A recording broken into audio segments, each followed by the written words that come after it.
Hey everybody, happy Monday. Moni G's here and virtual juror. Thank you for being here, guys. Yeah, I'm way behind today. And thankfully for Moni G, I might have slept right through everything. She woke me up at 1 o'clock.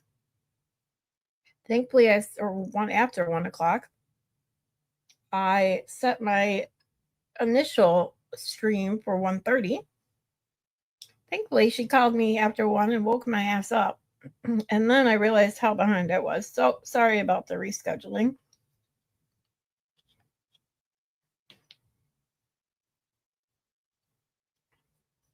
Also, sorry, I got a bowl of ice cream because my throat was all scratchy again today. I'm trying, and much as I hate people eating on stream, I'm trying to finish it real quick. Hey, sweetie, what's up? Yes, I'm so thankful for you waking me my ass up. But anyway, sorry for the jump scare looking at this asshole on my screen. But this is where we're going to start today. I know we left off on Saturday watching the voir dire with Dr. Wolf, and as much as I don't mind staring at that cutie, there's no point in going through the voir dires again. It's just a waste of time, in my opinion. If you guys want me to cover them at some point, let me know. But I just figured, what's the point? Let's get into it. Especially since we just watched. You're just cracking a Coke, all right? I just cracked one as well too. Hopefully the caffeine will wake me up. And but anyway, I figured since we just watched Ian Whiffin from Trial 1 early last week, why don't we start there today? And kind of compare the two, because I know his testimony changes. And I do remember some of his testimony from Trial 2. But since I kind of have his Trial 1 testimony in my mind, I thought, let's skip the voir dire and get straight into this testimony.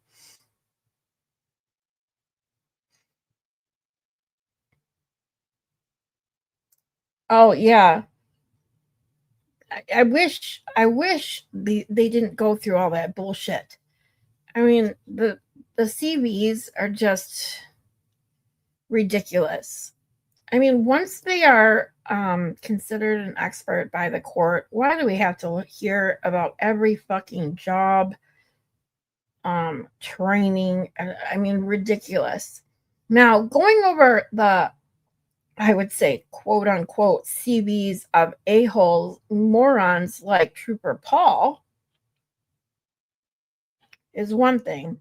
But when you have like specialists and experts like Dr. Wolf and Dr. Rentschler, and Dr. La Posada, going through their CVs is just absolutely stupid. Exactly. So dumb. Because you also get people like Burgess. But see, people like Burgess shouldn't be qualified as a damn expert. That's the point. I don't know how people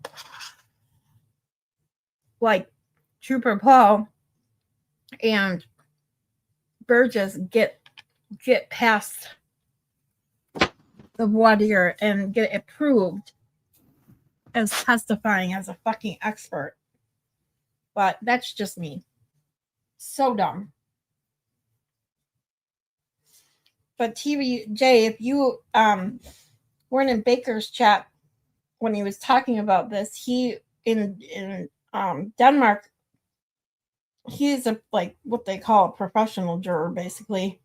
He's been doing it for 16 years, and they don't do CVs over there.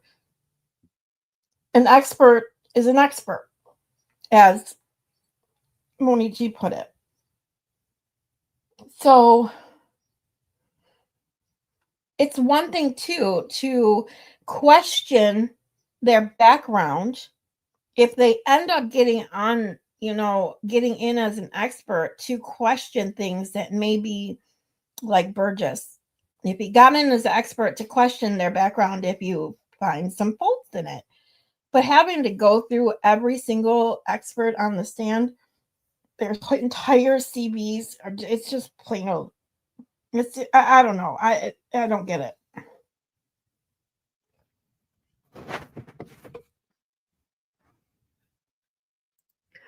Burgess wasn't called out on his CV until that's right. Well, Burgess, he didn't testify in trial 1. We just watched trial 1. Burgess didn't testify in trial 1, so he would have only been able to be called out in trial 2 because he only testified in trial. Was he even involved in trial 1? I know Jessica Hyde was.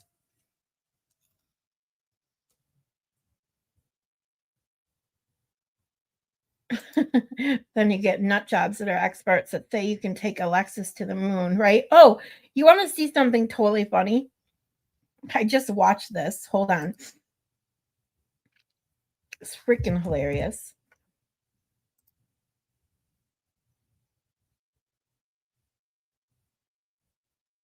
It popped up when I was looking for actually I was looking for that thing that you were talking about, Moni G, where Alessi says everybody loves Yannetti.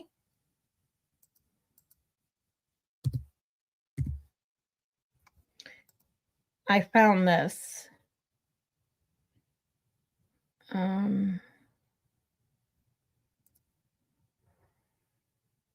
It's so cute. It's from Karen Reed Trial AI Official. It's like, what's possible? Well, it's possible that Lexus could have gone in reverse and jettisoned into the universe. Certainly possible. It's possible it could have shot off into space as an engineer. And I said, did you just say that it's possible? Oh, you think it's possible that it could have been shot off into space? And he said, well, yeah, I'm an engineer. Anything's possible. It's a possibility. It's a possibility that this Lex could have been shot off into space. Highly, highly unlikely. But again, you're asking an engineer. And then when I said to him, I said, and it was just a reaction. I said, okay, let's get back to reality. Let's get back to reality. It's like, what's possible? Well, it's possible that. Isn't that cute? TVJ says I feel naked today. I don't have my AirPods, so I had to wait until I was at my desk to listen with headphones. Yeah, when you're used to doing things with headphones, definitely would feel weird not to. Or the guy who lied about his college education. That's Burgess. Yeah, is annoying, takes too long. Yes. But he's testified as an expert in previous trials. How did others not go? Oh, that's what you mean. Okay. Yeah, it's funny. I don't even think I really thought about that. I didn't realize. I didn't even realize that he had testified at other trials. Yet now that you said it, I do remember him testifying to that fact. And this is what I'm saying, dude. Like, how does he become an expert? How does he go through a voir dire and the judges allow someone like Burgess? And what's the word I'm looking for? No opposing lawyer caught the shit. Like, I wonder, do you know how many trials he has testified at? Dude, now I want to research it. Because did those lawyers have their head up their ass or what? That they missed it?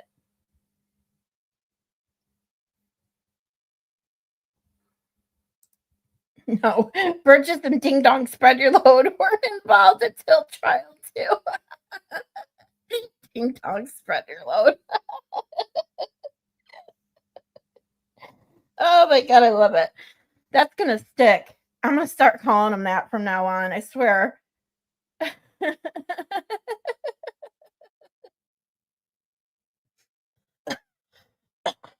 Sorry, guys.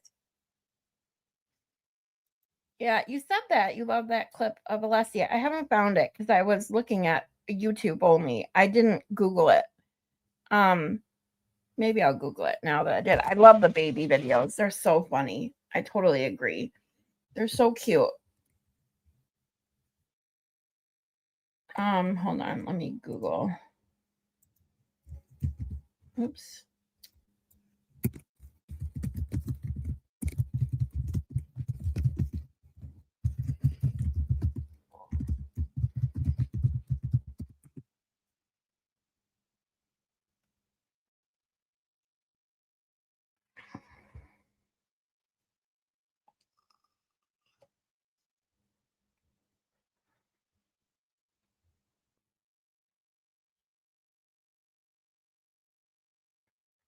Why can't I find it?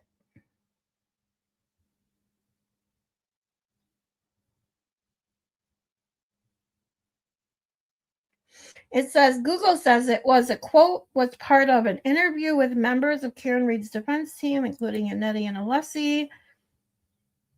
Yeah, I know that, dumbass.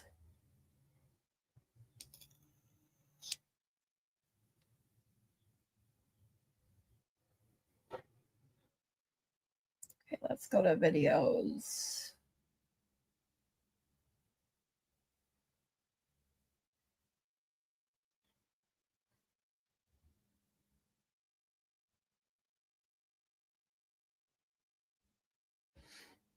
I'm going to have to do some research on that because I literally cannot find it, Moni G.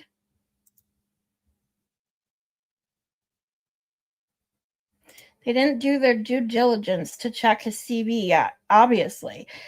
How many, that's what I'm wondering, how many morons let this guy slide in as an expert? I already tried to research. I'm going to look at his testimony real quick. Be right back. Yeah, no problem, TBJ. Thanks. I'm truly curious to know how many trials he could have possibly testified at, where the opposing counsel didn't do their job. Like, that's insane.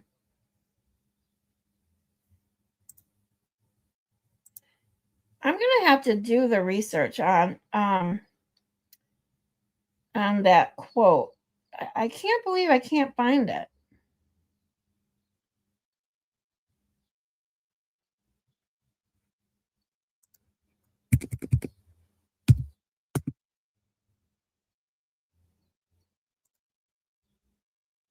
Oh wait, I think I did. I think I found it by Boston Brandy, but oh well. Oh, it's a TikTok. I don't have TikTok. Can I play a TikTok without having TikTok? Everybody loves Kennedy. Everybody loves Kennedy. Aw, he blew a kiss. That was awesome.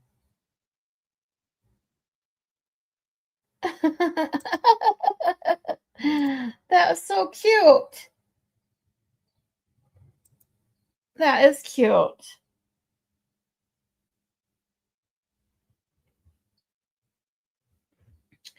Well, I could only find a TikTok. I'm surprised but it was apparently Boston Brandy, and if you follow Turtle Boy, you know Boston Brandy. So I'm just gonna leave that one at that.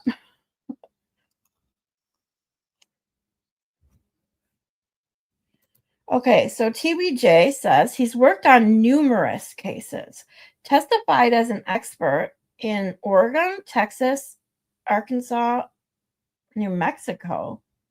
In the last 4 years, when he testified, criminal and civil, plaintiff, prosecution, and defense, never gave number. Wow.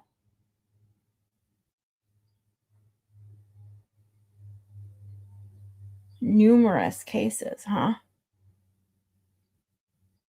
Well, that's at least 5 if we include Massachusetts.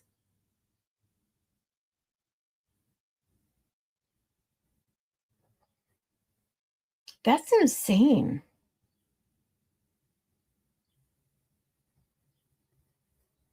I am just in shock over this and not being exposed before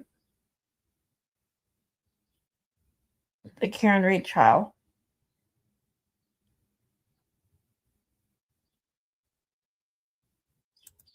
There is a YouTube short of it because I saw it, but I love it so much. Yeah, it's so cool. I really like it.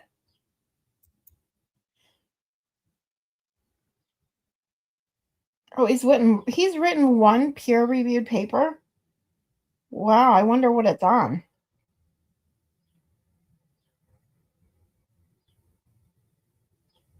I'm surprised that his paper was actually peer-reviewed and published. Because someone like that, I would expect to write a paper and then, it get rejected once it was peer-reviewed. It's just crazy to me.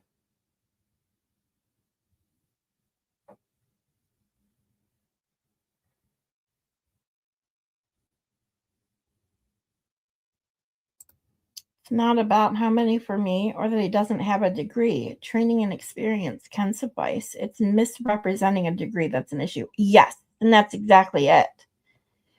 When you falsify what kind of education you have and background you have, that's the problem. And nobody caught on to this. Like, I totally agree with you because, I mean, look at Trooper Paul.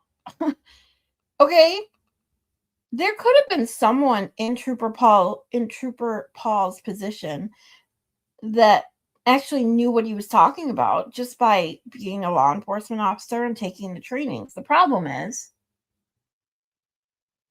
he didn't know what the fuck he was talking about. But had someone different who actually knew the things they should have known without having a degree, yeah, it doesn't make them any less of an expert. I agree with you wholeheartedly on that. That you can be an expert without a whole list of laundry, education, degrees, whatever. But you actually have to have the knowledge to be an expert. And you can't lie about your history. It's when you misrepresent what your experience and education is, to me, you're already a liar. And how does anybody trust what you have to say or your opinions on something when you've already misrepresented facts? Yeah.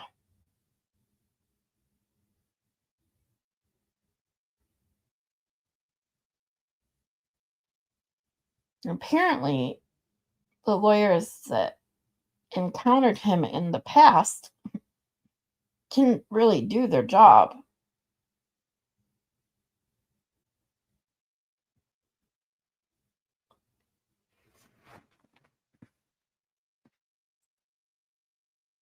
And then we have this a-hole that's on the stand right now we're about to watch, Ian Whiffin. Yeah, exactly. TBJ says, which is why I respect Trooper Paul more than Burgess. At least he didn't hide his, quote unquote training. Exactly.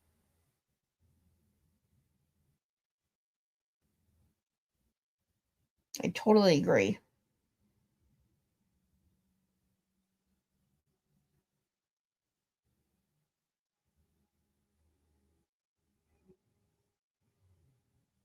Oh, right. Sorry, I got distracted for a second. But this moron we're about to watch it irks me. Here's another one that technically didn't have the education. He didn't lie about it, but he didn't lie that, about his education / training / whatever he, has to put him where he's at today. But he also, had the nerve to get on the stand and say that taking away timestamps was an upgrade to his software. It's like if I went to testify as an expert in psychology because I have a master's, but I have never technically practiced. Yep.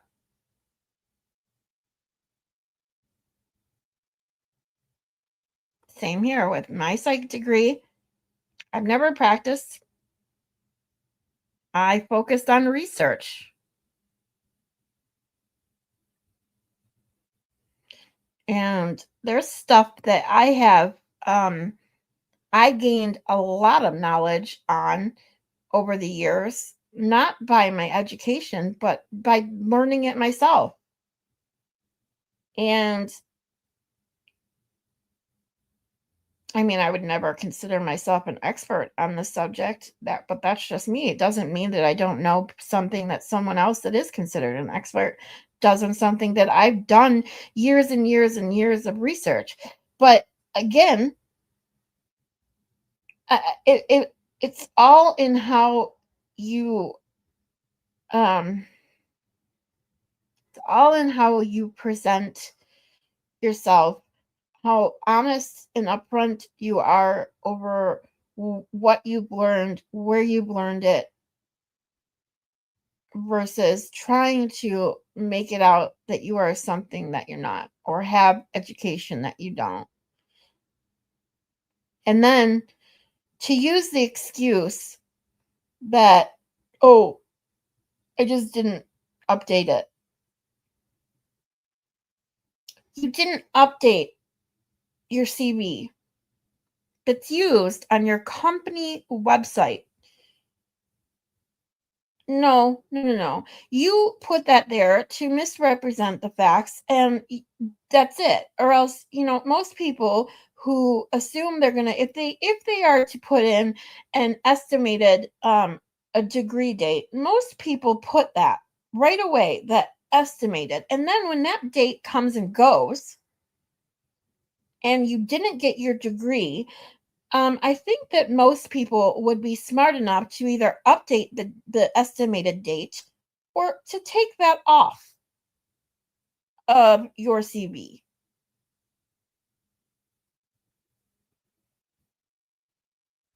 You don't just let it sit out there like that so that people think you've had a degree for years. Not to mention the degree that you put on your CV doesn't even exist. He was shady about everything. Yes. Hey, Katie D. She's lurking but listening.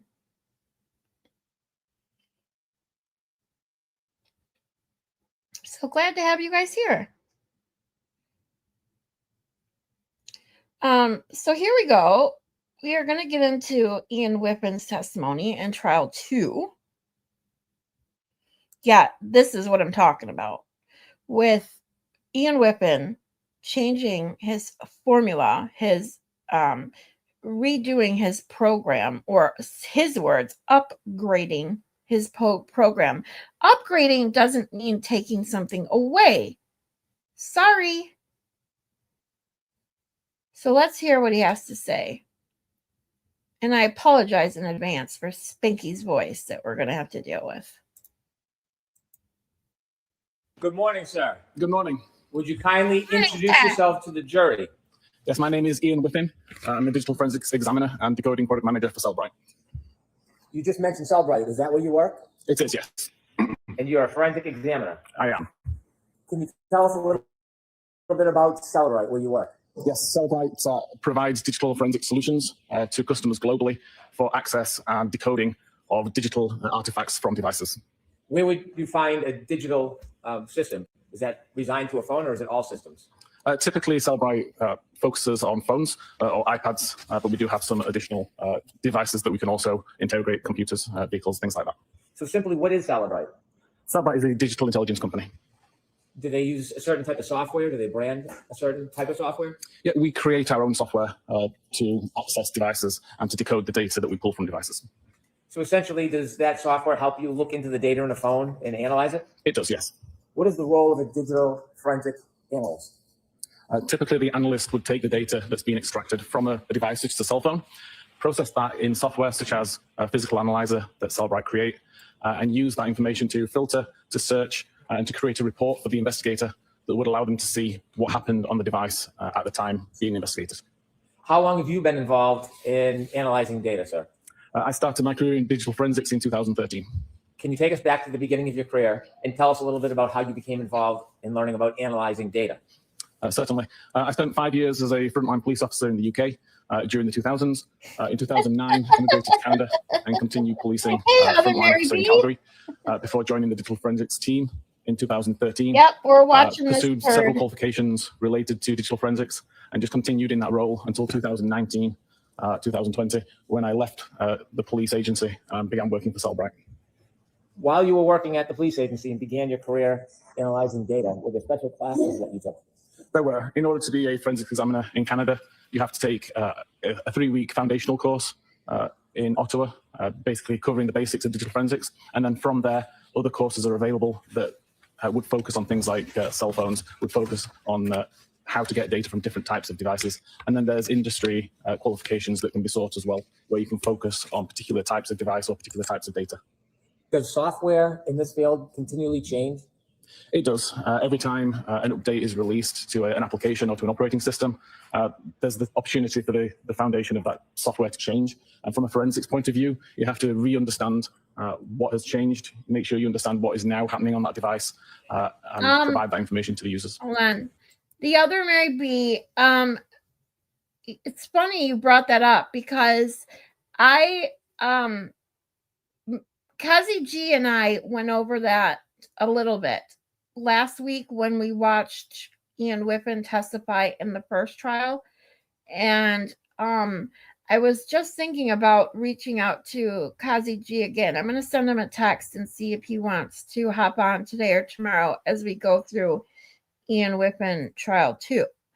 But that interview is absolutely insane. The swooning that chick does over him. Oh my God. It's like Barf City. Blech.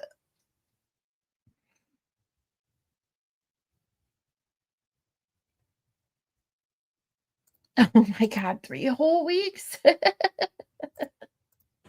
As you've progressed through the field, do you continue to take classes? Yeah, I've not taken a class now since I actually joined Cellbrite and did the basic foundational courses that Cellbrite offer. But prior to that, I was doing courses across the industry. Do you teach courses? I do teach webinars. I don't teach any actual courses, although some of my research and some of my tools are taught to examiners in many of the industry. That white background was atrocious. Do you ever write papers about the subject that are published? I do. So I have a blog where I publish my research. Sometimes some of those become papers which get peer-reviewed and distributed in more academic channels. So when one of your papers is peer-reviewed, can you tell us what that means? Yeah, essentially, other forensics examiners would read over the paper that I've written, do their own testing, compare their testing and research to what I've conducted, and make sure that what I've said is consistent with their findings.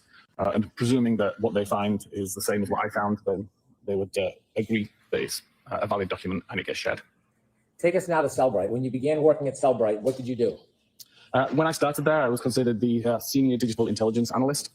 My role was to help the developers of the software understand the role of a digital forensics examiner, what an examiner needs from the tool, what an examiner wants to do with the tool, and how they want to use it. And then since then, I've progressed to the decoding product manager, where I can manage the backlog of software applications that we support, decide how we should support those applications You and how that remember- information should hold look on. to the users. When we were watching trial 1, do you remember how I caught that he said encoding and then the next sentence he said decoding? I forgot to do research. I'm writing it down now. I'm going to do research on his background what I can find, because he uses, especially in trial 1, I don't remember trial 2, but as we watch, I want to hear what he says, because the way that he interchanged encoding and decoding, which are not the same thing, in trial 1, I was like, what the fuck? So I want to see if he does it here too. Does he have a WordPress site? Because that's just sad. Yeah, great way to advertise their shit tech with the white background. I know, it was nauseating. Yeah, when I watched it last week, I was so confused. It was like one sentence, literally one sentence in between. He used encoding and then he said decoding. They're not the same thing. So what is it that his supposed expertise should be on? Is it encoding or decoding? Like, you can't use those two interchangeably. He's looking a little puppy.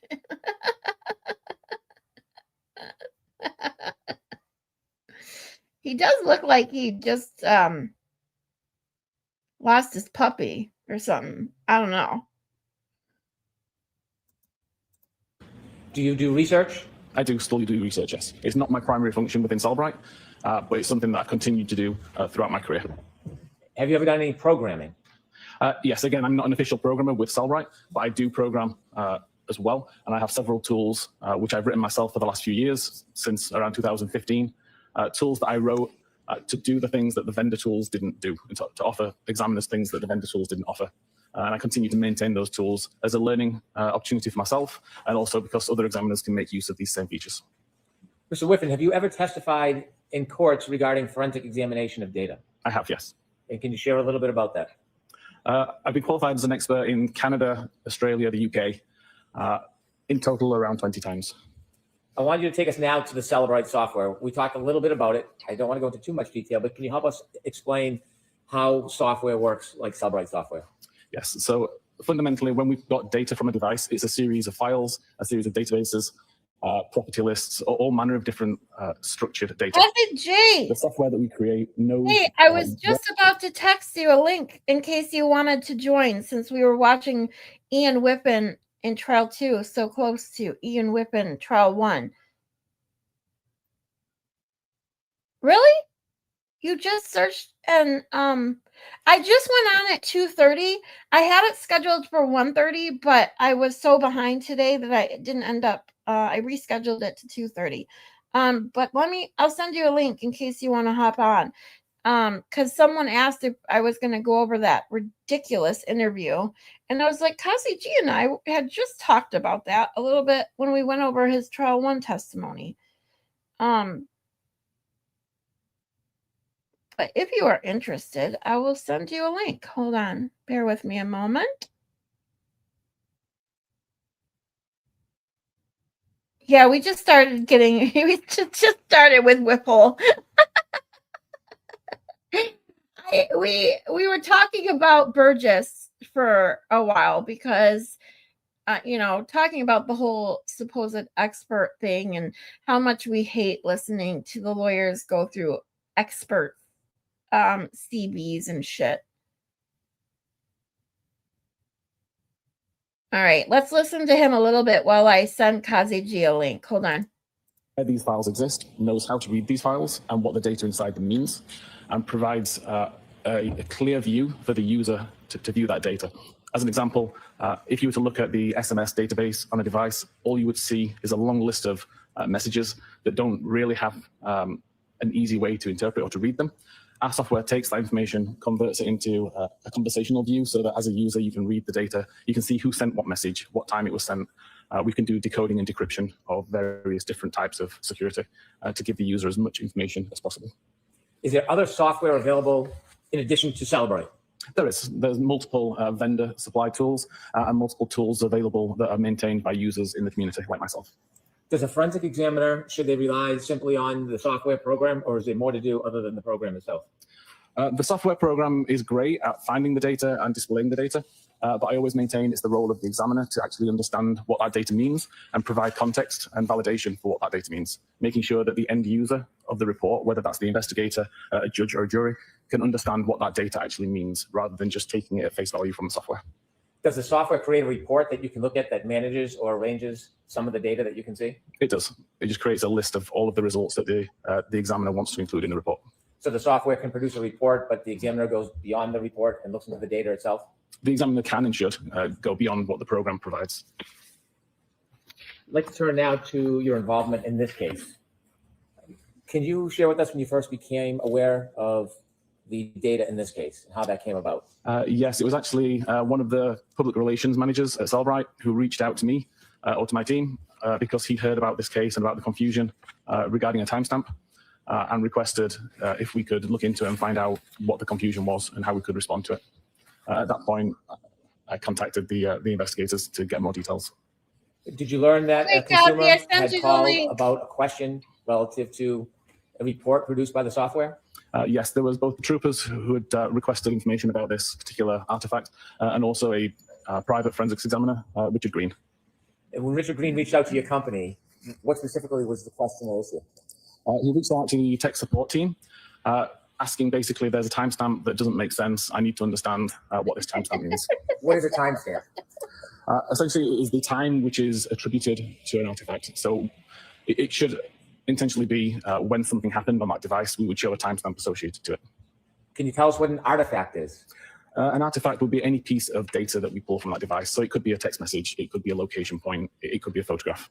So if I had photographs on my phone, would each photograph be considered an artifact? It would, yes. Would the date and time I took the photograph be considered an artifact? I'd consider that a property of the artifact. And if I had a phone call or a text message, those would be considered artifacts? Yes. When I look at my phone and I see a call log or a name, does that tell me all the information about that call? When you look on the phone itself? Yeah. No, there's usually a lot more information in the background of the phone that's available to the forensics examiner, which the user wouldn't necessarily see on the device. And so when you're looking at an artifact, a phone call, a text message, whatever it may be, and you see it on a report, if you want to know more detail, where it came from, when it was developed, when it started, is that what a forensic examiner would do to look into the data to try to identify that other information? Yes, you can see what other information is available. You can see if there's any information that's been deleted that can be recovered.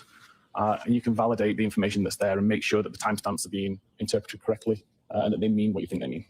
You told us you got a call from a consumer or a forensic examiner, Richard Green, about a timestamp. What type of timestamp? For what type of artifact was this timestamp? It was related to an internet query. And so there was an internet query on a phone that had a timestamp, and this gentleman, Mr. Green, had a question about it. He did. He wanted to know how accurate the timestamp was in relation to when the internet query was made. Did you look into the question, the query that was made?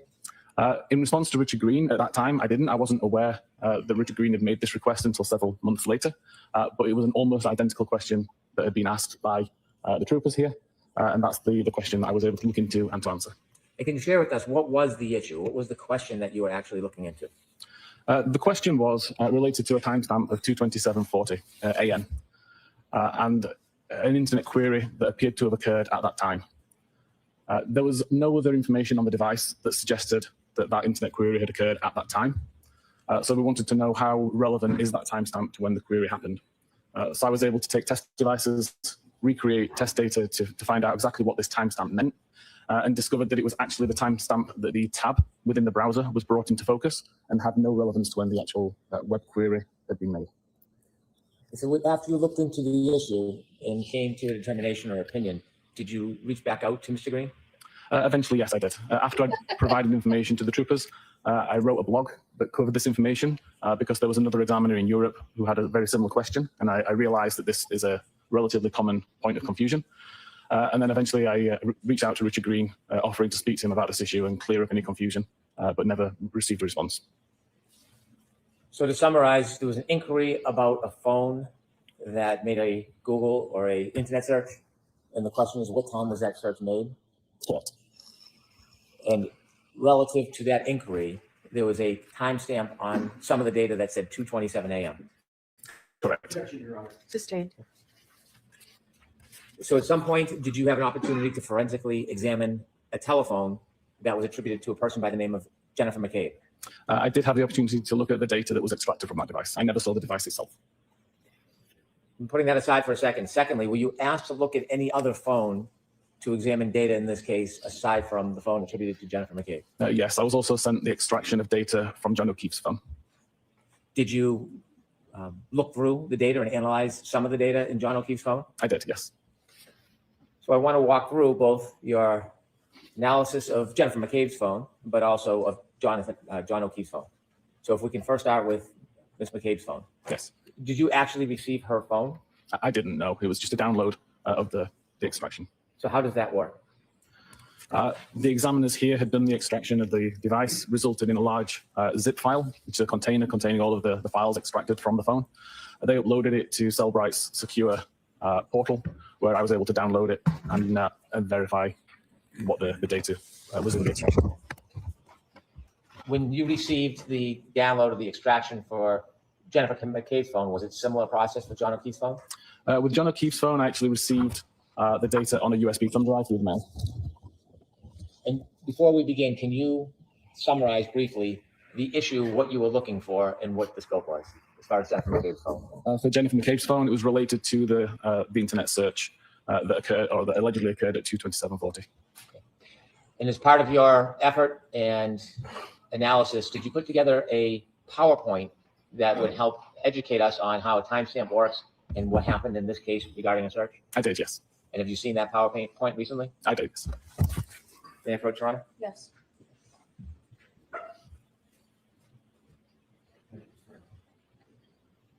Thank you. I'm handing you a binder. You actually take a look in. Do you know or do you recognize what's in that binder? Yes, this is the PowerPoint presentation I created related to Jen's phone. And with that presentation, do you have it downloaded on your computer? I do, yes. I'd like to introduce this as the next exhibit, please. No objection, Your Honor. All right, thank you. You know, with the court's permission, I'd ask Mr. Whiffin to be able to use his computer to walk us through the PowerPoint and explain it to the jury. No objection, Your Honor. Yes, thank you, Mr. Whiffin. Here we begin, Your Honor. Yes. Mr. Whiffin, if you would walk us through and explain the PowerPoint and explain this issue to the jury, what the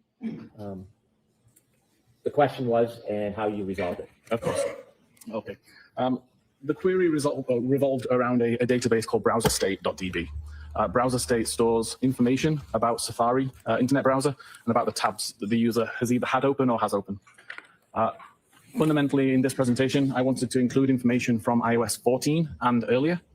iOS 14 is not the version of iOS that was on Jen McCabe's phone, but iOS 14 has an easier way to understand how this database works. And then I can move on to iOS 15, which was the device, or was the version installed on Jen McCabe's phone. And hopefully by that point, it will be clearer how this information is being populated on the device. Could you tell us what iOS means? iOS is Apple's proprietary operating system available on iPhones. Thank you. Fundamentally, the browserstate.db tabs table is shown, hopefully I can show this on here, in the top here. The real database has many more fields, but these are the fields which are important for the demonstration to just see the row ID, the timestamp that's recorded, the URL or the web address, and the title of the page. And the example at the side there, you can see there's the browser is open, but there is no tab actually in focus at this time. Can I take us just a little bit back so we can put this in context? Yes. When you are doing internet searches on your phone and you hit Safari or Google or whatever search engine you're going to use, does it create a tab? It doesn't create a tab just by opening the application, but there may be tabs already open in the background when you start the application, and then you can tell it to create further. Yeah, and at least I was it's funny that you guys think the same way I do, because what I thought was with the first name call, and then you had Welcher who was like, I don't believe we met. What's your name? So ridiculous. Tabs. So if I have a phone, can I have a number of different tabs on my phone at the same time if I search for different things throughout the day? Correct. You can have hundreds of tabs open. Do tabs stay open forever or can you close them? They stay open until you close them. So if you look at your phone and you have a number of different tabs, and say, for example, I start with one tab, I'm looking for the local football score. Can I reuse that? That's not true either, is it? Can't you set your tabs to automatically close after a certain amount of days? Or is that just your history? All right, so now I got to check because I'm pretty sure in the settings you can change that to, hold on. Safari.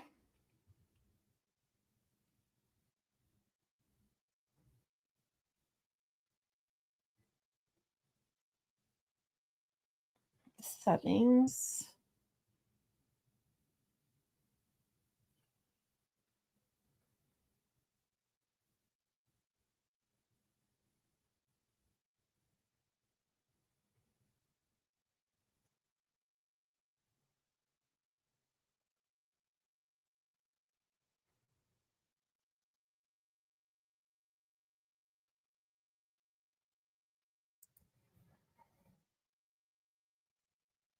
Yeah, I always close my tabs just because it annoys me when I have them open. Like it just annoys the shit out of me. Yeah, see, close tabs.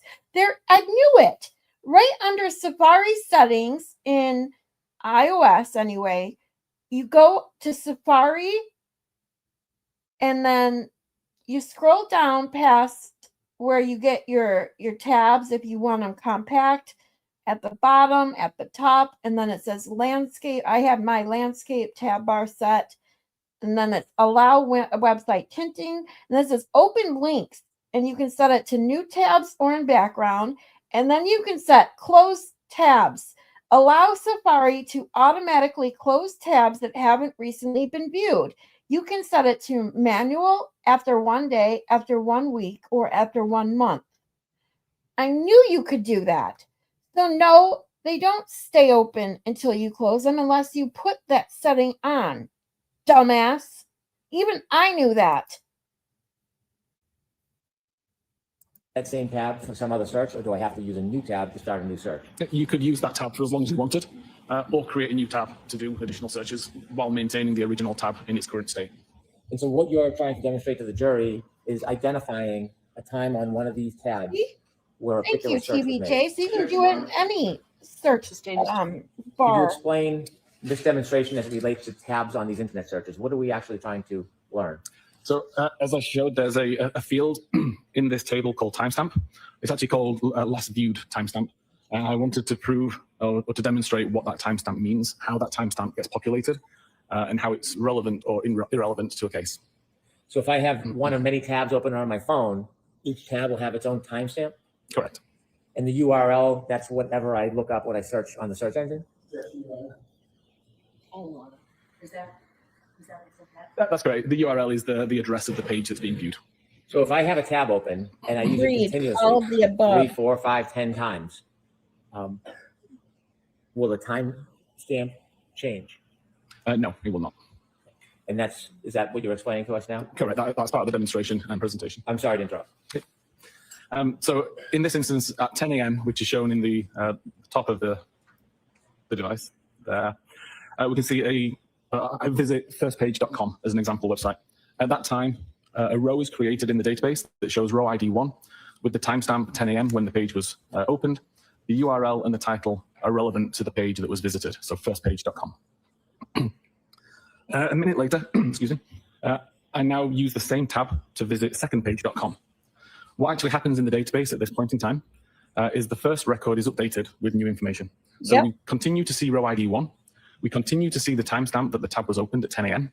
And we now see the URL and the title that are related to the secondpage.com website. So I've shown it here. The first one is red to show that's no longer a live record. It's been replaced by the new record that's underneath it in black. A minute later again, I can visit thirdpage.com. And at that point, the record's updated a further time. So we still see that it's row ID 1 because no new rows are being created by just simply updating the existing rows. So we still have row ID 1, we still have 10 a.m. as the timestamp, and we have the URL and the title that show thirdpage.com instead. Mr. Whiffin, so in the URL column, there are three different searches? Yes, this is 3 different pages that have been visited within the same tab. In the data, it has 3 timestamps, but they're all the same. Correct.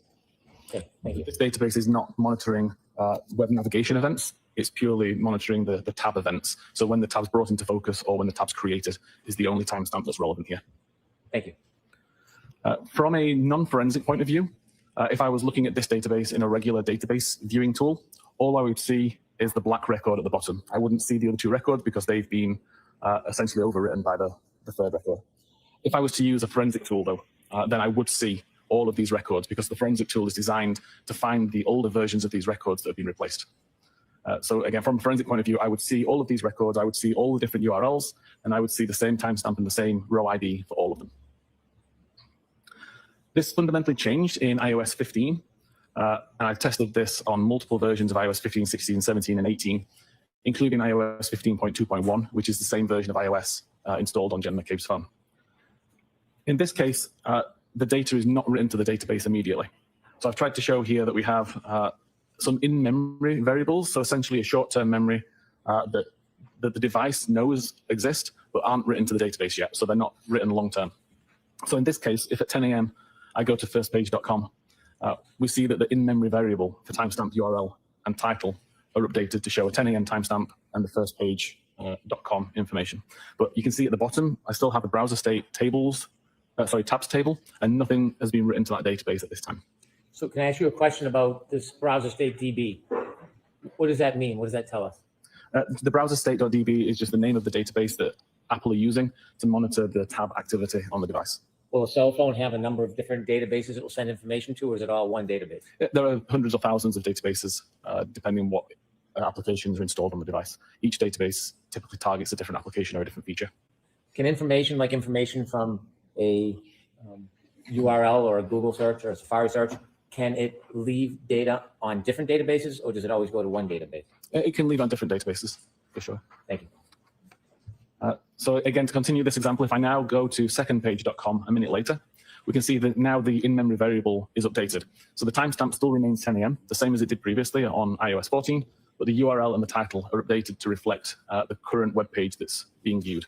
Again, nothing has been written to the browser state database. I can go to thirdpage.com. Again, we see the in-memory variables for the URL and the title are updated, but the timestamp still remains the time that this tab was brought into focus or created, not the time that the navigational event occurred. Still, nothing's been written to the browser state database. And it's not until you actually close the tab that the information gets removed from the in-memory variables and written into the database. And at that point, the information written to the database is whatever was in the in-memory variable. So right now, all we have is a single record in the database that shows the 10 a.m. timestamp. That's when the tab was opened. And we have the thirdpage.com URL and title information, which is the most recent web page visited in that tab. It wouldn't matter whether I was looking at this data using a regular database tool or a forensic database tool. The only record I will see is this particular record. There may be multiple versions of this record, but still would only show me this timestamp and this URL information because this is the only information that was ever committed to the database. Okay. Moving on from that, there was multiple databases or multiple data sources on Jen McCabe's phone that could be used to see what actually happened on the device at this time of day that was of interest. So the analysis I did looked at the browser state database that we just described, the history database, which is what is tracking the navigational events. So every time you visit a website and the website fully loads, it gets written to the history database to say this URL was visited at this time. And that's the information that as a user you can see. When you look at the internet history in your device, it will list all of the web pages that have been visited. com.apple.mobile.safari.plist is a property list file, so essentially a list of values and information, keys and values that would describe various settings on the device typically, but it also stores information such as the last searches that were conducted using the Safari search feature. And then finally here we've got knowledgec.db, which is a massive database at the heart of iOS that stores lots of types of information. It can tell you what web page was actually on the screen at any given time. It can tell you when the backlight came on, when the backlight went off, when the device was locked or unlocked, the battery level, lots of different types of information, but useful here for the web pages that were being viewed. So using the combination of all those sources, I could see that at 2:27:29 a.m., Safari was opened from the application library on the device. At 2:27:29 a.m., when Safari opened, there was already numerous tabs open in the background. The browser would show in the foreground whatever browser tab was opened when Safari was previously minimized. In this case, we can see, looking at knowledgec.db, that the web page that was being viewed was related to Hockenmock Sports, Friday's schedule scoreboard. At around 2:27:30, that tab would have been closed. Now, we don't actually have a time that the tab was closed, but based on other activity, this timestamp can be inferred. But essentially, when this tab was closed, a record is created in the browser state database that shows the timestamp 1:59:44 a.m. That would have been the tab at the time that the tab took focus, and then the Hockenmock Sports Friday schedule scoreboard URL. At 2:27:31, there was a browser switch occurred, and the last visited timestamp that's held in memory would have taken the time that this occurred, so 2:27:31. This URL was PayPal. There was no navigational event listed in history, so this wasn't a page that was visited from a bookmark or from typing in a URL. It was whatever was currently shown in that tab when the tab was brought into focus. And we know that this exact URL was last visited at 7:40 a.m. on the 28th of January. This is evidenced in browser state and in knowledge.c. Around a second later, that tab gets closed, and that record gets written to the database with a time of 2:27:31, because that's the time that the tab was brought back into focus. It gets written with the URL and the title information related to PayPal. At 2:27:33, another tab is brought into focus from the background, this one related to Eastern Bank. Again, the last visited timestamp would be updated because this tab has now been brought into focus, causing the timestamp to change. We know that this particular website was visited at 8:02 on the 27th of January, and there's no new navigational events at this time. So we know it's just brought into focus and with TBJ. visible on screen All I according to hear is knowledge.c and browser state databases. That tab gets closed and it gets written to the database. This again is going to show, and I've just noticed there's a typo on here and the timestamp at the top is showing incorrectly. But essentially it's closed at around this time, and the Eastern Bank URL is written to the browser state database with the 2:27:33 timestamp. At 2:27:35, we see that there's a YouTube video shown on screen related to It's Raining Men. This shows in knowledge.c, there's no new navigational event for it, but there's also no timestamp in the browser state database at this point. This is because this page is actually, or this tab is brought back into focus a second time. And when it gets brought into focus the second time, the timestamp that's attributed to it overwrites the timestamp that would have been written at this point. Sounds convoluted, but essentially, if you imagine that the in-memory timestamp here would have said 2:27:35, but then there's another tab that's brought into focus related to Hockenmock Sports at 2:27:36.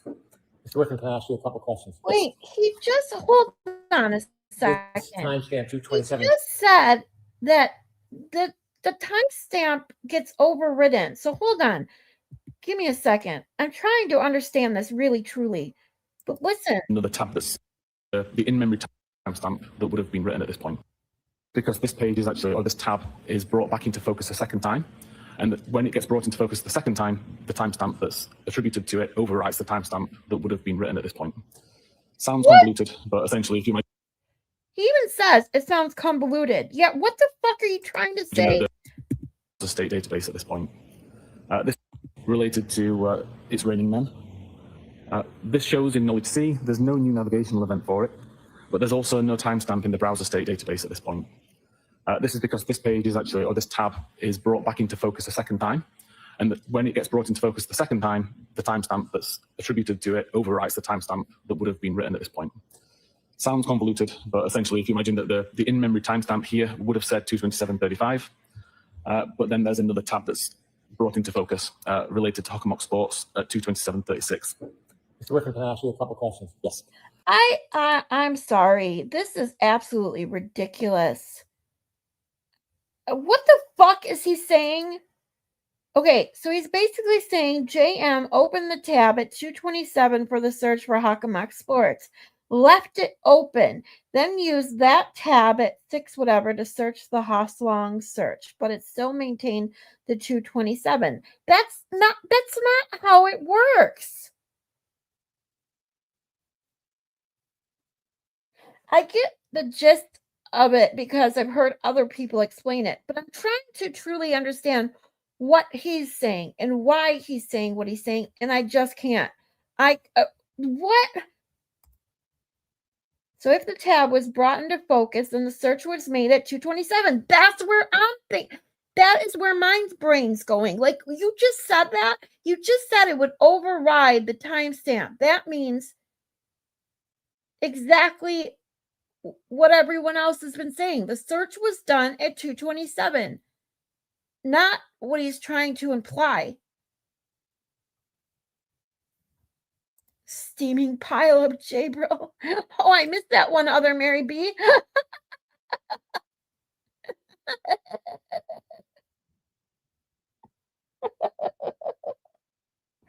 I love it. Just a steaming pile of J-Bro.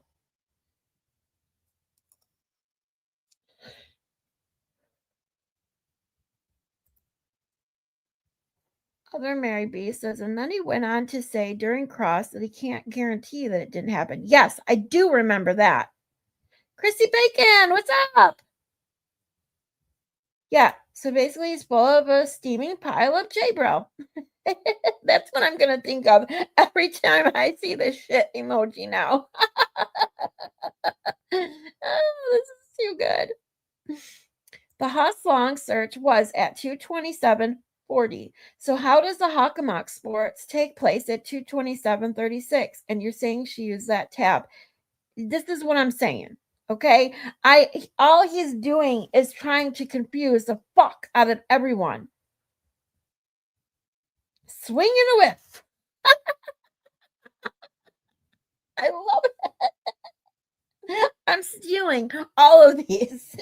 You guys have the best you guys have the best sayings to this. Swinging a whiff. It's called whiffinating. Bullshit.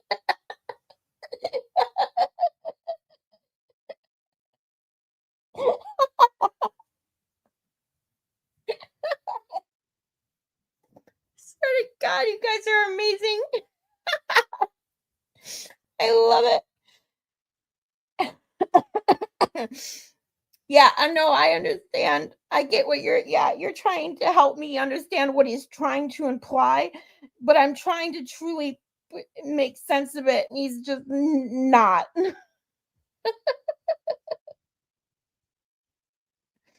He's using a lot of words to make it sound sciencey and plausible. Yeah. I mean, it's just a bunch of bullshit. Bullshit. It's a bunch of bullshit. I love it. He's trying to say that if you search in Google on an already open tab, that it won't timestamp for the new search, which is the biggest load of bullshit I've ever heard in my life. Yes. Whipping and wishing. I can't, dude. You guys are cracking me up.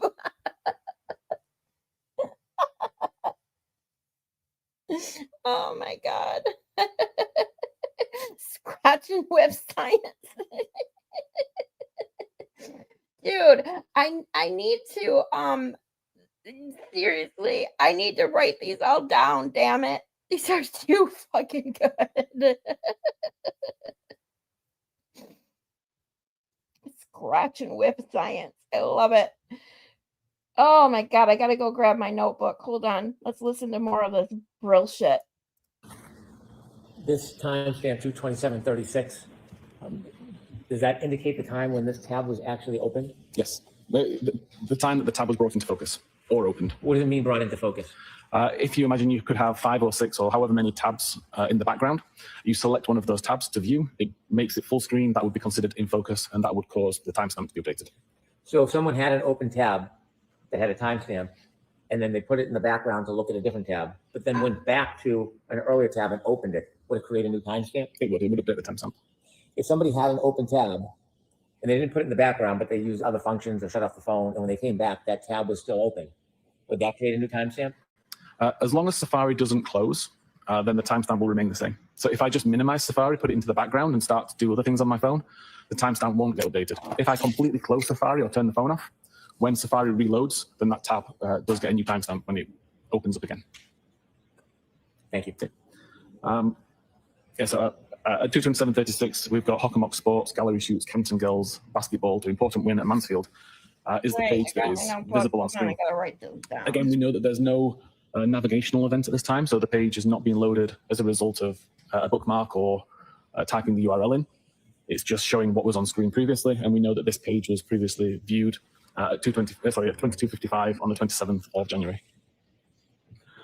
This tab gets closed and gets written to the database as well, and we see it's written with the timestamp 227.36 when the tab was brought into focus. And then we go back to the YouTube video tab.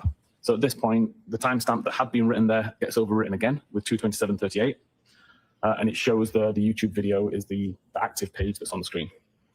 At around 227.39, that tab gets closed and the record is written to the database showing a timestamp of 227.38 when the tab took focus, and the YouTube video URL. Oh my God. Then we move to 227.40, which was the time of interest. And we see that a browser switch occurs, causing the last visited timestamp to take on the time of 227.40. This is the tab that was ultimately used to search.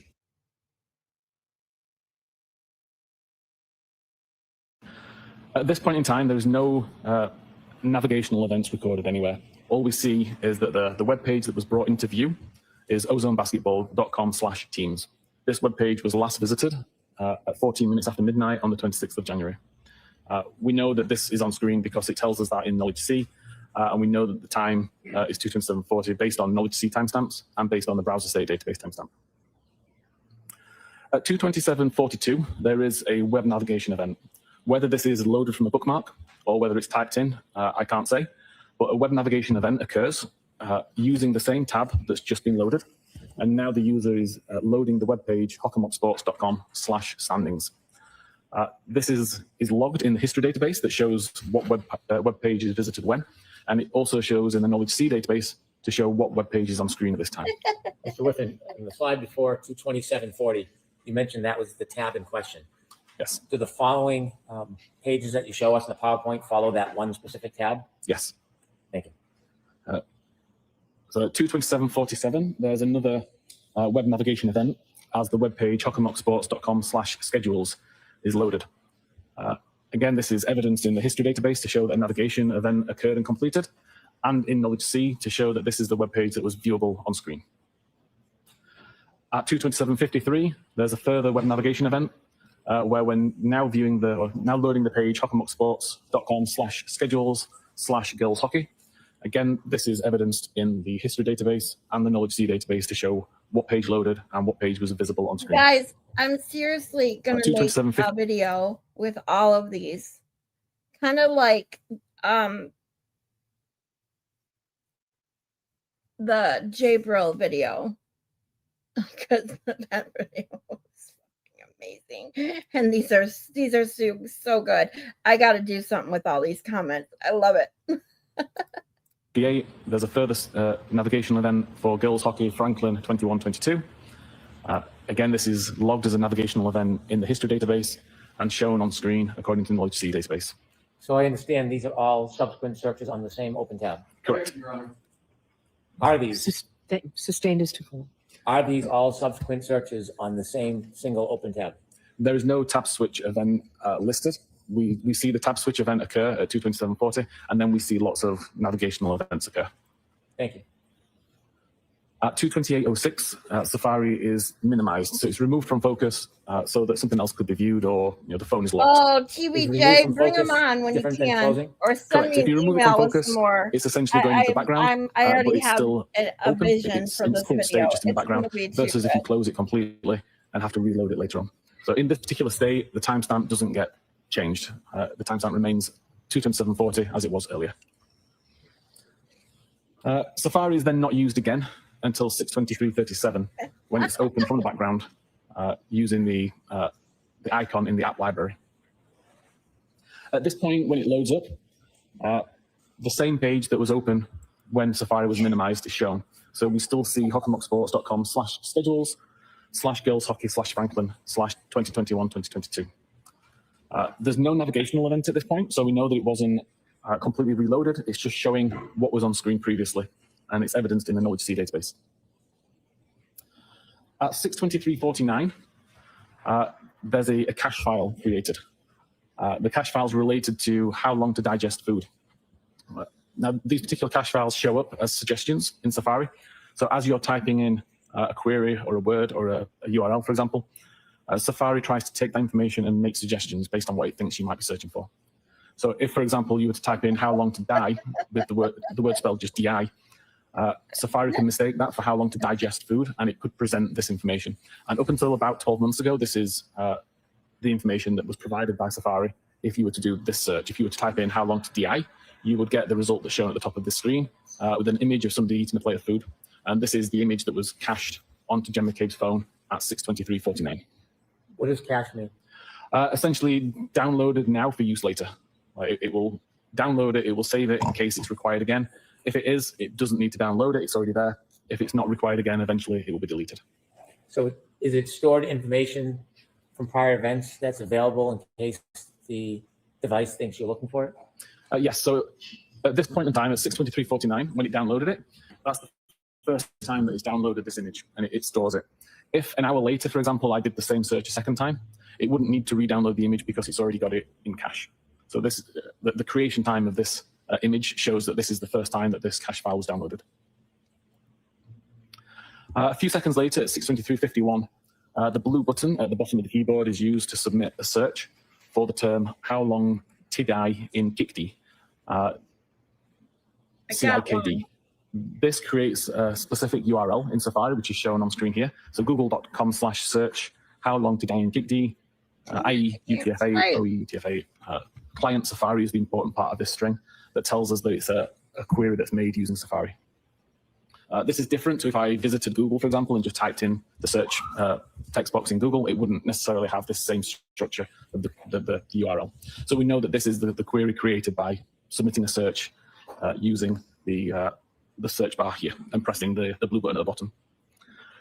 We know that that search was conducted at 6:23:51 according to the information in mobile safari.plist. And knowledge C also shows that this page was visible. Importantly, there is no history record made that shows that the navigation actually occurred to this website. Several reasons why that might happen. One could be if the device was in private browsing mode. However, it can't have been in private browsing mode because if it was, we wouldn't have the search recorded in the mobile Safari plist either. So we know it wasn't in private browsing. It could have been deleted at some point after the fact. That would leave a gap in the numbering. Every time a record is written, it would be consistent numbers 1, 2, 3, 4, 5, 6. And to delete a number would leave a gap there. So you would see 1, 2, 4, 5, and that number will pretty much never be reused. So if you don't see a gap, then you can be confident that nothing was deleted, and there are no gaps on this device. The third reason, and the one that I believe is the reason why it wasn't recorded in the database, is that the page never completely loaded. If I go to a web page and cancel the navigation prior to it completing the load, it will never get written to the history database. Oh, he didn't complete his load. At 6:24:18, there's a second search submitted using the same method, so still using the Safari search bar, this time searching for hot long to die in cold. This is evidenced in the mobile Safari.plist. Again, there is no record made in the history database that to me suggests that the page never successfully loaded. At 6:24:24, Safari is minimized again. It gets reopened at 10:33:33 a.m. Again, loaded from the app library and brought into focus. And at that point, the previous page is shown to the user. That previous page is related to the search hot long dying cold. This is evidence in knowledge C to show that this is the page that's visible on screen, but there is still no history event that shows that the page completely loaded. And around that time, so around 10:33:34, that tab would have been closed, resulting in the record being written to the browser state database. With the timestamp 2:27:40, when that tab was originally brought into focus several hours earlier, but it shows the most recent URL information, which is the Google search for hot long to die in the cold. It doesn't have any of the other URL information that was visited during that time period. It doesn't have the previous Google search for how long to die in the Kikdi, because all it records is the most recent URL that's visited alongside the original time that the tab took focus. Importantly here, there is no title information. the title information is included within the page itself. So if you do a Google search, the title of the page that showed up would show Google search, and then it would show the query that you typed in to search for. The fact that this doesn't have a title also suggests that the page never loaded.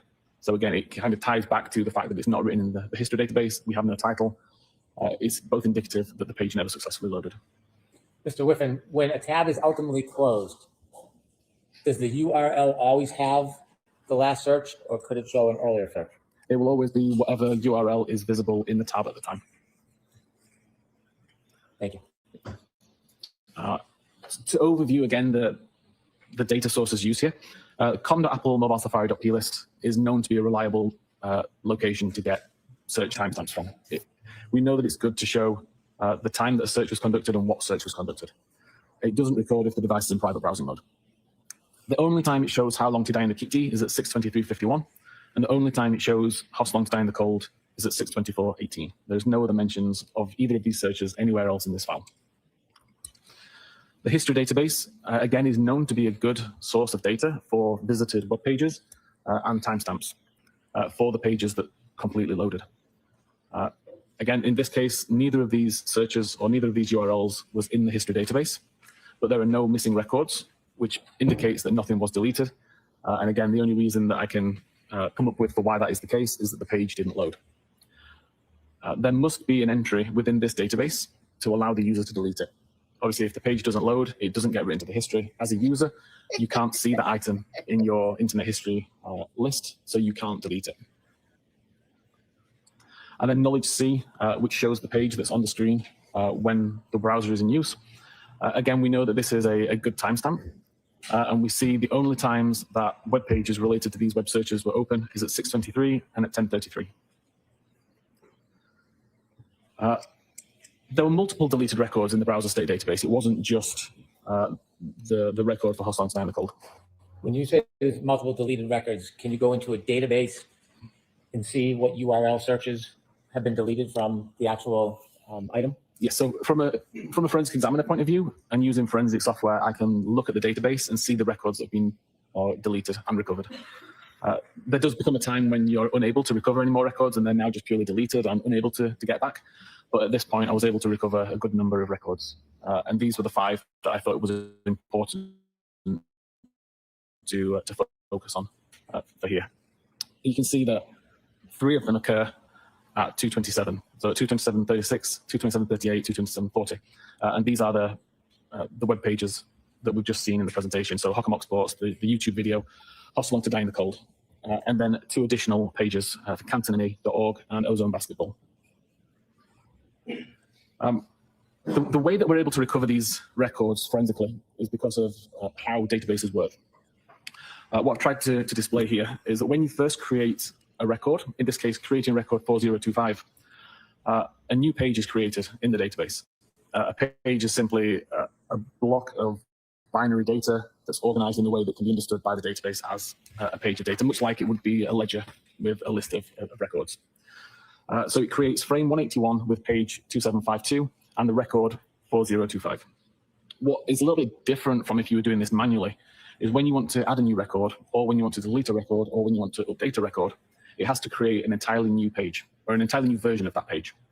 So in this case, we see that frame 194 is also page 2752. It duplicates the record 4025 and adds the record 4026. From the database's point of view at this time, frame 181 is now dead. Like, it won't be used for anything. And a regular database tool would only refer to the most recent version of that page, so frame 194. Forensically, I can look back at all of these different versions of the page and I can start to see differences. This is brutal. Not so important in this case when all that's happening is that you're adding information, but when you start to delete or edit records, being able to go backwards and see these previous pages, you can see the records that have been changed or deleted. So as we're moving along all of these pages, each of these refer to a time when a new record was added. Every time a new record is added, a new frame is created, it duplicates the page from before, and it adds the new record. I've highlighted record 4028 in green across these 3 frames because this is the Hostel to Die in Cold record that is of interest. Moving forward again, we continue to see records being added, but particularly here at frame 430, record 4029 is deleted. 4029, if I go back a few slides, we can see 4029 is the cantonma.org Families Index webpage. As far as I know, no relevance to anything related to this case. It just so happens this is the first record deleted from the browser state database. We don't have information that tells us at what time the record's deleted, but we're able to infer what time that record was deleted based on other records in this frame. So for example, we know that at the time that record 4029 was deleted, record 4031 already existed. Record 4031 has a timestamp of 6:29 on the 31st of January. Therefore, we can summarize that record 4029 had to be deleted at some point after 6:29 on the 31st of January.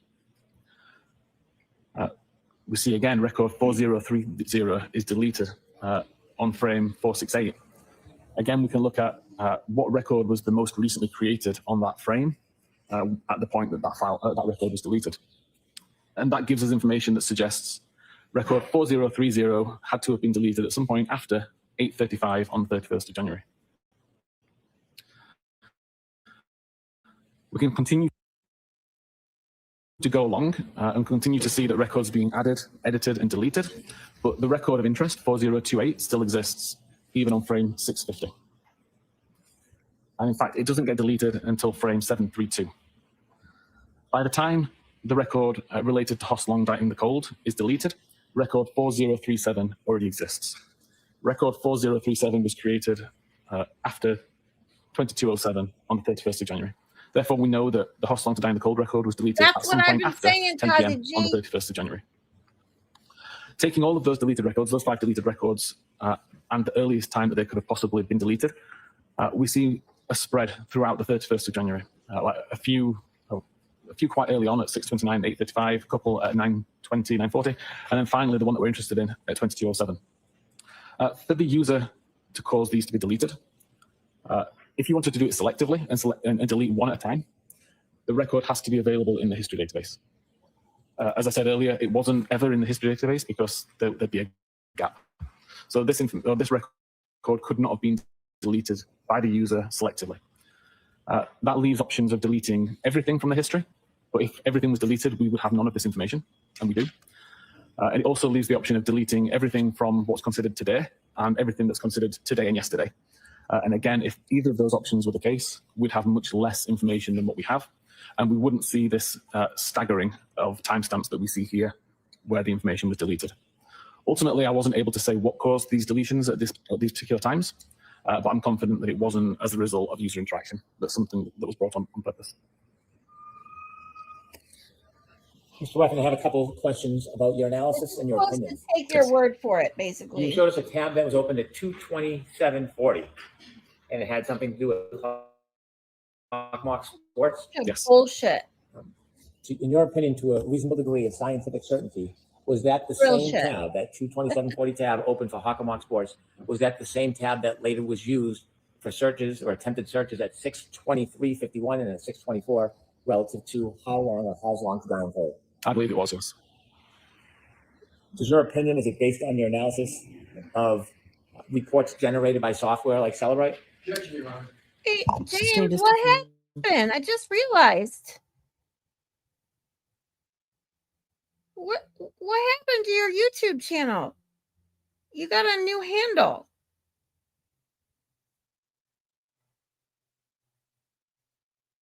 Did you lose your...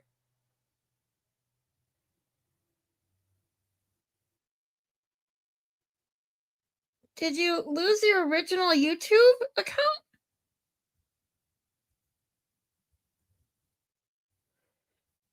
Yeah, exactly, Kazi G. It's numbers. It's ones and zeros, not an inference. That's what I was saying in the beginning. Like, he's trying to infer. So I use that term. So he's trying to get everybody to infer this is what happened based on this bull J-Brill shit that he's giving us. Like, seriously. It's facts. You can't... Oh... It's so beyond frustrating.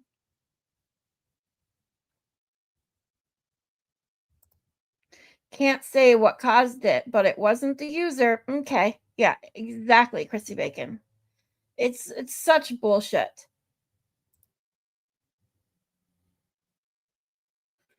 I think we're all with you, Moni G. Whimper. You guys cracking me up. Was your opinion limited to analysis of reports generated by companies like Celebrite or Axiom? It wasn't, no. I went into the data, looked at the various different databases, different files that were in use, tested it across many different devices to make sure that my understanding and analysis of it was correct.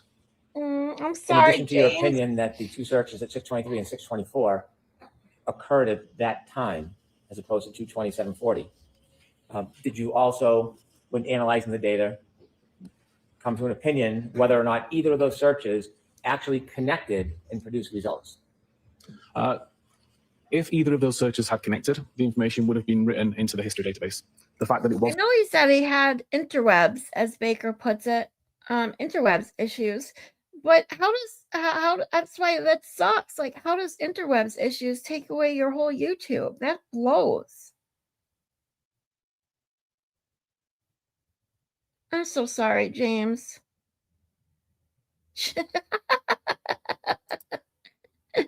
Oh no, it sounds like James got whiffed.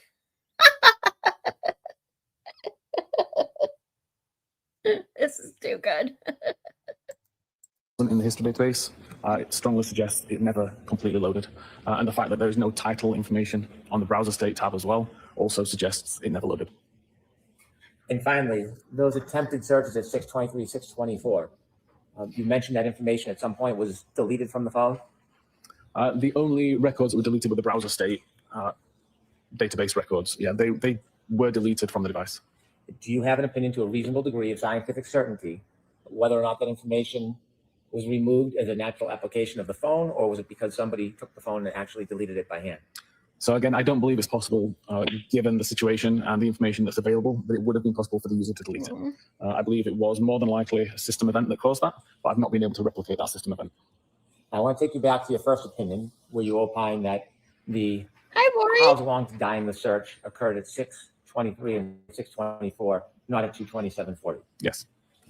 And so, in looking at the data, coming to that opinion, what caused the confusion with the software where it could be misunderstood the time those searches were actually made? I don't know how it works either.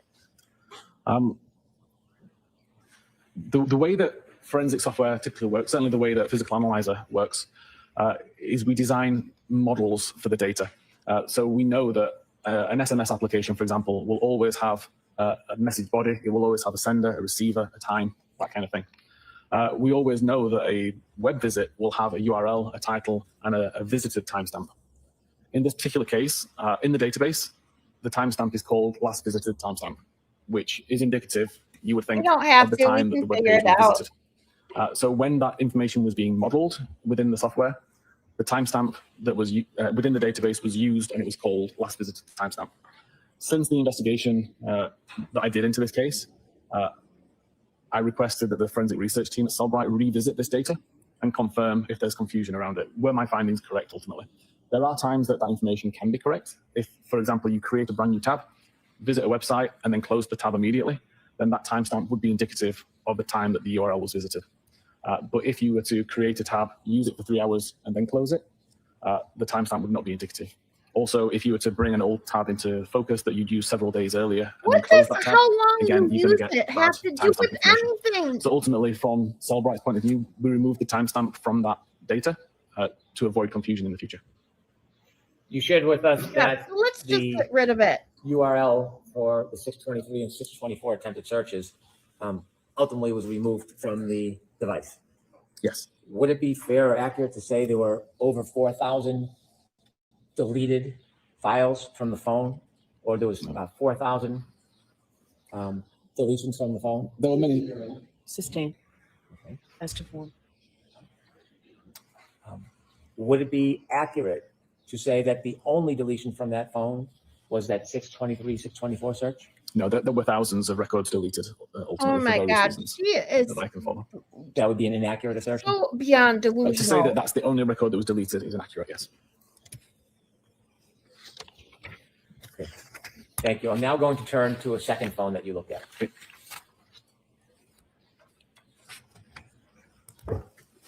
You told us that you looked at two phones. The second one was a phone that was, or is attributed to John O'Keefe. Correct. When you looked at the phone for John O'Keefe, were you looking at things different than we looked at on the phone attributed to Jen McCabe? I wasn't as interested in internet data. I was more interested in location and health and anything else that could be useful. Before we show any presentation, I want to get a little understanding of what you looked for and what you found. Were you looking for what's called location data? I was, yes. Was there a period of time that was important that you were looking for relative to location data? Typically after midnight and before 6 a.m. That on January 29, 2022? It is, yes, sorry. How does a phone, like an iPhone, store location data? Multiple ways that it can be James, stored. we decided he's Primarily, full of there's a bullshit. database called cache.sqlite. And every time an application requests location data from the device, a feature called location services on iOS tries to calculate the device's location using a combination of technologies, GPS, Wi-Fi, cell tower, and Bluetooth. Calculates the device's location and stores that into the database as a latitude, longitude, altitude, timestamp, accuracy, radius, information like that. Are there different types of location data that are captured and stored on a device like an iPhone? Can you define different types, please? I'm sorry? If you could define what you mean by different types. The different sources of data that are generated that are then captured on an iPhone. Yeah, so the application can specify how accurate it wants the data to be. So for example, if you're using a navigational application, you'd want high accuracy data. So the application would request high accuracy data from location services. Location services would then try to use GPS primarily to get location information. Versus if you were using a weather app, for example, where you don't really need to know precise information, you just need to know the approximate town maybe that the user's at. So a weather application would ask for low accuracy information, and the device may be able to calculate the location based on cell tower information, for Hey, example. Prince Lover. Both can be stored in the database with the accuracy information that's available. Would a application that is devoted to navigation in your programming experience typically have stronger data, location data information than a more general application like a weather app? Yes, for sure. And Apple actually specify in their documentation, when they specify the various different accuracy levels, they have one for navigational purposes for map applications. How do you define accuracy level from the different data that's being stored in the phone? How do you mean, sorry? Is there high level, middle, low? Yes, the information is typically provided with a range of meters. So you'll have a latitude, longitude coordinate and a number of meters that you have to draw around that locational point. And the device is somewhere within that circle. It could be as accurate as 2 or 5 meters. It could be as inaccurate as several miles, depending on the technology that was used to get the data. Are you familiar with an application called Waze? I am, yes. Tell us what Waze is. Waze is a navigational tool. So you can plot a route and it will try to direct you the best way, avoiding toll roads, avoiding accidents, that kind of thing. What is the level of accuracy in location information that is generated by using Waze? Just say That would be what the I highest think level he said. of Hold accuracy. on So a we would aim minute. to get GPS, depending on. Sorry. Is there high level, middle, low? Yes, the information is typically provided with a range of meters. So you'll have a latitude, longitude coordinate and a number of meters that you have to draw around that locational point. And the device is somewhere within that circle. It could be as accurate as 2 or 5 meters. It could be as inaccurate as several miles, depending on the technology that was used to get the data. Are you familiar with an application called Waze? I am, yes. Tell us what Waze is. Waze is a navigational tool. So you can plot a route and it will try to direct you the best way, avoiding toll roads, avoiding accidents, that kind of thing. What is the level of accuracy in location information that is generated by using Waze? That would be the highest level of accuracy. So it would aim to get GPS quality information of around 5 meter accurate. So why doesn't a programmer in every application just use the highest level location data for every application? Getting GPS data is not always possible. If you're in a building, in a basement, for example, you may not get that. But also, it can be expensive to the device in terms of processing power, in terms of battery requirements.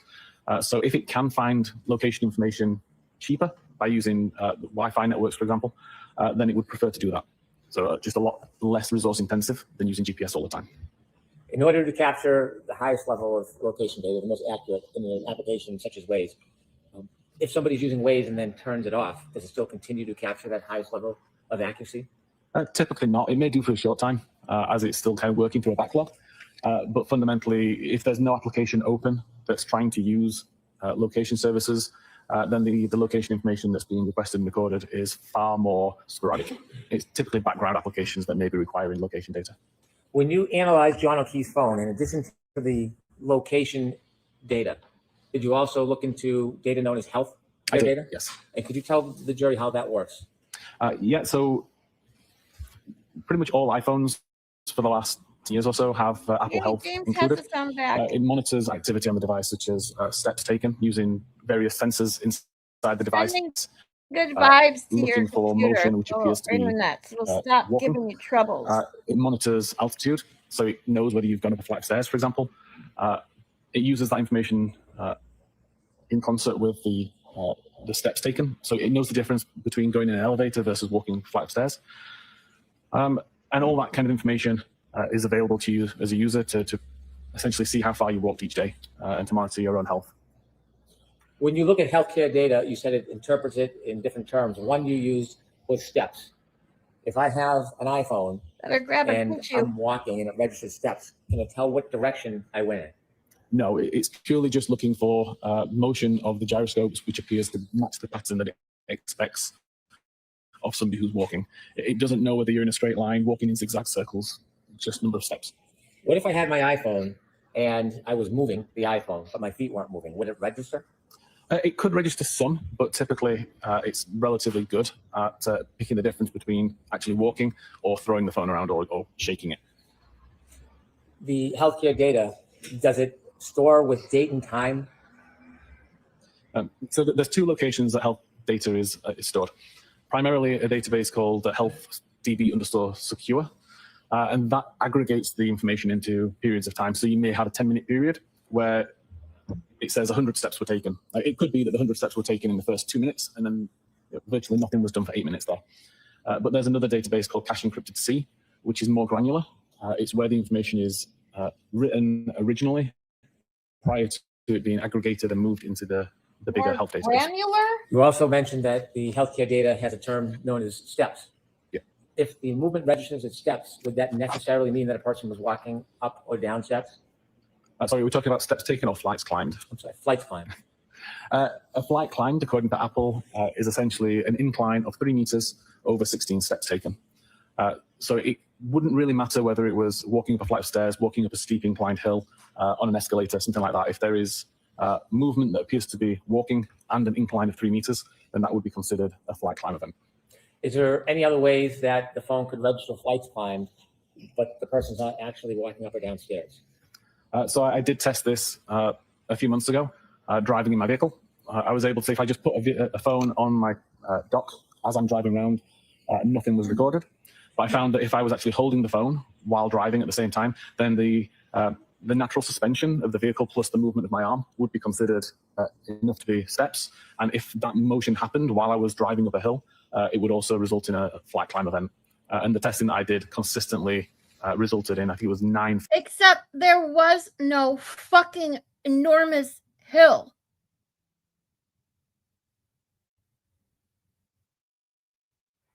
Oh God, I am. So who was it that calls me the pause queen, dude? I have the best luck when I pause shit. Look at his fucking face, dude. I swear. And if any of you have ever used an app that registers walking and steps and incline, first and foremost, it will not register steps if you're driving in a fucking car. It knows that you're going too fast to be walking.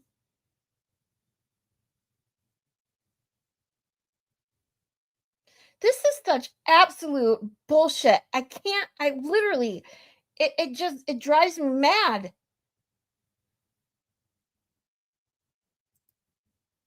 Hit that like. Thank you.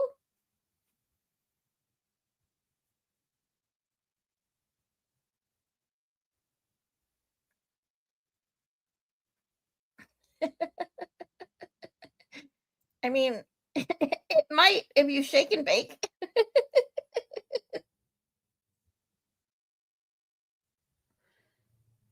Listen, I used to play Pokemon Go, okay, with my son. I used to take the phone and try to get the steps, even going like 5 miles an hour. And nope. It's like you are in a vehicle. Please confirm that you are in the passenger seat and not basically using this app and driving at the same time. And if you happen to drive slow enough to register steps, you're definitely not going to go up some freaking long ass tiny incline that's spread over, thousands of feet for it to register as stairs. This is absolutely insane.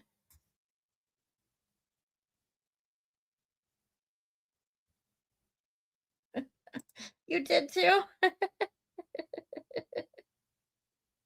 Schnork. Schnork listens.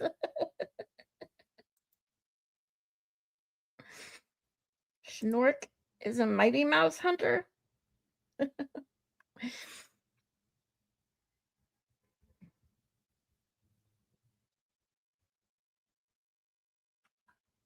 Put a pin at this point. We got to talk about this. You got it, Kazi G. But as we all know, we watched the video of the cruiser going up this enormous hill.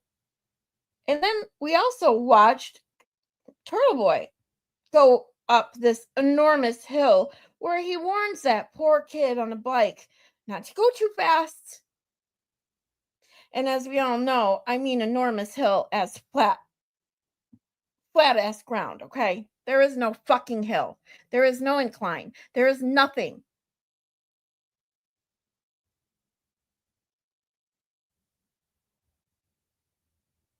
So even if it were possible to register that shit in a car, there was no fucking incline.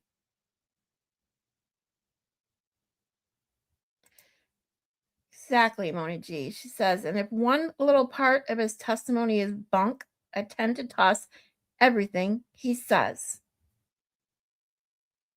I agree. Kosty will be back to the nursing home soon. He's got to feed his wife in the basement first.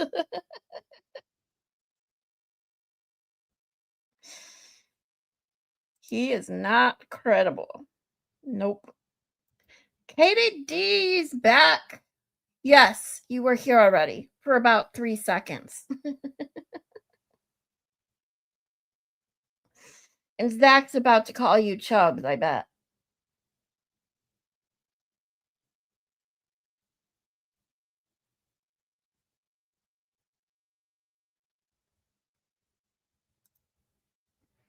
This is timestamp. I'm going to write the timestamp down, Kazi G, for when you hop on. We're at 111. Okay. Flights of stairs climbed while I was driving up the same hill multiple times. In your There's studies, no what fucking elevation hill. change would have to be present if you were in a car with a phone and it would register healthcare data as steps? Is there a certain level of elevation that would trigger that? Again, it's just a 3 meter incline is required. Did you say 3 meter? 3 meter. The healthcare data, in addition to being able to give a range of time of movement and defining generally terms, whether it's steps or stairs, is there any other information about healthcare data that is important in your analysis of this case? So can you just repeat that, please? I'm trying to think. The healthcare data you shared tells us there's movement. Yes. Trying to And think. it may come in the That's term code steps. for I You can't also think of an shared that answer that healthcare data fast. can show elevation. That can come in the term flight. Yes. Is there any other information about the healthcare data you looked at? Did you look at it across a wide range in this case? No, it was just the steps and the flight climb that I was interested in. What is the time period you look at the healthcare data for in this case? Between midnight and 6 a.m. or 6:30 a.m. At midnight on January On 29, 29th. 2022 till about 6 a.m. Yes, And before we get to any presentations, did you see movement on that phone relative to healthcare data at different points through the night? I did. Yes, Did you identify those different times in your report? I did. You created a PowerPoint for Mr. O'Keefe's phone. Are those time points and movements, are they indicated in the PowerPoint as well? They are. Yes. So you had, with Mr. O'Keefe's phone, you looked at location data, you looked at healthcare data. Is there any other data you found important in your analysis to try to track the movements or non-movements of Oh, the phone wait, of John hold O'Keefe on. on January? Is that Skip, KDD? Did Skip have trolls being assholes? Aw. He was going off on the guy. I would have liked to see that.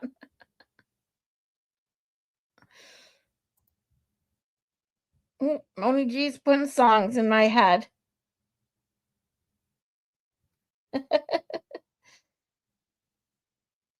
Whipping out of facts. Love it. Oh my God. If you guys are just joining, you missed the chat coming up with a bunch of amazing comments using Whippin. I'm gonna literally make a video of all these comments, like the one of J-Bro with all J-Bro's comments, and I'm so excited. I'm gonna have so much fun with this.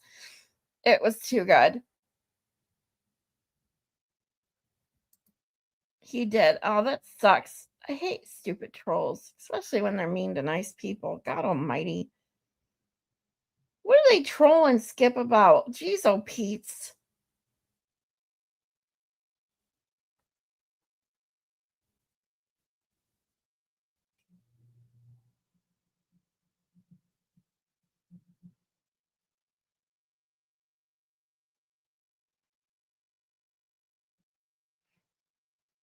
Yep. Whipping fun puns. They're amazing. Yep, we all love Kazi G.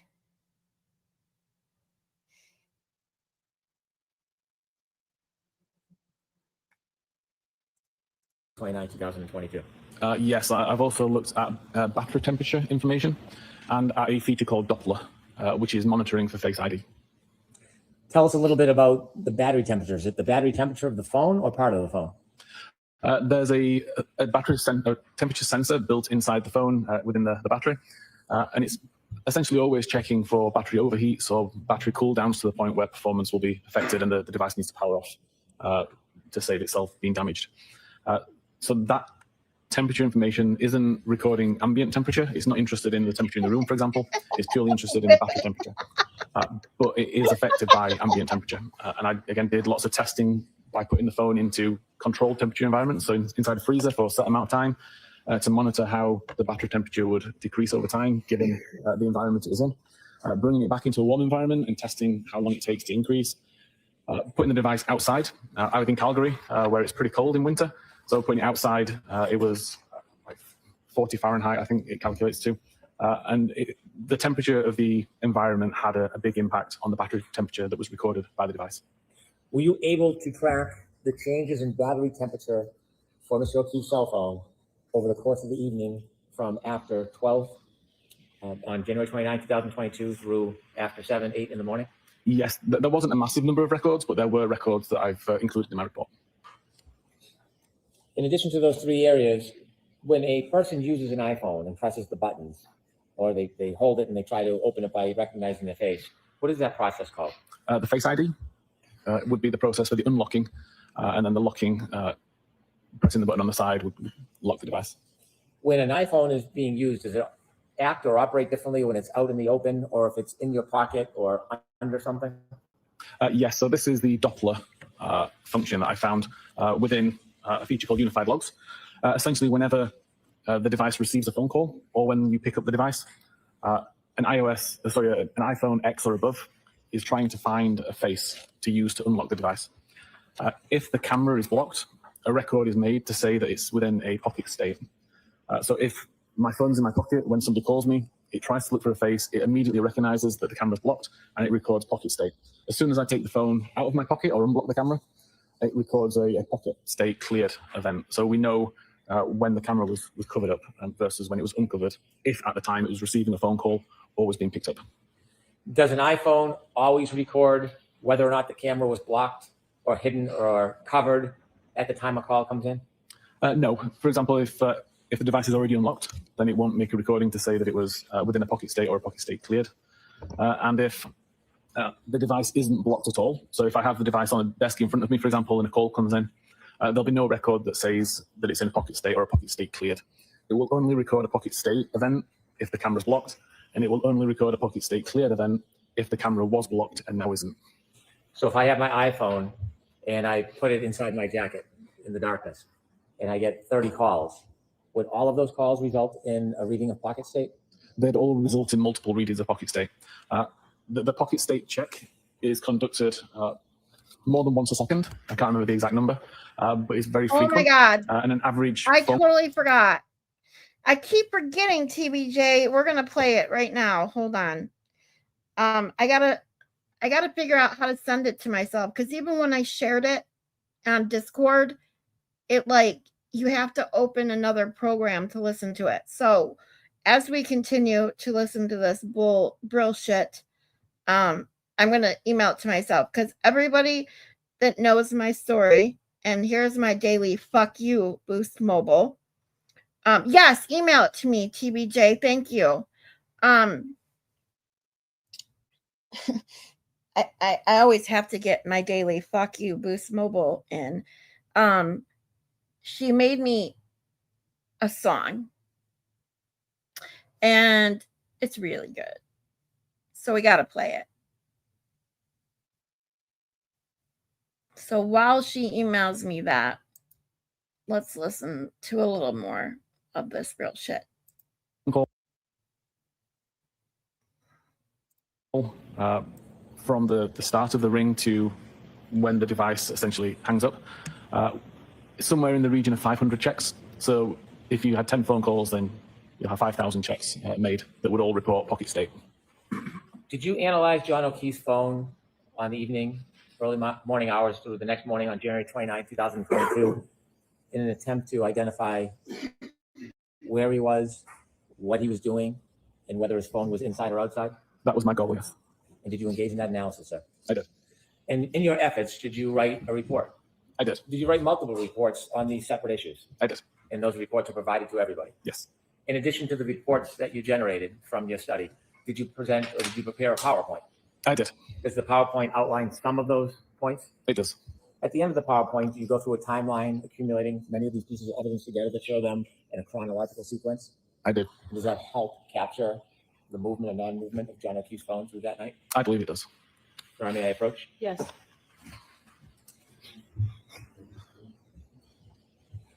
Yeah, everyone loves Emily C. She's another one. She's so kind and sweet. I don't know Yes, why this is it the trolls presentation be that I created trolling regarding John's on phone. her. It's ridiculous. It does. Exhibit, please. No objection, Your Honor. Thank you.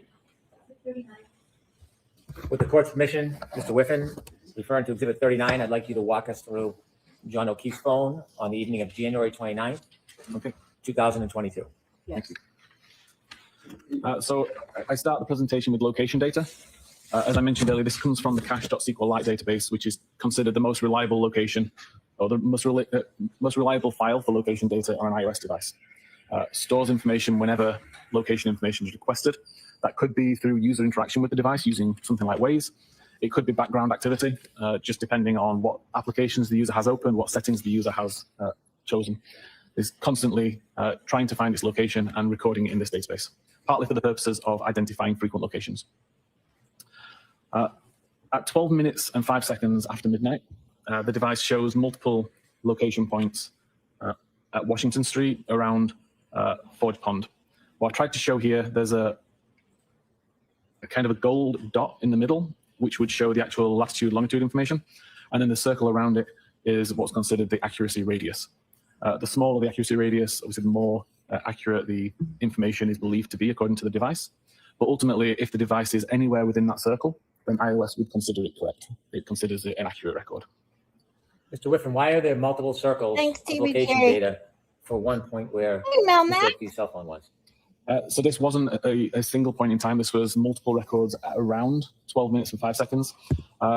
No application was actually in use at this time requesting location information, but the device, for whatever reason, recorded multiple records with various degrees of accuracy.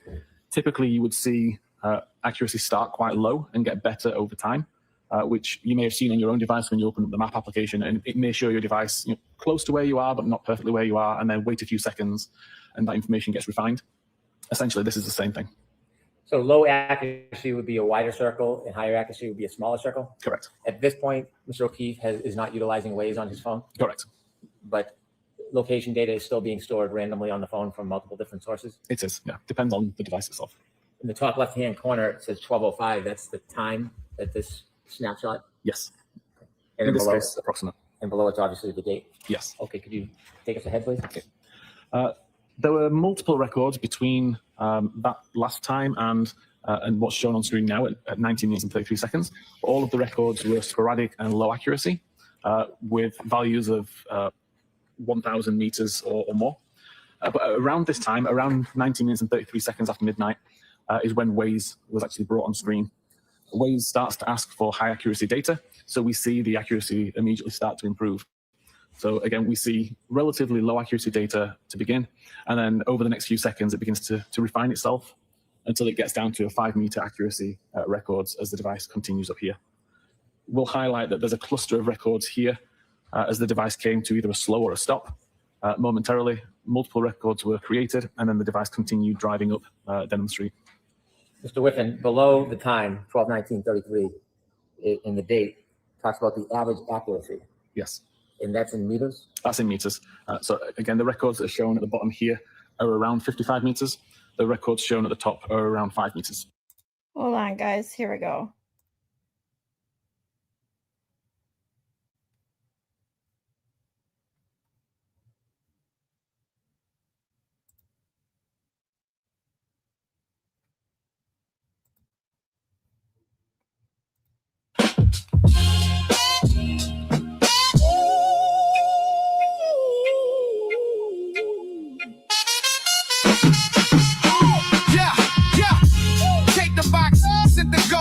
Watch that little ball creeping coast to coast. You pulled that. Never saw a scam gaslight in my head. Staring at the track and wishing you were dead. 2 months, dog, now you found a brick. Like it didn't take a lawyer in a trick. Promise me to buy back. Give me 7, 10 days. I'm burning every number in the kerosene haze. They took my tech and my check. Left me on red, left me with a train wreck. You flipped the script on day 9. So funny. Now they told me I don't qualify for a refund. Oh, fuck you, Boost. Give me back my goddamn money. You took my time, took my trust, left my bank account in the dust. They took my phone and my money, and acted like it's just numbers. Yeah, customer care is a fucking lie. I got the proof, you got the alibi. You move the line every time I get near it. You stole the hardware, now you trying for my spirit. Yeah, fuck. They took my tech and my check, left me on red, left me with a train wreck. You flipped the script on day 9, so funny. Now they told me I don't qualify for a refund. Fuck you, Boost. Give me back my goddamn money. You took my time, took my trust, left my bank account in the dust. They took my phone and my money, but you're not taking a damn thing else from me.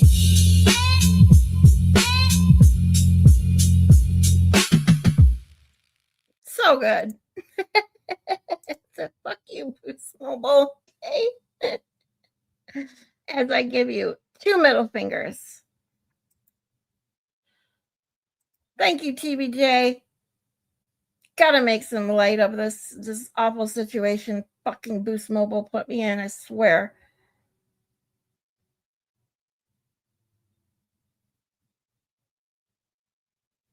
I just ignore them, KDD. I don't know. Maybe I'm lucky enough to stay away from the channels that don't have too many of them, or I'd stay away from the chat anyways, where they have too many of them. I don't know. People, I don't know how that's all these people do with their lives. Like, Go touch some grass. Do something else with your life.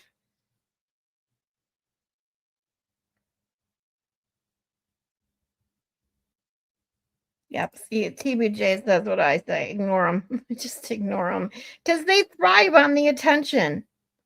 So, you ignore them, they're going to quit because they're not getting the attention. But it's almost impossible to get everyone to just quit or just quit acknowledging them. Hey, Cheryl, be careful driving.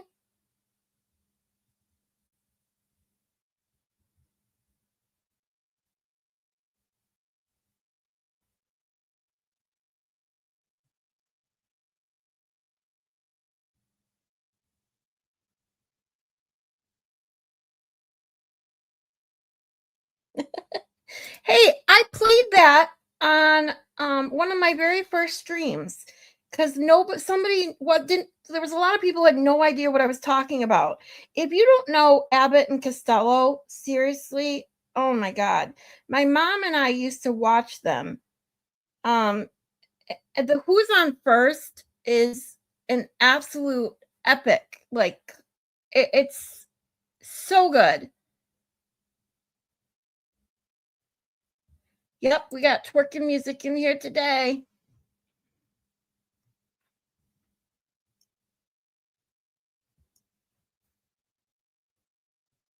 Yeah, it definitely takes a lot of energy to be so hateful. And they do it because they thrive on the attention that they're getting from all the people who, say shit back to them.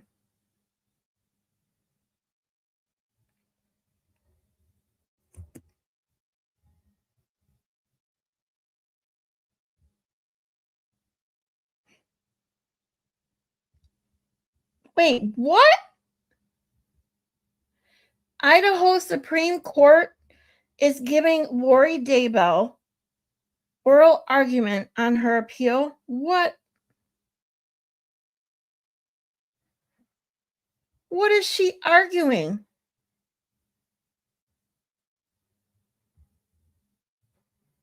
Do not feed the trolls, especially after midnight.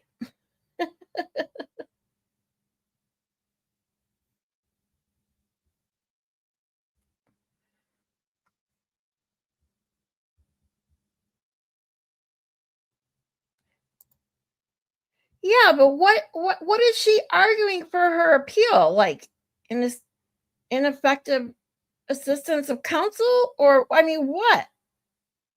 What argument could she possibly make?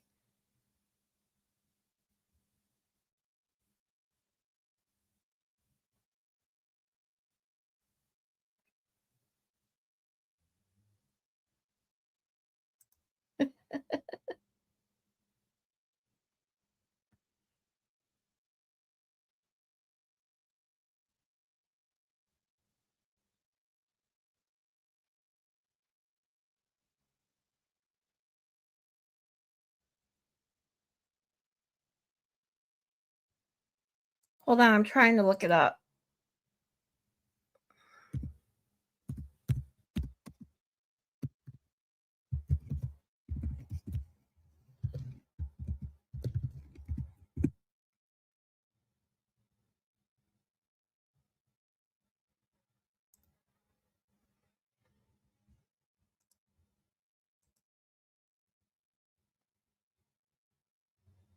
One year ago this week, Joy? Lori Vallow Daybell's trial in Arizona began.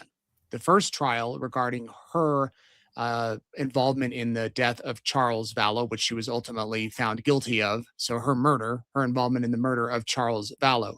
That started a year ago this week. Yeah, and I was in Arizona for that and bringing you updates all the time. And tonight, we're not talking about that case. We're talking about her Idaho case because the Supreme Court is now getting ready to hear this case, her appeal.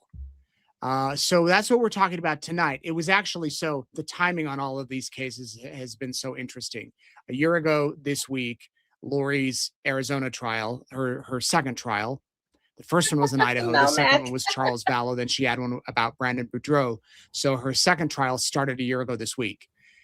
2 years ago this week, Chad Daybell's trial started. I believe it was on April 1st, April Fool's Day. And then 3 years ago this week, Lori's Idaho trial started. So it's all around this time of year. This is the first spring since 2020. Let's see, 24, 23, 20, 21, 20. No. First spring since 2022 that I've been home. It's kind of nice. But tonight we're talking about her appeal. So let me know where you're watching from if you have any questions. This is going to be legalistic. I'm not an attorney. I've spoken with many. This is deep kind of legal talk here, but hopefully we can make it easy to understand. And I want to go back. Lori's immediately after she was found guilty was appointed appellate attorneys to handle her appeal. So her defense team, Jim Archibald and John Thomas, they don't deal with this. It went to a separate attorney named Craig Durham, I believe is his name. And then the state represents the prosecution. So the Attorney General's office is the attorney for the state saying that the case should not be overturned. And this appellate attorney is arguing that, yes, it should, because errors were made.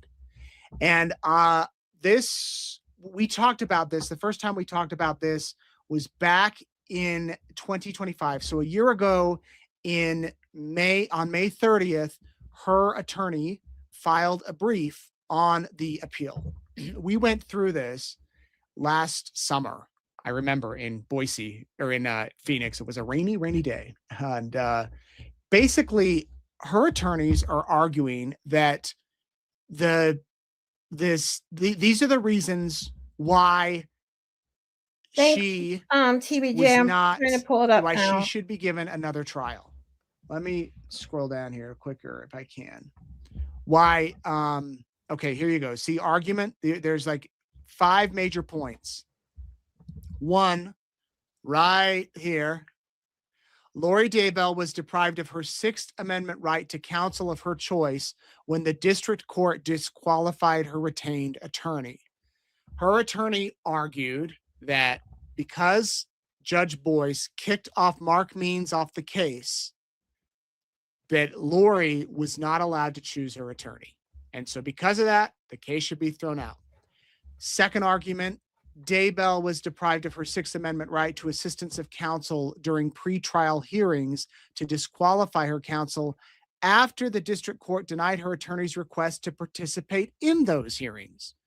So they're saying that her Sixth Amendment rights were violated because Mark Means could not participate in pretrial hearings. Now, you may recall the state came back, the attorney general came back and said it's because her case was on hold when she was deemed incompetent for 9 months. Her attorney wasn't allowed to participate because the case was on hold. Third reason, she was deprived of her right to due process under the 14th Amendment when the district court held pretrial hearings that affected her rights in her absence and while she was incompetent. Same issue there. Sorry, my voice is getting used to all this talking, and there's spring allergies in the air. The fourth reason, the district court erred in allowing the state to introduce evidence from Arizona in the Idaho trial. This is always an issue, the 404B. The judge did allow some of the stuff from the Arizona cases to come into the Idaho trial, not all of it. And same with the judge in Arizona. He allowed some of the Idaho stuff to go into that case, not all of it. Because of that, they're saying that those crimes in Arizona did not affect her crimes here, and they should not have been allowed in. And then the final reason, they said the district court erred in denying Daybell's motion to dismiss based on her constitutional right to a speedy trial. They're saying she did not get a speedy trial. She was deserved that trial within 90 days of being arraigned. She didn't get it. Because of that, the case should be thrown out. So that's what was the initial filing that her attorney put in last May, so almost a year ago. Then we went through that. You can go watch an old video that I posted earlier last summer. Then the prosecution, or the state, I should say, responded back in December. They responded to what the arguments were from the appellate attorney. And this is how many pages? Let me go down. 40, 56, 58, 59 page response that you can go read. And and again, we did another video on this. They responded back to the claims that her attorneys made. Well, now her attorneys just a few weeks ago filed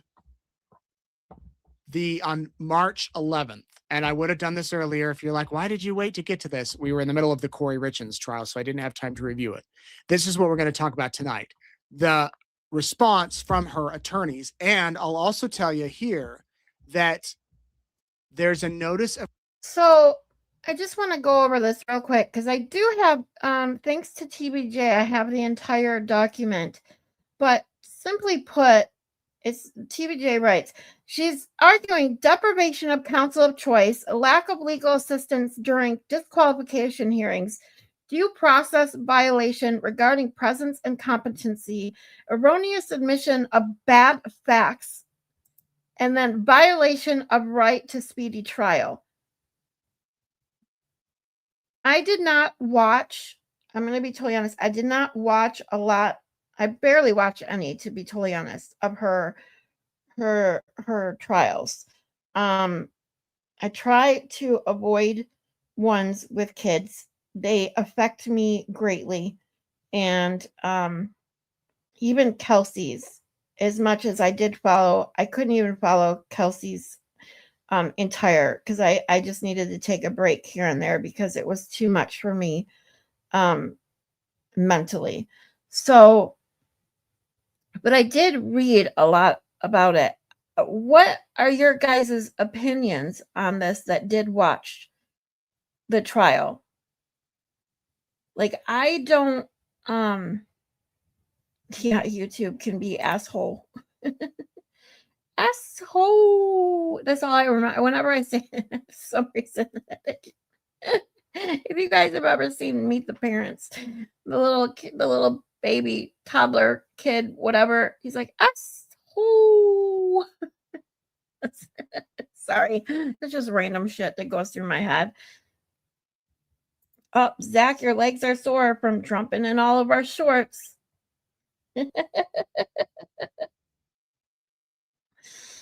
Zach really gets around everyone's shorts. I thought I was the only one. Oh, Zach's a player.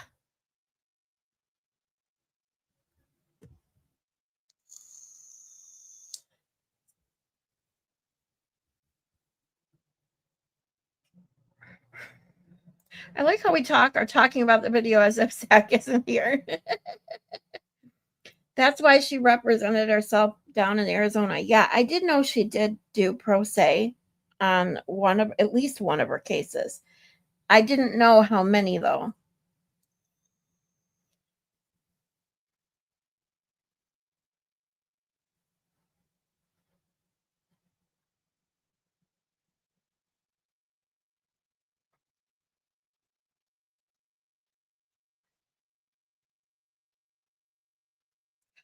Crazier than a shithouse rat.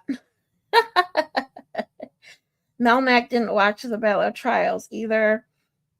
Someone else said same, I'm assuming, because you can't watch the ones with kids too. Who was it that made that comment? Where is it? Why do I literally lose count? Oh, other Mary B. Was that you? Did you not watch it because of the kiddos? Yeah. They're arguing structural error in the removal of counsel if the court finds that she will absolutely get a new trial. Don't think they will.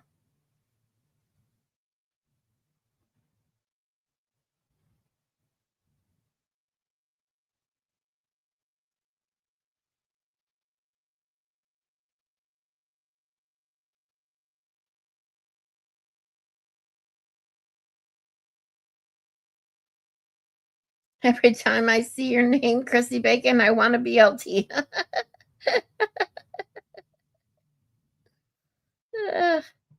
Don't start making me hungry, you guys.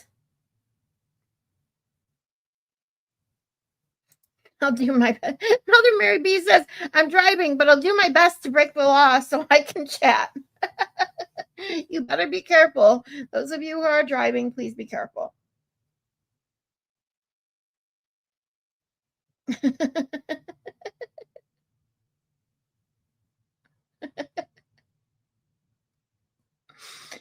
Katie D says, LOL, Joy. I didn't notice that about her name, and now I can't unsee it. That document is 71 fucking pages. Oh my God.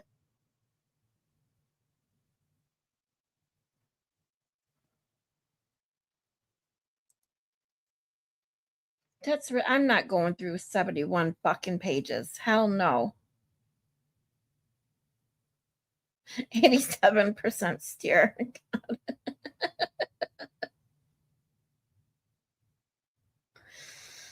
Prince Lava. All right. So if that is 71 pages, I'm definitely not going through the document.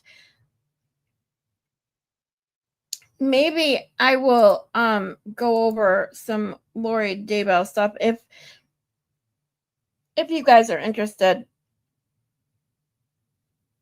But we get the gist of what she's arguing.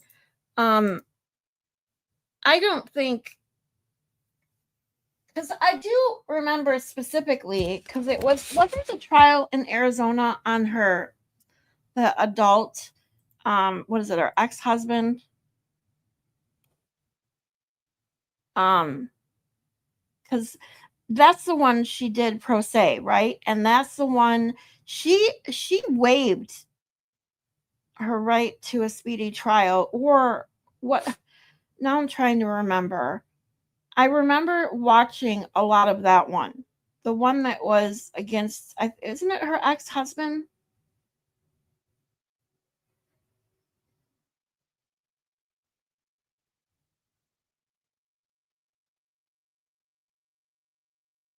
Oh yeah, Kazi G, I pulled it up on the screen. You didn't see it? I didn't read it. I should have. Yeah, Joy called you McKazi or McYBE. That's funny.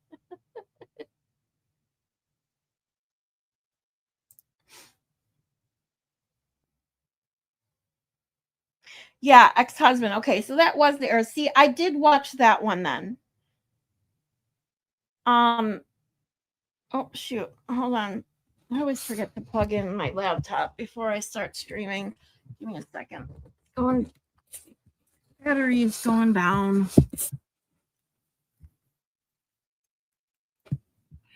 But I specifically remember watching that one and her ridiculousness in court. The shit that she would say in court was absolutely insane. And I do remember her going over whether it was that she waived her right to a speedy trial or she didn't waive it. Either way, I know that it was discussed in court. Whatever she decided on, it went her way.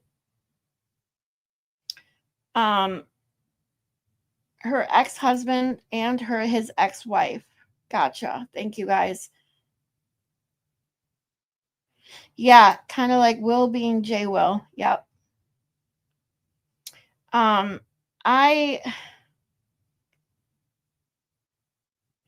Yeah, exactly. They expired a lot of people. Starting with her own 2 kids. Like, it's just sick. And the arrogance and because I did watch her, I didn't watch it all because I couldn't stand it, but her interview from jail with that one guy, God, what is his name? I watched that interview and she is just, I don't even have the words for someone like her. I just don't. Besides disgusting, despicable, inhuman. It's just gross. Hey, Shelly.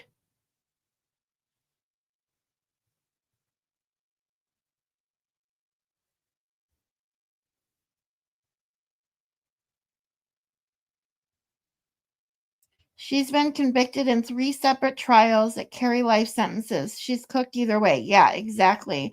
I mean, I don't even know why she's bothering with appeals. I mean, it's not like if she's lucky enough to get one appeal through, it's not like it's going to vacate all the rest of them. She's not going anywhere.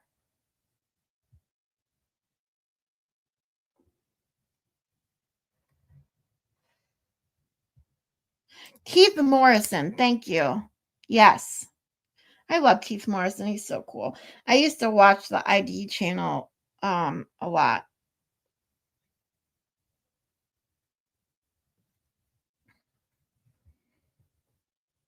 Before I canceled all my streaming services and now stick to YouTube.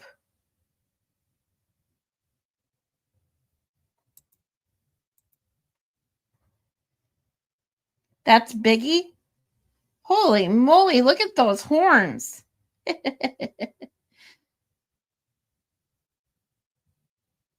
Yes. Alec Murdaugh's another one. That trial. Oh my God. That, ugh.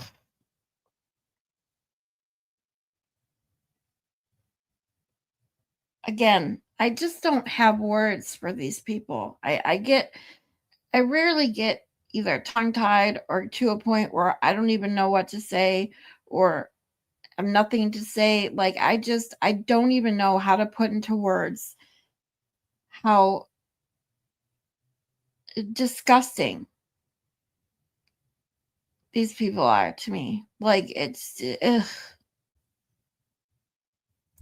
So thank you for all the facts, TBJ. I appreciate it. So she's started with her ex-husband July 11th, 2019. Oh, okay. So it was her ex-husband first. Okay, so I got that confused. Tylee and Ryan. Ryan. Okay, and then JJ. Okay, so they weren't even on the CC. I did not watch the children trial at all, so I didn't know it was a different day. So Tylee on September 9th, 2019, JJ September 23rd, 2019, and Tammy Daybell on October 19th, 2019. Like, dude.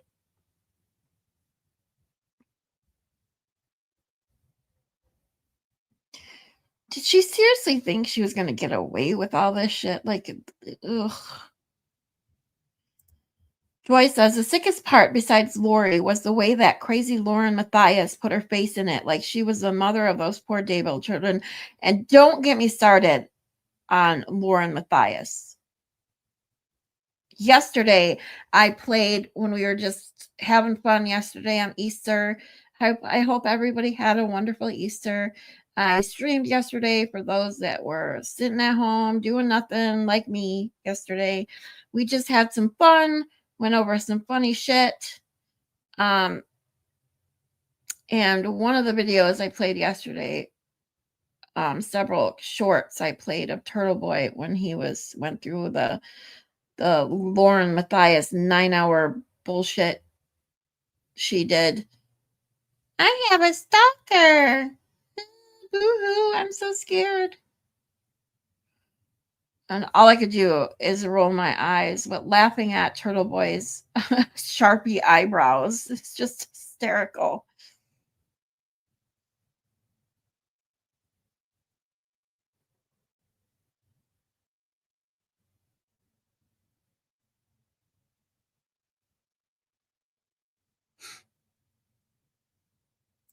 Ruined my Christmas. Oh.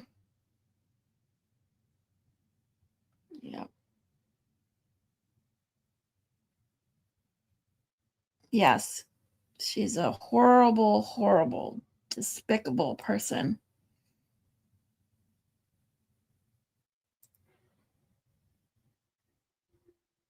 TV and the eyebrows. I can't. Still makes me laugh. Yeah, it's hysterical. We did it, Jay Bro. Most offensive part is that she dresses Grayson in clothes that are 3 sizes too small. Wait, she dresses Grayson? Isn't she a grown woman? Isn't she her producer, as she calls her?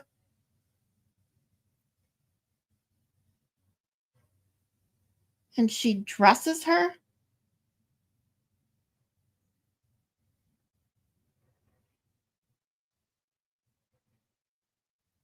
Am I getting them confused with somebody? I don't know. Or is that her kid? Why am I getting the names? Oh, the son. Oh, that's ridiculous. Oh my God. See, I've never seen pictures of her child. I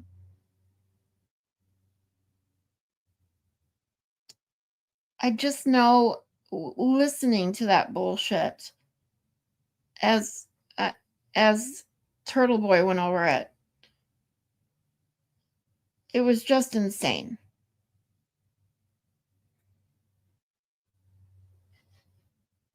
Getting that worked up over someone making a TikTok about you. Like, and then for her husband, oh my God, that was even the worst part. Her husband with that weird, awkward fascination with Brad Pitt. And him being is he a psychologist, psychiatrist? I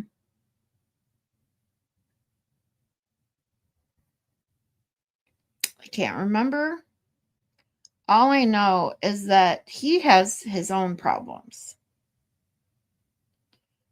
And when you can't, like you cannot treat a family member. However, you can see when someone close to you. I'm not a psychologist or a psychiatrist. I just have a degree in psychology. I worked in mental health in different areas. I studied and mostly research. Never intended on getting my LLP or anything like that. But when you have a doctorate in psychology or psychiatry, even though you cannot diagnose or treat a family member or friend, you can normally see that something's wrong up in there, okay? And especially if it's your wife, you think that you wouldn't feed the delusions. You would say, hey, honey, you need to take it down a notch. Maybe you need to get some help. But no, her husband says, oh yeah, I'm just as delusional as she is. This is ridiculous. We fear for our lives. And yeah. Then goes on another stream with her, talks about Brad Pitt for a ridiculous long time. That just made him look as crazy as she is. Oh, I'm sorry, Dr. John. Yeah, make sure you have that name correct. He's a forensic psychologist. Oh my God, it's even worse. Ugh.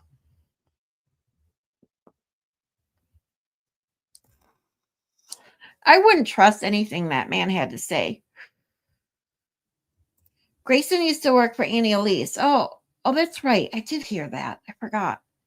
There's no way she would have dressed like that on her own. Gotcha. I remember seeing a picture or the video. I saw the video of them at CrimeCon, but I don't remember what she was wearing. I was looking at how ridiculous she looked and sounded.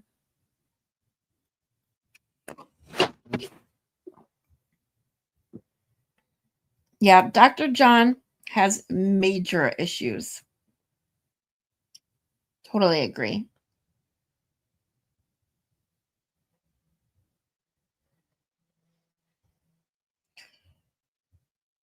He mastered in pitology.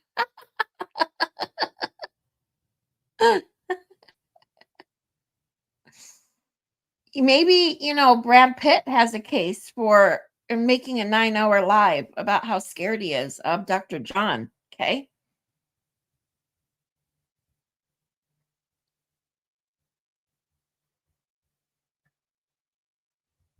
Yeah, exactly my point.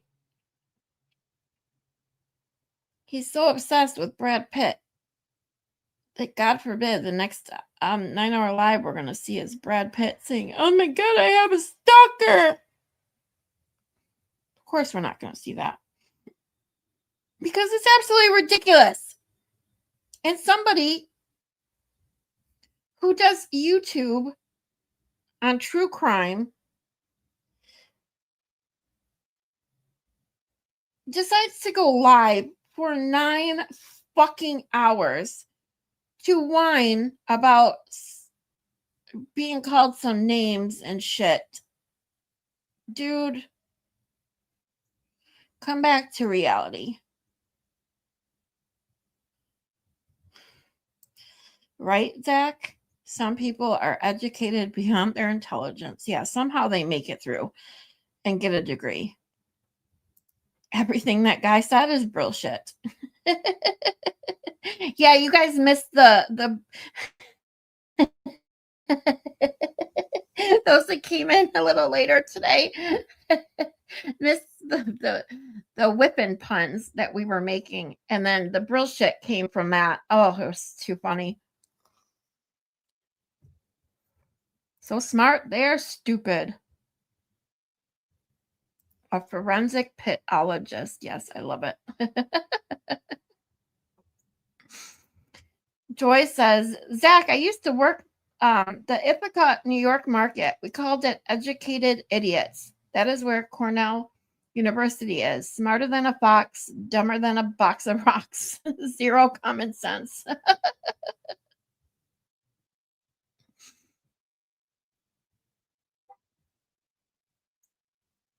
Limpologist.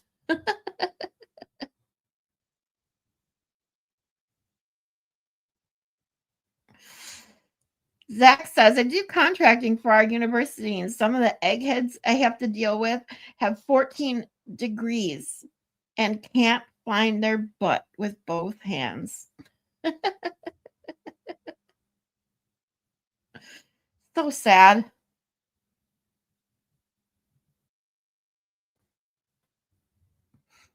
Oh, I can't even imagine KDD.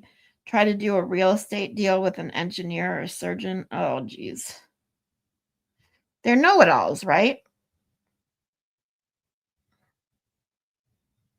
They think they know better than you, even though you're the real estate agent, not them.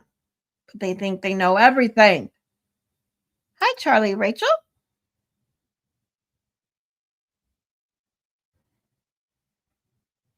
Don't forget to finger blast that like button. I love it when you guys do fun stuff like that. I've started using stuff that you guys put in my chat and others, like butt dial the like button. I did that in Baker's chat this morning.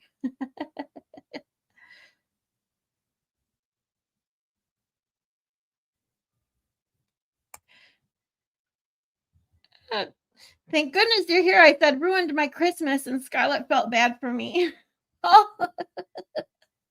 wasn't it you the other day that said someone ruined your Christmas and then someone ruined Easter, right? Yes, Metallica said it best. Sad but true. So sad.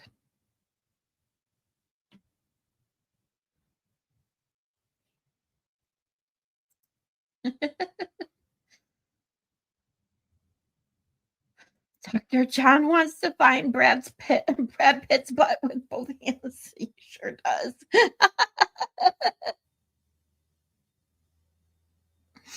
He wouldn't know what to do with it.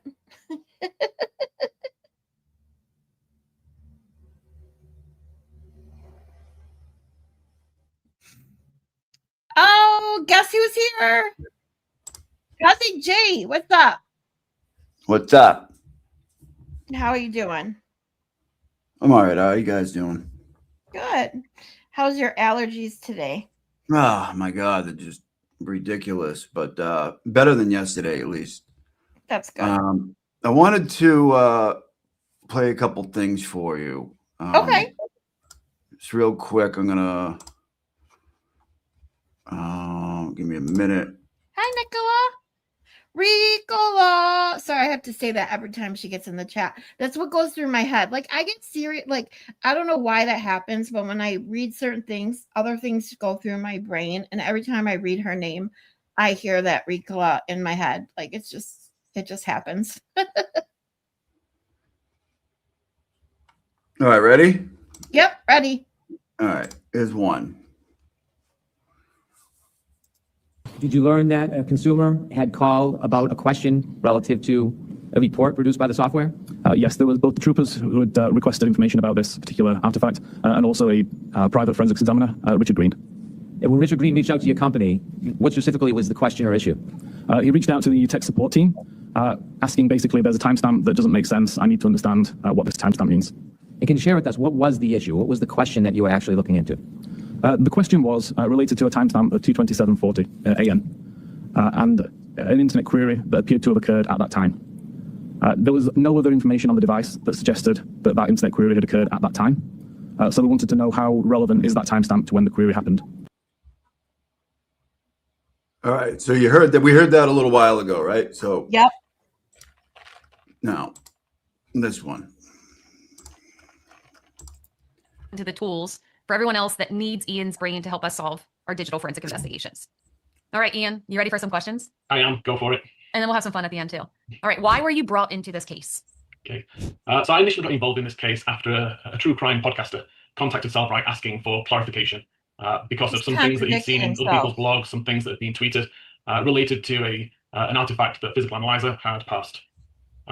Basically, police had obviously extracted a bunch of phones at the time of John's death, done their own analysis, including the analysis of a witness's device, which was written off at the time as not containing anything relevant to the case. About a year later, defense experts took that same extraction and ran it through Physical Analyzer as well, and now found a timestamp which they thought was a smoking gun. The timestamp itself was related to a Google search, the infamous Google search, "How long to die in the cold," which is an obvious misspelling of the term "how long to die in the cold." I'll say that this search had actually been found initially by police using Physical Analyzer 752, but at that time, the timestamp attached to it was around 6:23, 6:24 a.m. after John's body had been found and therefore deemed not evidentially significant. However, when the expert for the defense took the same data, they used a newer version of Physical Analyzer. This newer version had additional support. Obviously, we always add support for new artifacts as time goes on. And this new artifact support for a database called Browser State gave a timestamp of 2:27 a.m. For that same Google search. And that's important. 2:27 is a really important time because that would mean that this is around 3.5, 4 hours before John's body was found, implying that somebody had some knowledge that he was outside dying in the cold. All right. So we just heard a provable lie. I mean, he's either lying in court or he's lying here. Was it Richard Green or was it a true crime podcaster? You know, so which is it? Here, but let's go further here. There's another one. Okay.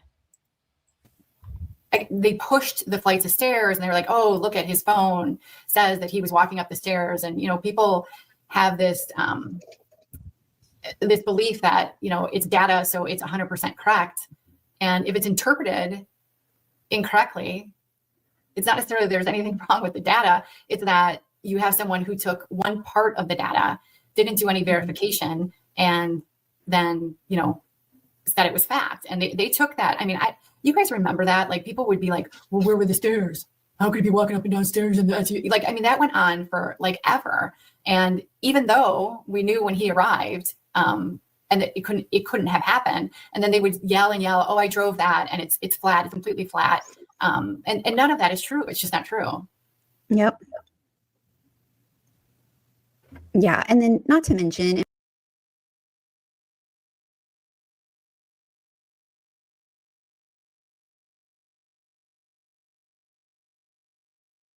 Hey, Scott. Yeah, so we heard that, right? Yep. And these foreskin girls, I swear to God, they just, I can't even stand listening to them. You catch them in so many things that are provably wrong. You know what I mean? Yep. I mean, but as far as him whiffing, lying in court or lying elsewhere, they really don't have anything to do with it. They're just stupid. So I want to find the one.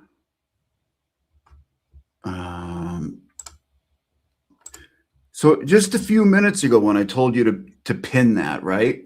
Yep. I know. I wrote down the timestamp. You did. Yep. If you want me to go back, I can. If you want to go back to that, we'll listen to that for a minute, and then I have something you can play. You can play after that. Okay, let me go back. It was 1:11. So let me pull this up real quick.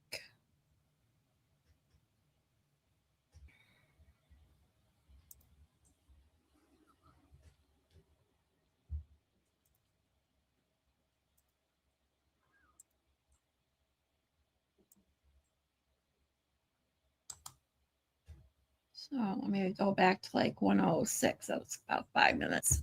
So tell me if I need to go back any further. Okay. So it would aim to get GPS quality information of around 5 meter accurate. So why doesn't a programmer getting GPS data is not always possible. If you're in a building in a basement, for example, you may not get that. But also, it can be expensive to. Is it breaking up for you guys, or in just terms me? Of processing power, in terms of battery requirements. So if it can find, for example, then it would prefer to do that. So after the highest level, still continue to capture that highest level. Still kind of working through Yeah, a backlog. hold on, let But me pull it fundamentally, down if and there's back an up. application open that's trying to use location services, then the location information that's being requested and recorded my is computer far more sporadic. Just It's being typically wonky. background Hold applications on. that may be requiring location data.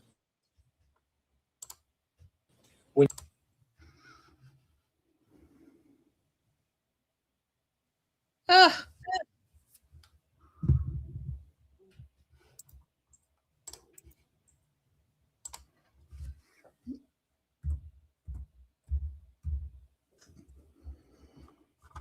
Sorry, guys.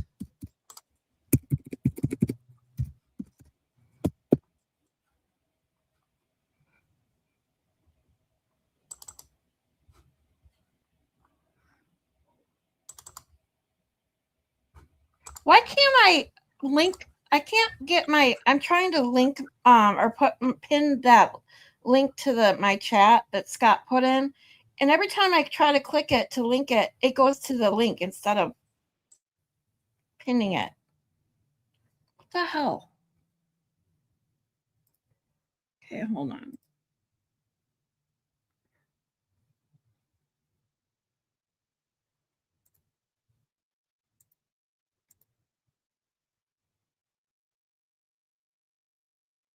Share screen. Come on.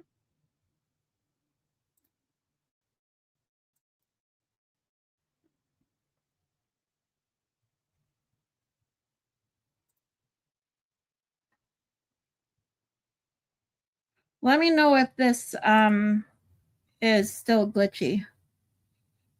Let me pull it up. Here we go.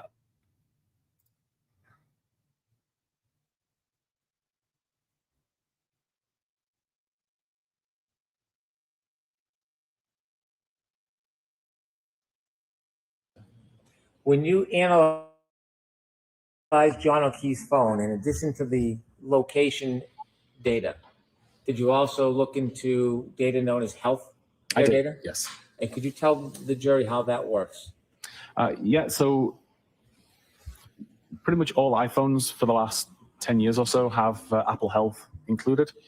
It monitors activity on the device, such as steps taken using various sensors inside the device, looking for motion which appears to be walking. It monitors altitude, so it knows whether you've gone up a flight of stairs, for example. It uses that information in concert with the steps taken. So it knows the difference between going in an elevator versus walking a flight of stairs. And all that kind of information is available to you as a user to essentially see how far you walked each day and to monitor your own health. When you look at healthcare data, you said it interprets it in different terms. One you used was steps. If I have an iPhone and I'm walking and it registers steps, can it tell what direction I went in? No, it's purely just looking for motion of the gyroscopes, which appears to match the pattern that it expects of somebody who's walking. It doesn't know whether you're in a straight line, walking in zigzag circles, just number of steps. What if I had my iPhone and I was moving the iPhone, but my feet weren't moving? Would it? It's walking or the healthcare data. I got it. Does it store with date and time? So there's two locations that health data is stored. Primarily a database called healthdb_secure. And that aggregates the information into periods of time. So you may have a 10-minute period where it says 100 steps were taken. It could be that the 100 steps were taken in the first 2 minutes, and then virtually nothing was done for 8 minutes there. But there's another database called Cache Encrypted C, which is more granular. It's where the information is written originally prior to it being aggregated and moved. You know what, we were the incline and the hill and blah blah blah. And I was literally, that's when I brought up the whole Pokemon Go, because you literally, if anyone has used any sort of tracking app, walking, whether it's a game or just one that tracks your steps or even your Apple Health, if you are in a car, it will not register steps, period. It just won't. No, it won't. And so the next thing I loaded in, I actually contacted Apple support. I mean, it's the closest you're going to get to. They don't release anything, Apple. You know what I mean? They're so protective of their stuff. Even if there was a mass murder and they could catch the guy with iPhone data, they don't release the their methods or their codes and stuff like that. So there's only so much you can do.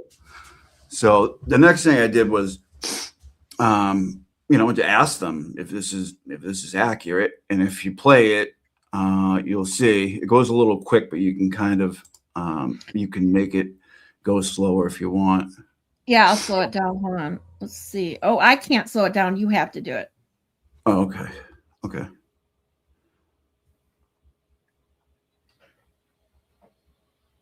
So basically, back here was the question.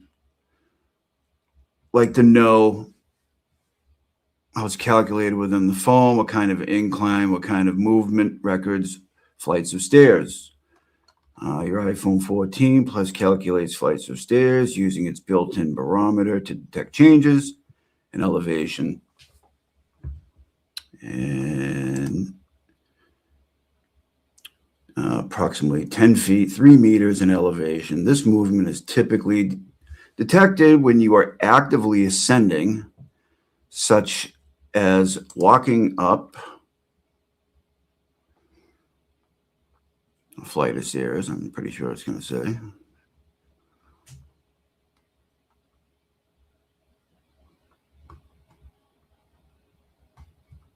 Pretty soon. Okay. Can I record flights of stairs just by driving in my car?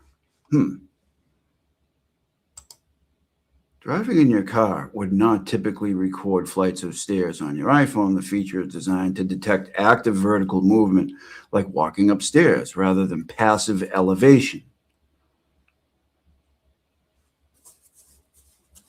Interesting, Apple.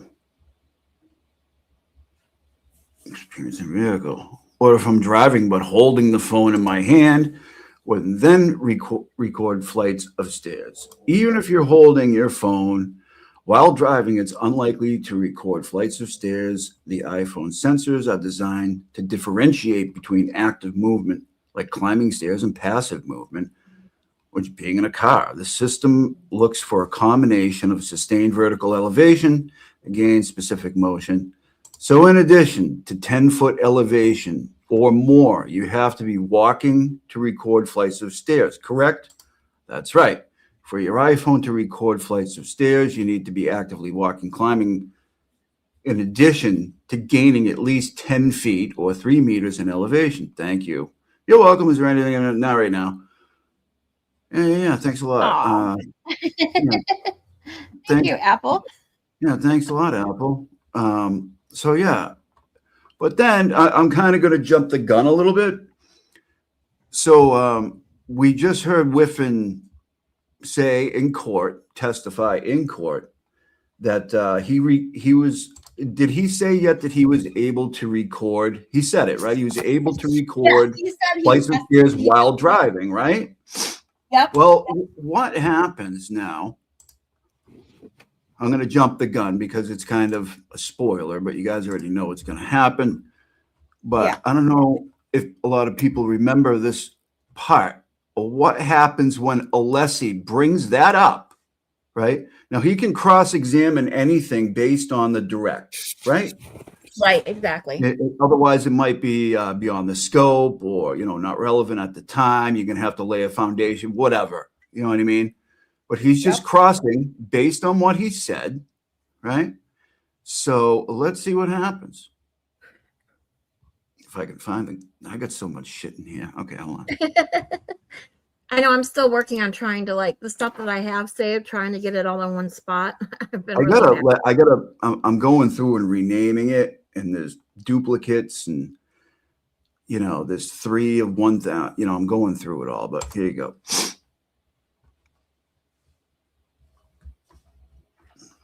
Phone, driving around, and then moving it with your hand? Correct. Yes. In the year and a half that you've been on this case, did you ever take an iPhone and do the same activity on the route that you were discussing yesterday between 34 Fairview and One Meadows? I actually did it on Sunday night. I'm sorry? I did it 2 days ago on Sunday night. And with regard to your time on this case, what was the results of that? I object, Your Honor. I'll need to be heard briefly. I'm sorry? I object, I need to be heard briefly. Okay. Come on over. Did he seriously object to that? Mr. Whiffin, I am now going to proceed to a different topic. Do you So he objected. All right, Whiffin said it in court. He testified to it. Yeah. Alessi says, what were the results? Because he said I recorded flights. Did he not? Yep. Then Brennan objects. They go to sidebar, and it's shut down. Alessi has to move to a different subject. They got him right out of that thing. See, now that's some bullshit. Yeah. Because it would have, I bet you any money, it was because the results were unproven. He couldn't get it to do it. Around and then moving it with your hand? Correct. Yes. Well, then his testimony in the first place should have been stricken, and there should have been an instruction to the jury. Yeah. In the year and a half that you've been on this case, did you ever take an iPhone and do the same activity on the route? And by the way, there was never any proof of this. He just said he did it. Right. He just said he did it. Right? Right. That you were discussing yesterday between 34 Fairview and One Meadows? I actually did it on Sunday night. I'm sorry? I did it 2 days ago on Sunday night. And he just testified that he supposedly did it. He's lying his ass off. Your time on this case, what was the results of that? I object, Your Honor. I'll need to be heard briefly. I'm sorry? Look at the look. Okay. Come on over. Wow. Mr. Whiffin, I am now going to proceed to a different topic. Do you recall? Yeah. As a juror, though, I mean, hopefully, I mean, we all know how this turns out, but with the jurors, especially, let's say I was listening to that, I think most people would say, well, what were the results? And if the prosecution is the one objecting to that being answered in court, it's logical to think, oh, the results aren't going to be good if the prosecution is objecting to it. Said it, gave no proof, no data. I mean, there's no data on it. I did it the other 2 days ago, Sunday night driving up. He just said it, right? Right. He said what the results were. And then unless he tries to get back into it to impeach him on that shit. Yep. And get into it, and he gets shut down. He can't even bring up the subject again. Now, see, I haven't watched the sidebars. Is that sidebar out yet? I don't know. That's a really good question. I don't know. Because I would really love to hear that sidebar. I don't know. I could look real quick. I mean, it doesn't matter. If anyone knows, just let us know, because if that sidebar right now, because of what we're talking about right now, I would definitely really, really like to hear what was said, because how did she justify shutting that down? Leslie brought it up. Well, she allowed it on direct. Right. That's she what came saying. back and said, hello, jurors. On direct, you heard Mr. Brennan ask Mr. Whiffin about driving around and recording steps on his phone. You are not to take that into consideration in your deliberations. I'm striking the testimony because he can't get into it on cross? Why not? Then strike it all then. What do you, I mean, there's so many parts of this we could do this for, but this is what one of my first shows was about. And the next one was about key cycles and that shit. And how 1162 it's impossible that the trigger event is off of that key cycle. It just didn't happen. And it's really exactly. It's 1164 minus 2. I mean, it's simple. You know what I mean? Like, what would that be? Well, 1162. That's when it was getting on the tow truck. Yep. 74% throttle. Right. Trooper Paul made it seem like the key cycle from going onto the truck was just missing. But that's because he is so stupid that he didn't realize in saying that 1162 was the triggering event, or what the event that they're saying is what supposedly hit John O'Keefe, and as we know, it didn't. But he was so dumb to just say, "Oh, in court when he's brought up to this, that when you subtract 2, it's simple math. That would be the being put on the tow truck." He's just like, "Oh, well, that one wasn't recorded." Oh, it's just missing. It's just, we don't know why. It's just missing. Yep. We don't really, sometimes things happen. We don't know. But every other key cycle is recorded on the damn thing. Right. Just like the library footage is gone. Just like this 42 minutes in the Sally Port gone. Like, oh my God, it's just, sometimes things happen. Technology is not perfect. There's glitches, there's breakdowns, there's connectivity issues, and we don't know. It's just not there. But anyways, we want you to believe that, the 62 feet, the 18% left steer. I mean, you can watch it happen. You can watch it happen. You can watch it go in reverse about 62 feet. You can't tell exactly to where the tow truck is, right? Yep. You can tell it almost make like a 3-point turn right there, and then go up on the truck, spinning its wheels. And at that point in Dighton, there was tons of snow. It was up to the bumper almost.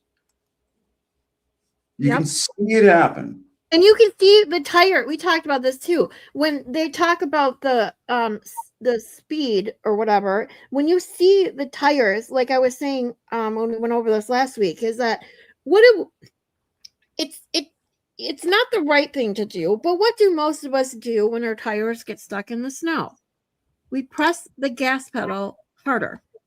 When they're talking about the gas pedal being pressed to 75% and the revolutions of the tires being such and such, it's because, as is also on video, you can see the tires spinning and spinning and spinning in the snow. And then every time they're asked with a an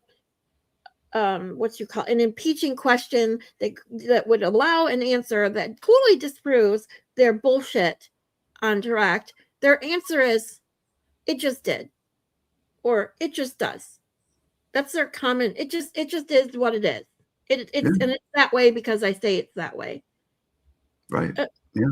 It's just I wasn't the guy that put it there. Well, you weren't. Right. No more comments, Mr. Jackson. Bullshit.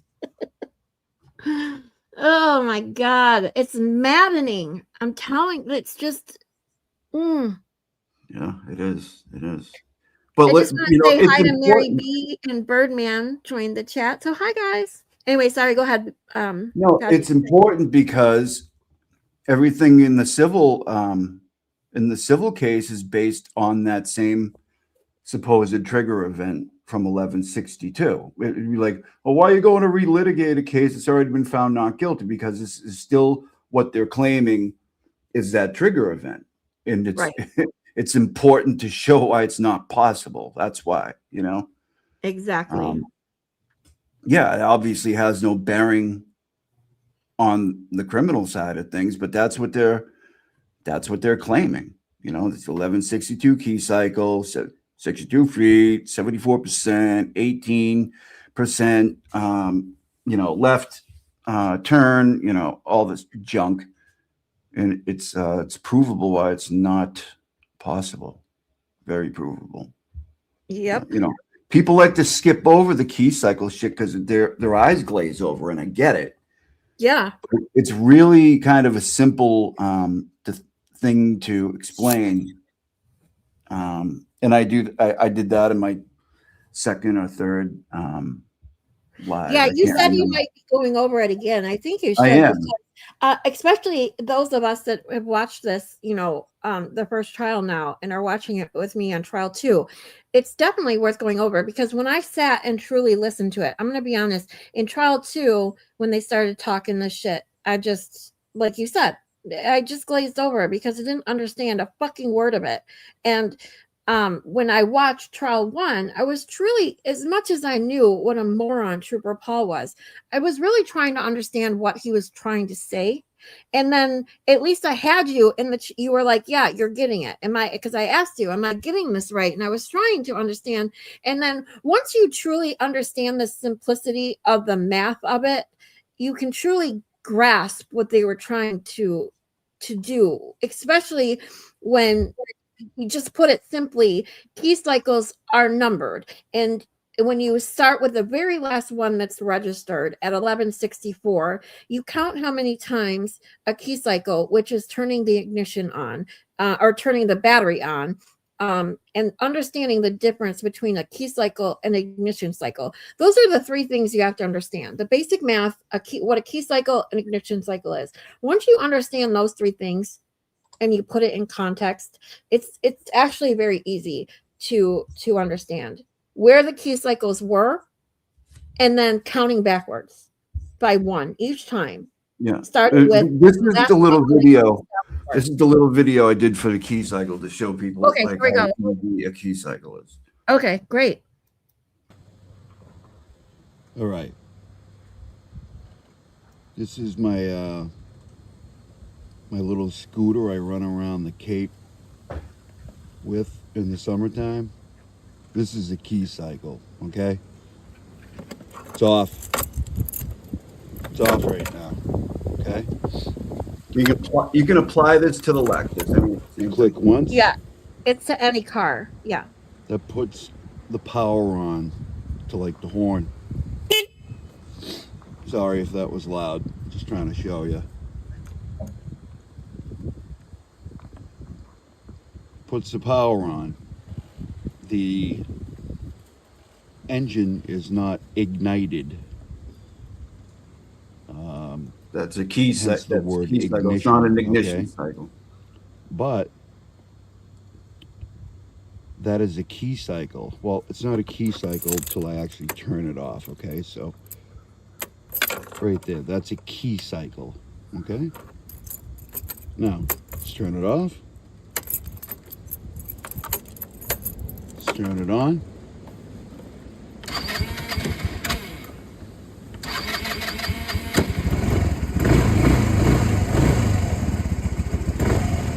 Now, I have just ignited the engine. Okay? That is, okay. Now that I turn it off, that is an ignition cycle. But you can't, and this goes for cars, cars to anything you can think of. Anything with a push button, it's the same thing. You push the button once, you get the power. It's not yet started, you push it again, the car starts. It's the same idea, okay? Key cycle, ignition cycle.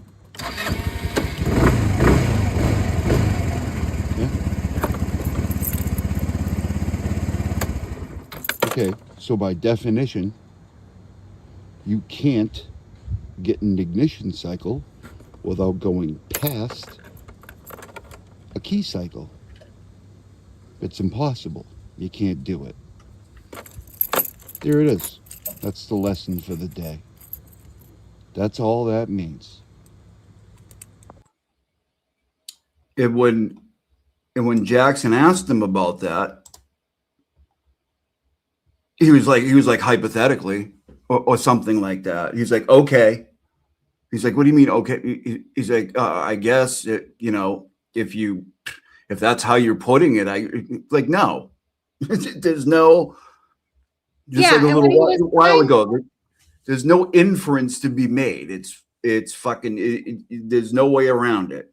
Right. You can't get an ignition cycle without a key cycle. And that's where he said, when he was trying to get Trooper Paul to say you can't have an ignition cycle without a key cycle, and he's like, well, not necessarily. Well, he's just trying to confuse. Well, really? Tell us how necessarily it could happen. Exactly. You can have a key cycle without an ignition cycle, but you're not going anywhere. Right. You're Number not one. going anywhere. Right. That's when you're listening to your radio, but you're not driving anywhere and you're draining your battery. Yeah. Okay. So, yes, technically you can have a key cycle without an ignition cycle, but you cannot.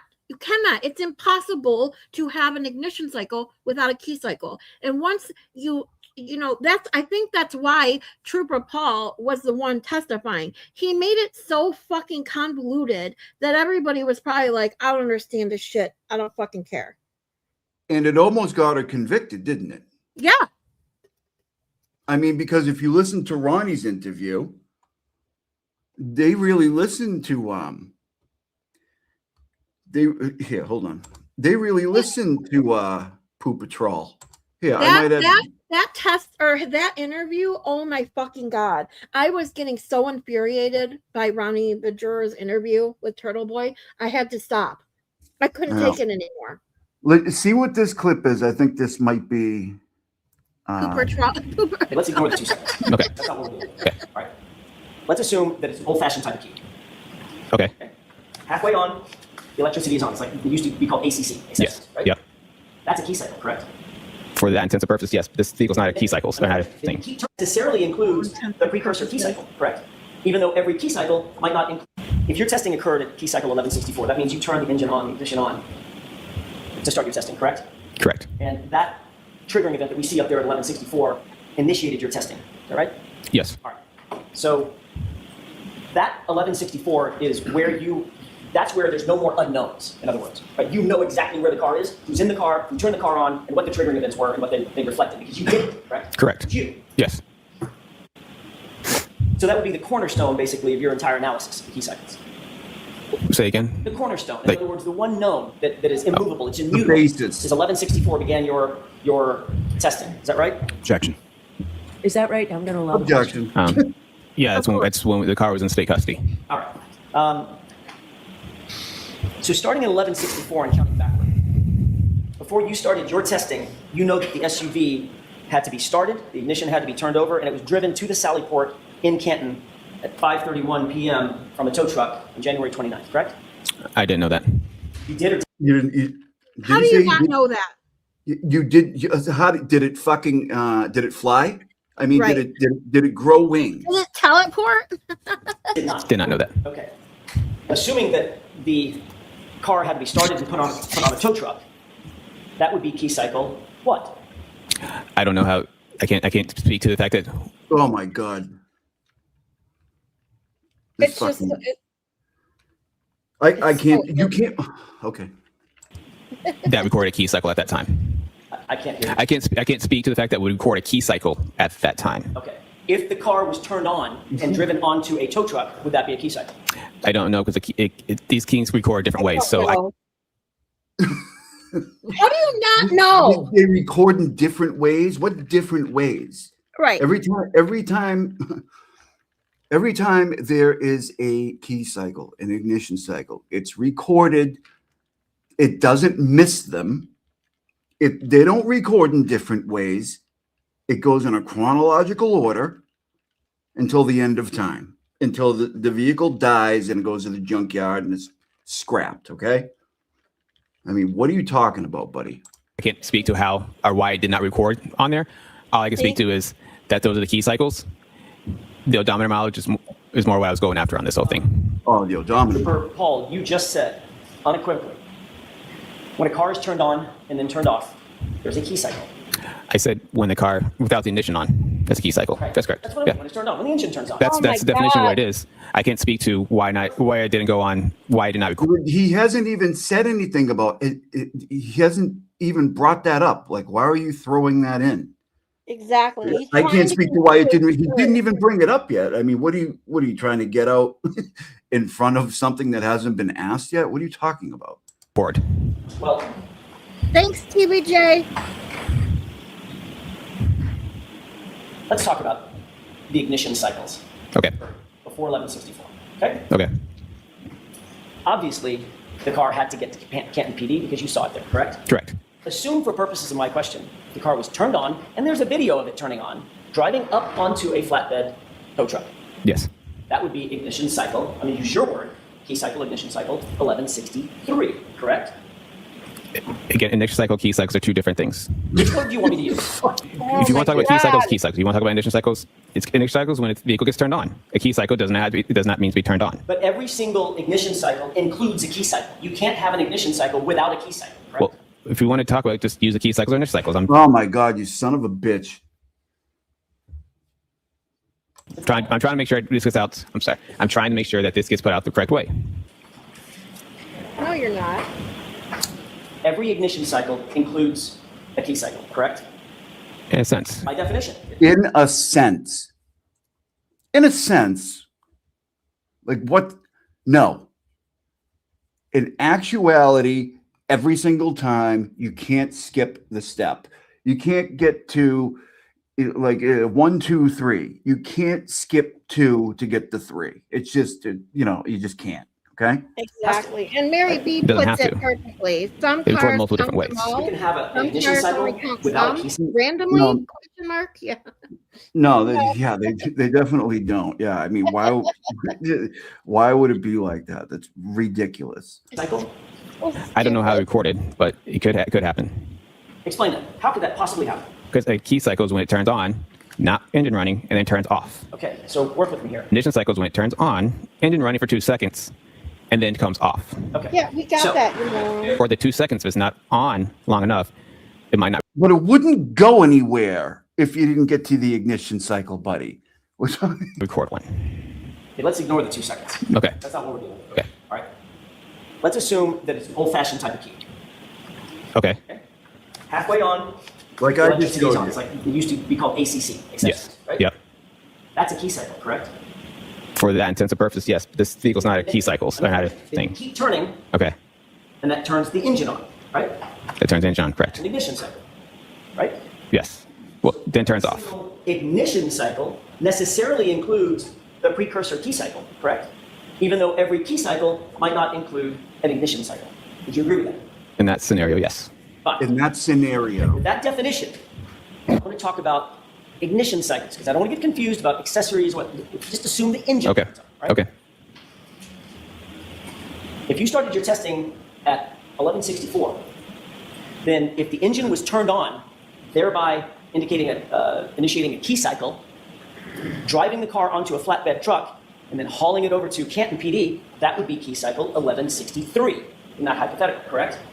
It could be. Okay. It could going be. backward from there. In your hypothetical, if you're hypothetically proposing this, it could be in a sense. Dude, no, that's not how shit works. No. If the SUV was, I'm sorry, let me add one event that I just forgot. It had to get off the tow truck in Canton and be driven into the Sally Port. Did you ever see that video? No. Being driven in? No. No. If there was a video showing that the car was actually driven into the Sally Port, Yeah. that would necessarily There's be key another cycle, one. correct? There's another Possibly. Okay, so that would be key cycle 1163. My mistake. I was missing one, right? Okay. Before that, if the car was turned on and driven onto the flatbed to get to Canton, that would be key cycle 1162. Correct? We're going back. It's possible. All right. It's possible. Before that, if the car was started and the car was driven from One Meadows Avenue to Karen Reed's parents' home in Dighton, that would be another key cycle 1161. Correct? They're possible. Before that, if the SUV was started and driven by Miss Reed from the garage at John O'Keefe's house to Jennifer McCabe's house at 5:07 in the morning. Anybody got a guess on that one?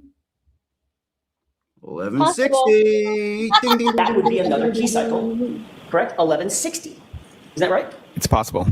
And before that, if the SUV was started and driven by Miss Reed to the waterfall, from the waterfall to 34. Anybody? Possible. The last one was 60. What's this one? 59. 59. Ding, ding, ding, ding, ding, ding, ding. For Fairview at approximately 12:15 a.m., that would be another key cycle, 1159, right? It's possible. Possible. I want to be clear. The reason that these numbers skip in your diagram, they don't go directly in order, right? Not every single number is in order on this left-hand column. It's because this is only a diagram of when triggering events occur, right? Yes. Something unusual about the operation of the vehicle, correct? Yes. And it's clear that from the data, there was no triggering event at key cycle 1159, was there? No. So assuming the driving events that I just told you, right? Assuming for purposes of my question, that the driving events started at 1159, driving over to 34 Fairview from the waterfall. Then driving at 5:07 in the morning over to Jen McCabe's house, 1160. Then driving to Dighton.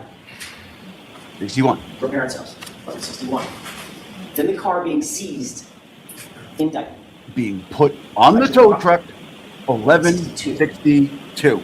Then the car being taken off the flatbed and driven into the Sally Port at Canton, 1160. I would have hung on that 1162 like my life depended on it. I would have been like 1162 was when, like, you go through my scenario. All right, so 59, 60, 61. Next thing it's going on to the flatbed, it's 1162. 1162, correct? You know what I mean? He kind of goes past it. Because Trooper Paul gives that bullshit excuse that, it just must not have registered. And I would have drilled down on that. I'm like, this is not a hypothetical issue, sir. This is an actual thing. It's not hypothetical, and it's not. It's possible this shit happens or it doesn't. One or the other. Yep. Your testing starts at 1164. That would mean that at 11:62, that key cycle would include the time in which Trooper Proctor had possession of that car, correct? No. Assuming my hypothetical. Your hypothetical? Yes. If that's hypothetically how it works, then yes. What? If that's hypothetically how it works, then yes. Oh my God. This is such horseshit.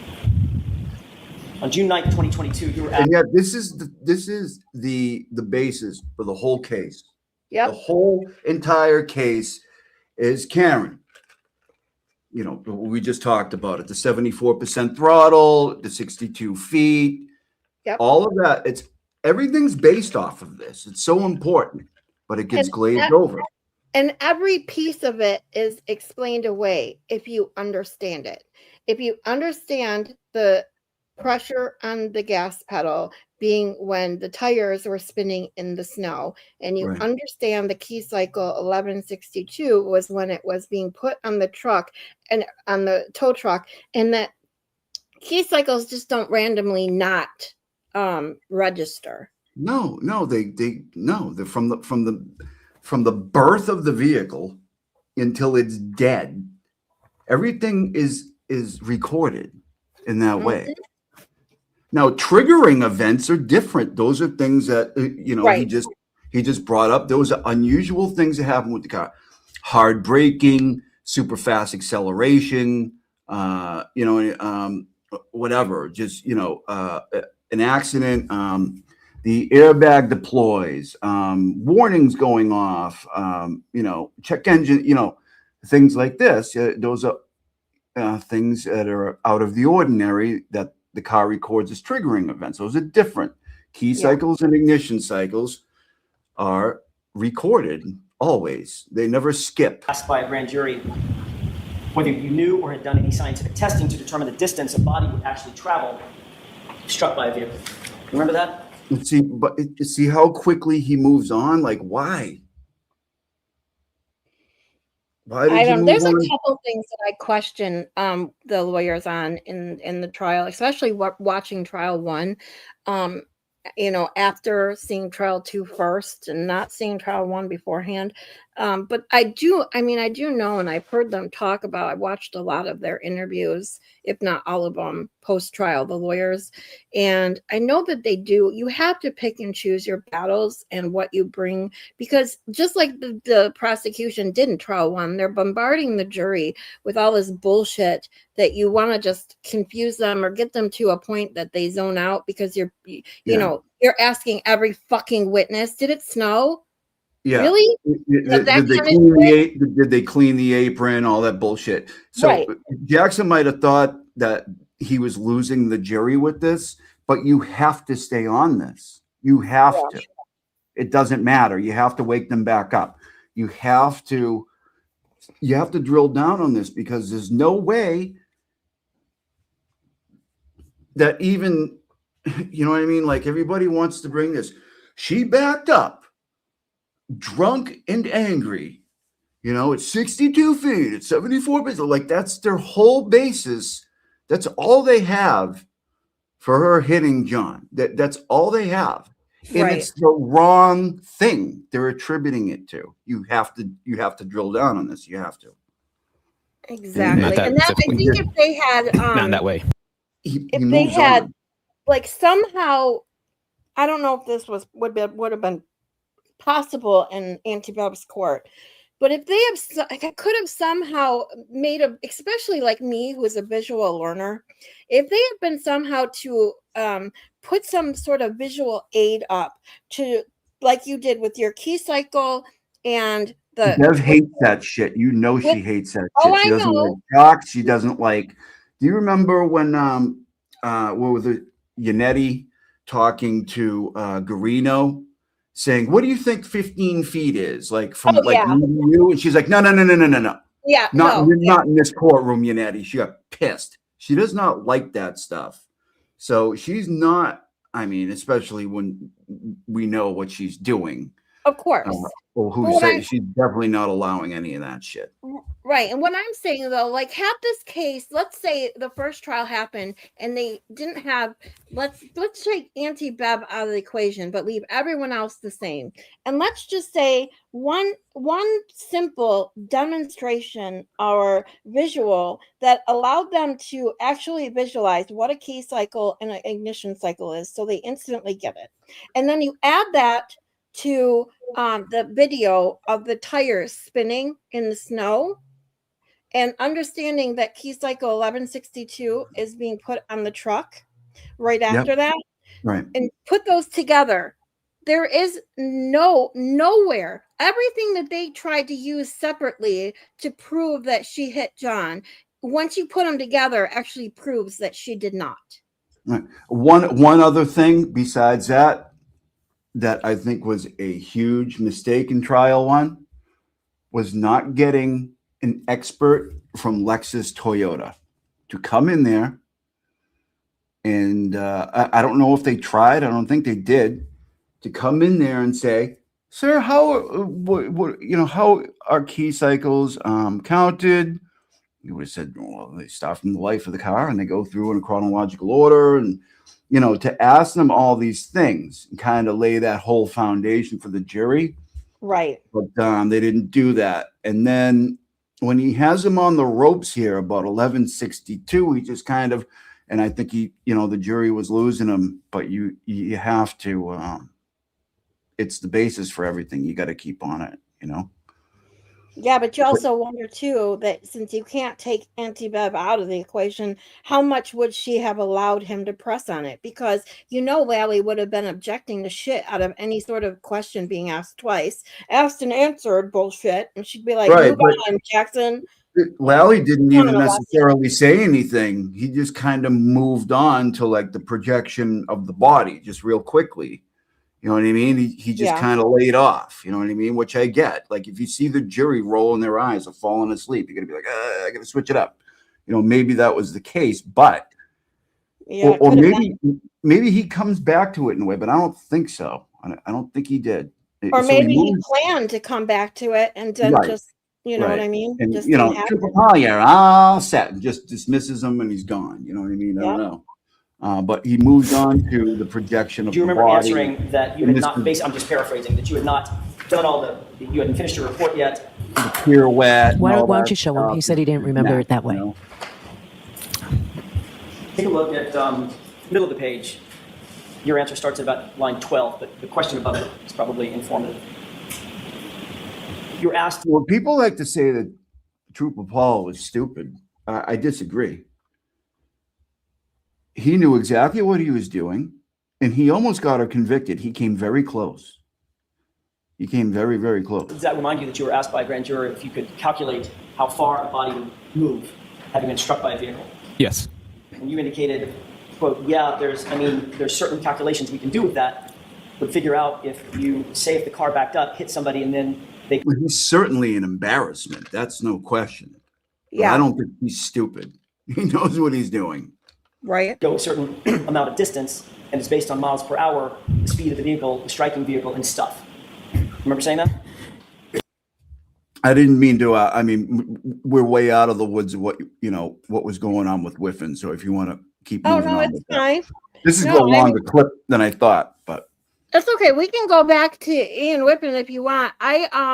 Do you have any other anything else that you wanted to go over, Ian Whiffin, or we can at least see watch a little bit more testimony and see what else we can. Well, I just thought it was I wanted to point out where he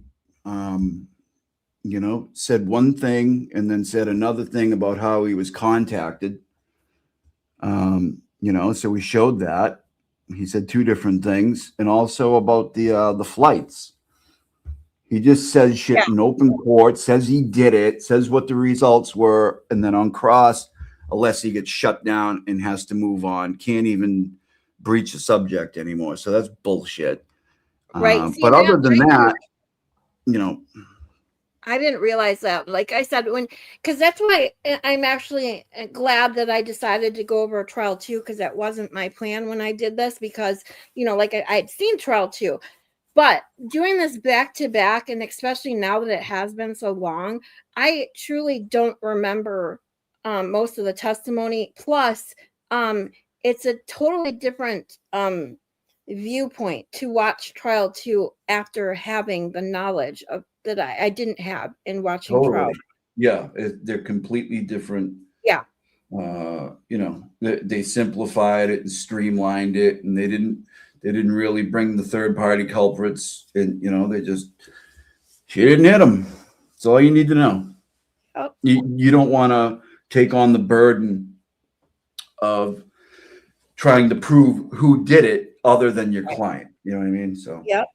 And I think that sometimes when juries like that I don't understand, when they get so hung up on stuff like we don't, the defense doesn't have to prove shit. Okay. No, they don't have to prove anything. When it's like when defense uses a third party culprit defense, it's almost as if you don't somehow prove it to the jury, that like you're screwed in a way, because you put that in the jury's mind, and then they're like, well, wait a minute, that couldn't have happened that way, so it must have happened the way the prosecution's. But that's not necessarily the case either, because there is always someone else out there that could have possibly done it, but just not brought into court with evidence. So it's more important to show that there is reasonable doubt more than it is to prove that a third party culprit is. Yeah. You know what I'm saying? Yep. So. Hey, Zach, ask your mom if she likes my teeth out. She doesn't seem to mind it. You shouldn't either.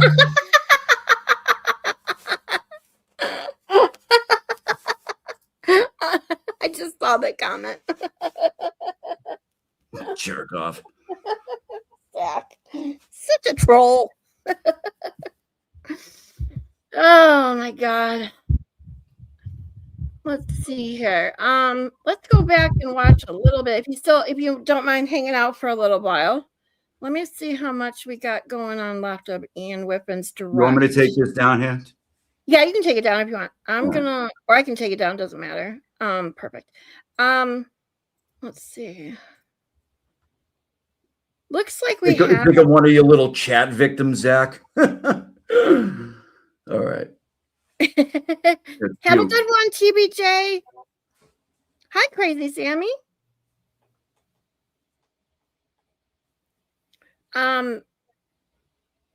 Looks like we have about an hour of direct left, because I know some people are anxious to get into the cross of Ian Whiffin. So let's see how far we can get through this direct. Maybe we can get into the cross.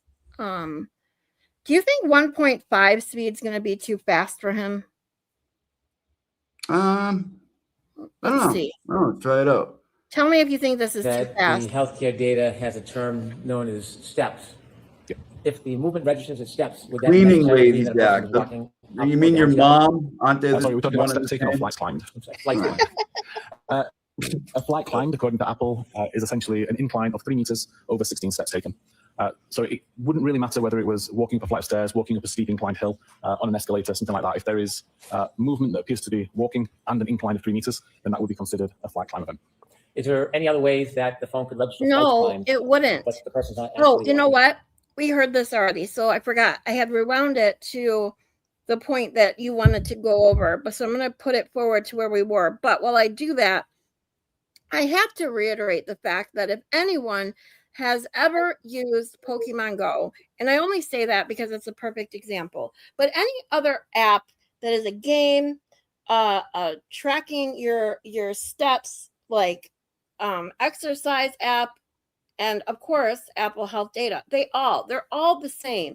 You cannot register steps driving in a car. And I used Pokemon Go as an example because if you've ever played it, and even if you tried to go really, really slow in the car, a big pop-up comes on and says, "We detect you are in a car. Please do not use this game unless you are a passenger," or something along those lines. So, if an app, a gaming app, can tell that you're driving even at like 5 miles per hour, your phone is not going to track you as using steps and or stairs when you are in a fucking car. Sorry, not gonna happen. Just have to say that again. Mr. Whiffin, below the time, 12/19/33, in the date, talks about the average accuracy. Yes. And that's in meters? That's in meters. So again, the records that are shown at the bottom here are around 55 meters. The records shown at the top are around 5 meters. Is it typical in waves that once it locks in, the range is around 5 meters? Typically, yes. That would be the goal. You also mentioned the average speed. Where do you learn the speed from? Where does that data come from? The database, the cache SQLite database also calculates the average speed between 2 data points and also the bearing or the direction of travel between those 2 points. Better? So the average speed that's shown here on the left is approximately Is 1.25 the average of good all the then? records that's shown on this map at the time. And That each of doesn't seem these bad. map points has a Okay. directional arrow that Some points in people the said direction that the 1.5 database was a little recorded too fast, the device was so I traveling in. went back down to 1. When you look at Yeah, this said information 1.5 generated was too because of fast. the usage of So we're waves, at 1.25. and you can see both the accuracy and the speed. With the waves information at its most accurate, can you actually tell whether the vehicle is moving or whether it stops? Yeah, based on the speed and the location and the timestamps, you can determine whether the device is moving or stopped. Thank you. Also important to, I think, point out here, in terms of knowing how reliable this location information is, I typically look at something along the lines of, does the location think it's accurate? In this case, 5 meters. So yes. Does it make sense? Like, it's on the road, it's on the correct side of the road. So again, it kind of makes sense. It fits the pattern of the road. The cadence and the speed are, what you would expect for this road, like traveling at 20 to 30 miles an hour up here seems quite reasonable. So all of these factors taken together increase my confidence that this would be reliable location data. Moving to the next slide, between 20 minutes and 19 seconds and 21 minutes and 58 seconds after midnight, the device starts on the left side, on the right side at Devon Street, drives up and turns left onto Maplecroft Road. Again, we see that all of these location points match the pattern of the road layout. They all have a consistent cadence, a consistent speed, traveling at between 10 and 20 miles an hour. And we see a cluster of records here, which is around a stop sign. So again, it indicates how reliable the data is because the location, or the location data that's recorded, recognize the vehicle slow, come to a stop, and then continue after the stop sign. Is Maplecroft Road in Canton? Yes. At the end of Maplecroft Road, the device turned left onto Oakdale Road and continued heading down there.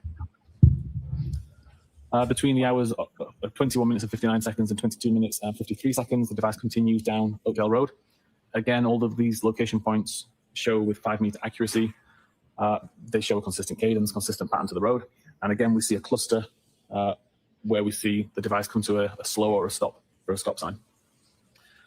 The device ultimately turns right onto Cedar Crest Avenue, I believe, and continue down there between 22 minutes and 54 seconds and 23 minutes and 57 seconds. Again, as I've said before, all of these points, 5 meter accurate, they all conform to the road. Cadence is good. And again, we see a cluster on approach to a stop sign. The device shows that it overshot Fairview Road and continued turning up Cedar Crest, but came to a stop somewhere between 50 and 51. And at 23 minutes and 58 seconds, the device appears to have turned around, so potentially a 3-point turn, in order to head back down Cedar Crest Road and turn right onto Fairview Road. Again, accuracy 5 meters, good cadence, good conformity to the road, all appears to be reliable and makes sense, traveling at an average of 20 miles an hour. And that road coming down at the bottom of the screen where John O'Keefe's phone travels, that's Fairview Road? This is Fairview Road here, yes. The next few slides replay that same data, but instead of showing multiple points on one graph or on one map, it's going to show one location point per slide. So at 24 minutes and 20 seconds, we see the device is already on Fairview Road, accuracy of 5 meters, traveling at 14.8 meters and heading south. 24 minutes and 21 seconds is now at 16.2 meters, but it's still highly accurate information. 24 minutes and 22 seconds, traveling at 18.3 miles an hour. 24 minutes and 23 seconds, traveling at 16.9. 24 minutes and 24 seconds after midnight, traveling at 16.9. 24 minutes and 25 seconds, traveling at 16.6. 24 minutes and 26 seconds, traveling at 17. 24 minutes, 27 seconds, traveling at 15.9 miles an hour. And at 24 minutes, 28 seconds, traveling at 14.5 miles an hour, at which point it's approximately outside number 34, around the driveway area. 24 minutes and 29 seconds, traveling at 12.1 miles an hour. 24 minutes and 30 seconds, traveling at 11.5. 24 minutes and 31 seconds, traveling at 10.4. 24 minutes and 32 seconds, traveling at 8.9. 24 minutes and 33 seconds, traveling at 7. 24 minutes, 34 seconds, traveling at 5.2. 24 minutes and 35 seconds, traveling at 3.5. 24 minutes and 36 seconds, traveling at 3.2 miles an hour. And at 24 minutes and 37 seconds, traveling at 1.4 miles an hour. Finally, the device comes to a complete stop at 24 minutes and 38 seconds. I'll say from the testing I've done related to the speed, it may not be 100% accurate, but it's a very good indicator of the speed in general. So if it says it was traveling at 10 miles an hour, it would have been traveling at somewhere between 9.5 and 10.5 on average.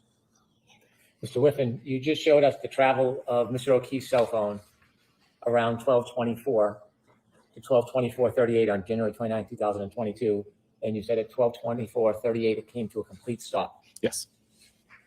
Before that complete stop, was the car continuously moving at some speed? Yes, this is the first record that shows 0 miles per hour or 0 meters per second.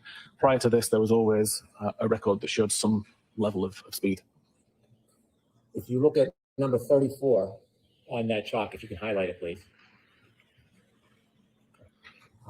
If the driveway were at the right side, the top side of the house. Yes. Does your studies indicate that the vehicle, or at least the phone, traveled past the driveway before it stopped? Objection, Your Honor. Ask it non-leading. Did this car, or the phone that was in the car, ever stop at the driveway of that address? No, according to the location and the speed data from the device, by the time it was approximately the driveway, the phone reports it was still traveling at around 15.9 miles an hour. Have you ever seen a photograph of that address? I have. You have or have not? I have. Have. And in that address, do you see on the far left corner of that address, the yard, there's a flagpole? Yes. Where this car stopped, so this phone stopped at 12:24:33. How close is the phone to that flagpole? I believe very close. And do you ever see the car or the phone stop anywhere near that driveway? No. Please continue. Between 24 minutes and 39 seconds and 25 minutes and 8 seconds, there were a cluster of more records, all showing 5-meter accuracy, but no movement. Although the center point does move around a little bit, you could interpret this as movement, but because all of the radii overlap, there's also a good chance that there's no movement that actually occurred here. This is just the device as it's trying to refine its location. At 25 minutes and 30 seconds, we see a relatively significant change where the accuracy drops to 34 meters. We do see a course or a bearing that shows that the device reported it was heading west. But again, this accuracy radius includes the previous locations anyway. So it's difficult to differentiate between actual movement based on this location data or just on the fact that the accuracy reduced, the center point shifted because of the accuracy change, and therefore a bearing was attributed to it when it shouldn't have been. I could ask you some questions about the chalk on YouTube that indicates 25 minutes, 30 seconds, so 12:25:30. The circles become larger. Correct. Is Waze still being used, or has Waze been stopped? No, Waze has been closed at this point for about 40 or 50 seconds. For how long, sir? About 40 or 50 seconds. This location data, or this circle, the perimeter, that's not coming from the Waze application anymore? No, the location data never came from the Waze application. Waze was requesting location data. iOS is... Sorry, guys. I gotta see something. What is this chick talking about today? I cannot help myself. Like, this is just, oh my God.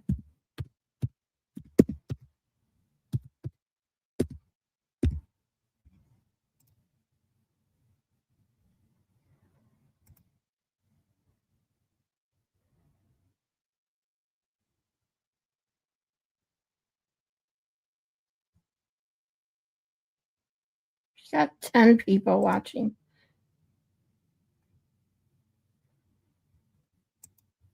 Hey, Cuzzy, are you there? They weren't even married, and he acts like he's entitled to her belongings. I know. He wants what she has, and he's jealous, and that's Sorry, I was feeding the cat. No, you're good. And that's What the fact, fuck is she going on about now? I'm so glad she has Bradle on her team. I am too. I think well, it'll be interesting to see if she files a response to that, or it will be addressed in court. I would hope that she would file a response, but I don't know if that's necessarily will get done or not. I mean, I'm sure if they find that it's going to be helpful, they'll do that. But Her mic sucks. Like you can barely hear her. I have her at refresh 100%, me in chat, but and I can barely hear her. She's going back to court on the 14th. Is that her? Yes, she does wear wigs. And I think that's like a conference meeting or something like that. I'm not really sure.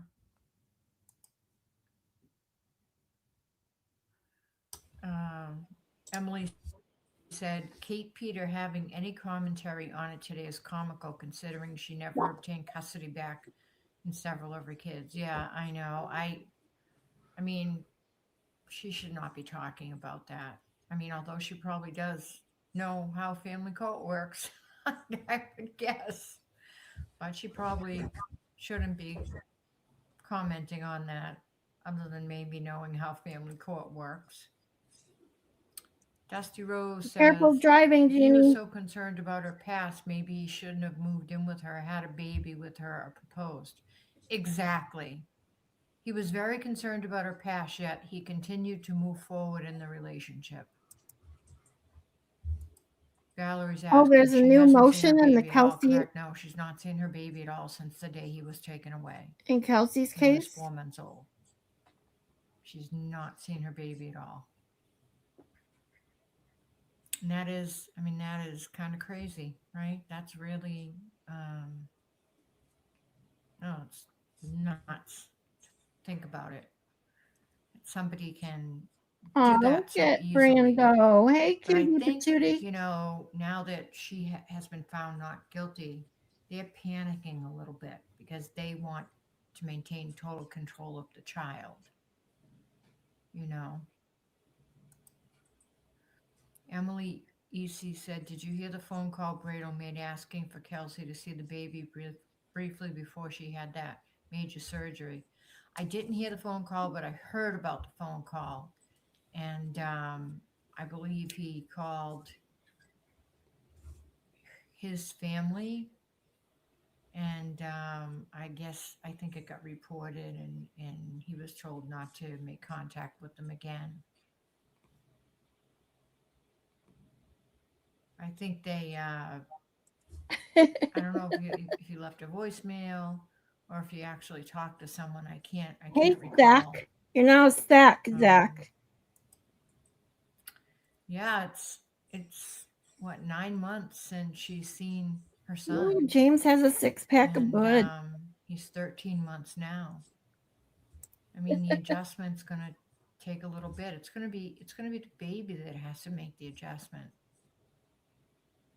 I mean, Kelsey will have to make some adjustment because it's going to be very emotional. Did she just say that? But the baby's, oh my God. it's going to be a big transition. She's like, Kelsey doesn't make the adjustments. The baby's gonna have to make adjustments, dude. Latch on to no, that's not how it works. Is around them. That baby, unfortunately, is gonna have some attachment issues. Hopefully, Valerie's in there. Even though that's his mother. Yes. She was only 4 months old. What's she saying? I'm sure he doesn't remember her. Already a year now. Certain things. Maybe he remembers her smell, or maybe. Oh, come on, Valerie, you can do better than that. Maybe one of those. Oh, she will. Hi, Lainey. One of those things will trigger something in him that will make, that will give him a little inkling of who Kelsey is to him, because babies do pick up on smells and voices and things like that. So it could very You well be the think? case. Is she serious I right hope now? Kelsey's church grants permission I for mean, second baptism. serious as a heart I attack. do too. I do too. I think it was terrible that they did that, and she had no involvement at all in that. I think that they really believe that they're going to maintain full custody of this child, and that is absolutely not happening. I think they believe that, although I do think they're starting to panic now, and I hope the judge recognizes it and grants 50-50 custody, because that's what should be granted at this point. Although I think Justin shouldn't have the baby for a while, but that's just me being petty.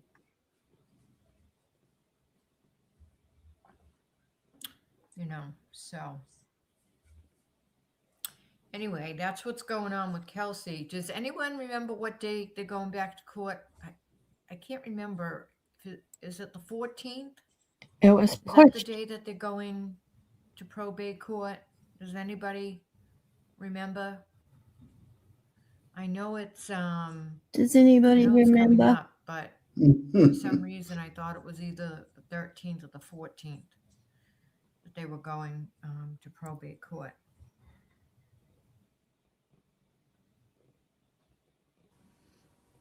And then, of course, we have Well, at least I have more people watching me than her today. the dueling There you go. PNOROs that are That's because I have you on Wednesday. Cogni. Nah, it's because Hayden and Meredith. Brando Those is are here or happening, Zach is here, maybe. I think 9:30 a.m. Can you hear his motor running right now? South Boston. I think Probably not. that's what they were talking about. No, you know what's funny is that yesterday when I was playing her too, her mic must suck because Yeah, Natalie, I have it. My guess I is had No, I mean- 100%, and I I can mean, barely. Brando's purring up a storm over here. Yeah, but that's what I was gonna say. Is that normally I can hear him? I can normally hear him purring, but I don't know like why. I don't think he is. I cannot hear shit right now. Yeah. I don't know if it's me or Emily C. what. Says, can't wait to see all the I'm logs kind of put in her affidavit. like away from the mic because Yeah, he's I here. wonder if the affidavit will be made public or not. I know it's been impounded, but I'm wondering if Anyway, once they have the hearing, whether I'm gonna be it's totally honest. unimpounded. This is extremely boring because all she's saying is stuff that we already know it's about Kelsey and probably the other not gonna- stuff. She's sitting here excuse me, it's talking like probably she's not what, going to a be- psychologist or it's something, not gonna knows be shit about televised. babies and that, and I But no thank people you for can that. go and sit in on it. So I it'll have be no interesting to interest. hear what people have to say. If you see any good trolling, let me know and we'll go back to her. Oh, you're telling me. Oh, you're saying it will be. Yeah. So it will be unimpounded. I haven't even looked to see who's in there. It's probably half Hearing? trolls Oh, at least. interesting. Okay. Well, that Maybe it'll be more. interesting to read that. Yeah, I don't know. There's Yeah, I would you have hope- like I I hope- think she has would hope it's on 17 camera people too, in but there, I and most of doubt the that it chat will is be. the I don't Emily's think- EC. I don't. Yeah, she's And- definitely You never know. definitely a troll. That would be nice. And Valerie. That would be nice. Right. We know what Valerie does. Yeah, And Natalie and said, "Can't this wait to Emily see EC says Jason Nasty Broyles will be there. It's a big hot mess. Broyles is going to the family court on Kelsey. No. I think they're talking about unnecessary waste of Turtle Boy's court time and thing. Oh, time. Because he'll be at that one for sure. Jason of Nasty course, Broyles will be Jason. there. Jason. Yeah, I think Turtle who Boy else is the is going? 14th. I'm Thank not you. sure if Yeah, May Machadow's 14th. going or not.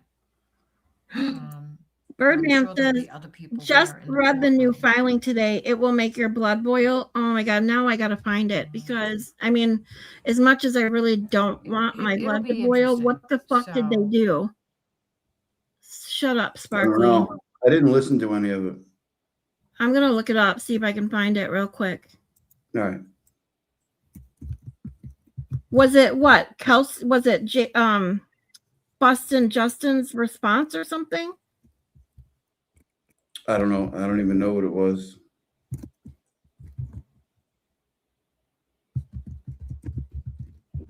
Let me see what I can find.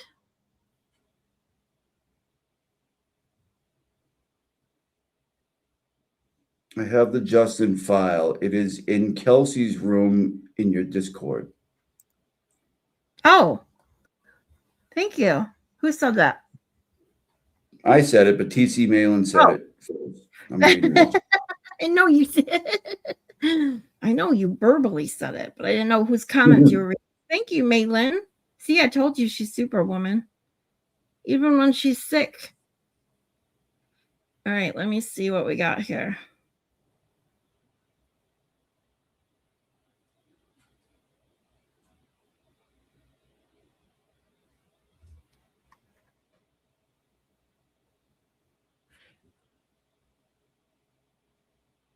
Okay, so well, virtual juror actually broke it down, which is awesome. But I'm going to pull it up real quick. Let me save it to my, because it's 38 pages. Actually, forget it. I'm not going over 38 pages. But the virtual juror broke it down in my Discord. So it says, without going over his, air quote, facts of the case. Hold on, my computer is messing up. Come on. He's requesting that Kelsey have a 14-point drug test and not himself. Yeah. So here we go. He wants 1, maintain physical and legal custody. He's not going to get that. 2, Kelsey to have supervised visitation 1 time a week for up to 5 hours at a center. She pays all costs for visitation. Center maintains notes. He's not going to get that. Number 3, both parties refrain from posting child on social media and prohibit third parties from doing so. He may get that. 4, Kelsey to continue mental health treatment. J, to receive info on treatment through his counsel, meaning Justin. He's not going to get that. You cannot. Oh my, I'm getting fucking pissed off. I'm only at number 4, and there are 7 main points in this. And when you said it was going to make my blood boil, holy fuck. Looking at. Can you believe this fucking shit? This man, I'm sorry. This is just, you can't get someone's mental health. First of all, you can't mandate someone to get mental health treatment. Just no. Second, you cannot mandate, if they do get mental health treatment, to be in the know. I'm sorry. That's a HIPAA violation. You cannot just, no. Oh my fucking God. Number 5, Kelsey to submit to 14-panel hair follicle testing. But yet, yeah, like as you said, Kazi, Boston Justin hasn't taken his drug test yet. Yeah. 6, both to use our family wizard to communicate unless emergency. The fuck is our family wizard? Jesus, Brando. I have no idea what that is. Number 7, to be reviewed in 60 days. Also, be prepared. Oh, is this what TBJ wrote? Also, be prepared for him to probably get what he asked for, at least for now. Reunification is going to be a process. I'm sorry, but he shouldn't be getting any of this except for the posting of child on social media. That's really not a big deal. But no. First of all, she never had any drug issues. So mandating a drug test, no. Second, anyone who knows anything about HIPAA knows you can't just order someone to hand over their therapist information or health. You know. She was cleared to go back to duty. And yes, she admitted to, wanting to take her own life after being cleared to go back to active duty. But since that has happened, it has been almost a year. She has maintained mental health treatment, as she stated. She has done what she needed to do to get herself better because she wants to be with her baby. Now, the court mandating some sort of reporting on her mental health, that's not an issue. The issue is Justin thinking he's entitled to it. Fuck that asshole.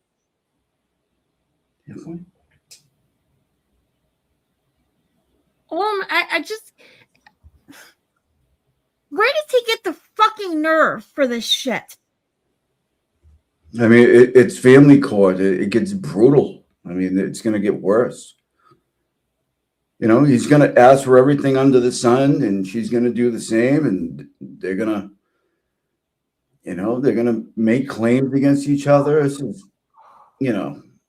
is no holds barred. It's going to be ugly at times. Definitely. And this is what kills me, because I'm just going to make this point. From the very beginning, even before I knew anything about his family that was talked about online, I said that this he's not even a man. I can't even call him a man, because this is not a man. A real man wouldn't do any of the shit he's fucking doing. He's a boy. He's a little boy. The little boy. He doesn't give a shit about that baby. And I say that baby only because that's what he calls baby C, the baby. That baby. He never says my son or calls the child by the name. That kid, that baby. That kid, yes. It is disgusting. And if he gave even 2 shits about the baby, he would want that child, and I say that again for a reason, to be reunified with the mother in the best way possible. Not start another war in family court. Yeah, but he's going to. I wouldn't even say that about my cat. I wouldn't say that cat. No.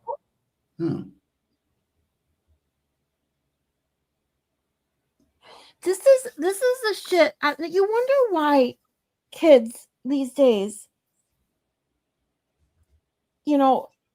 sometimes you wonder how they get the way they get. And I'm a big advocate about children learn by seeing, okay? First and foremost, and by hearing. They can see you and they can hear you, and what they see and what they hear, they mimic. Mm-hmm. So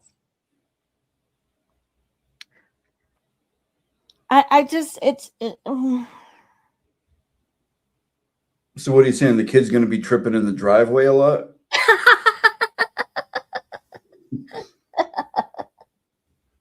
Hopefully not.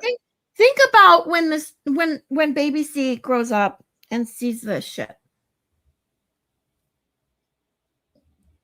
Yeah, he's going to be like, "That was a fireman?" Jesus. Right. Like, my dad's a wuss. Yeah. Does he honestly think that this is what that baby C is going to grow up and think, "Oh, what a man my dad was by doing this"? He really cared. Whatever he's doing, that whole family's whacked out, and they think they're in the right. And he's just, you know what I mean? He's a dumb. I don't know what. He's just, you know, he's got a weird family. They seem like weirdos. Like, what I don't understand, like, why was like all those people there from his family when all that shit went down? Why were they there? It's nuts. His sister was there. What, two sisters and him were there? Is that the deal? I don't.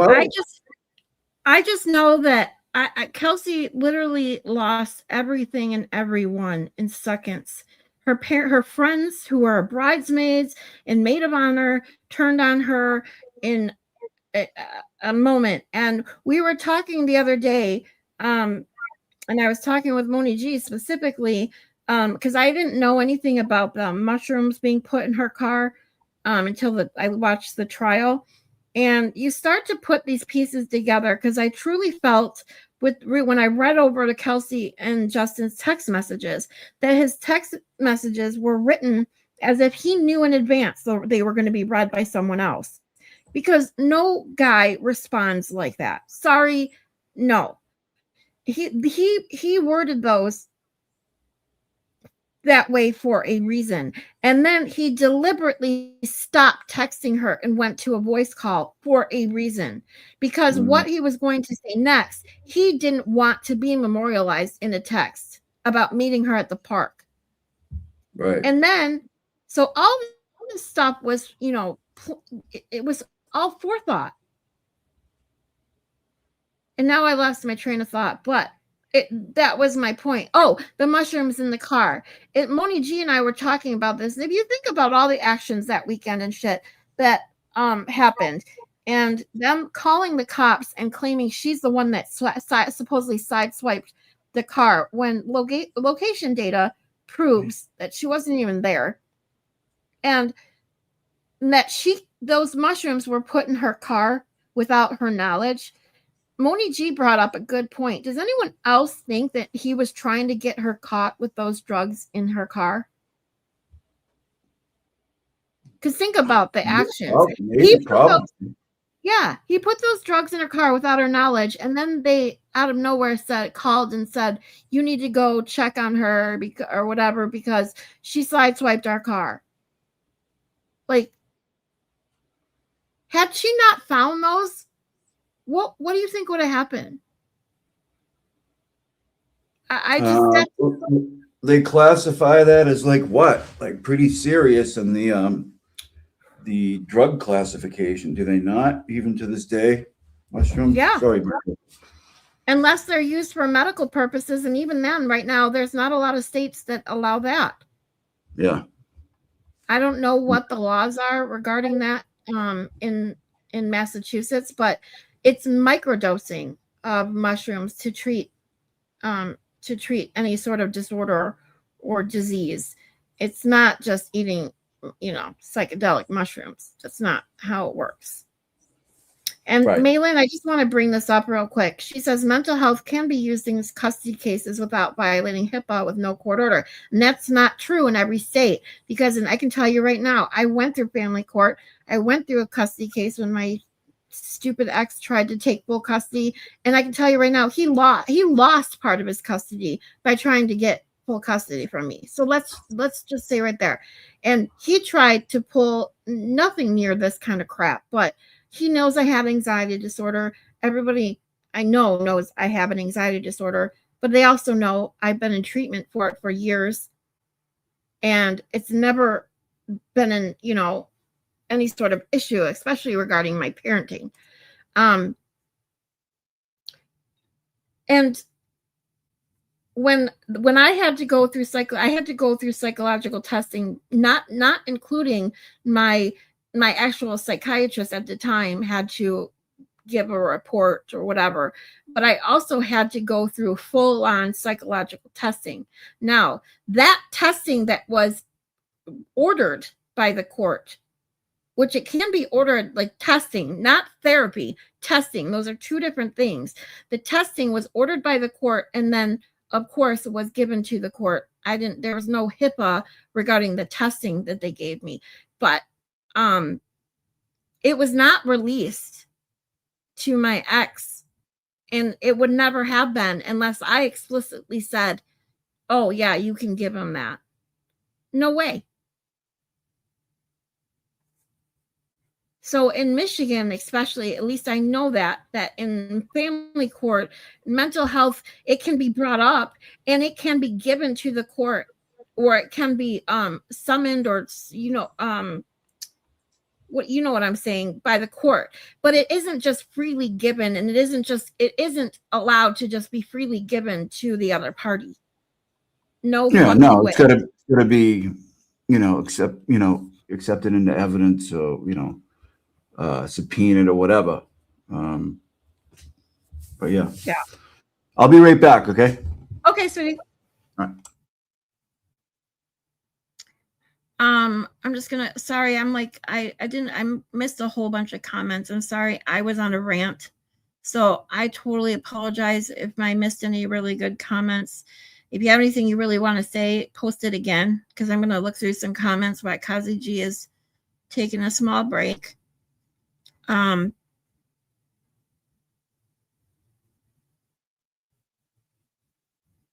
Who's more annoying, the alien or Hank Brennan or JFK? I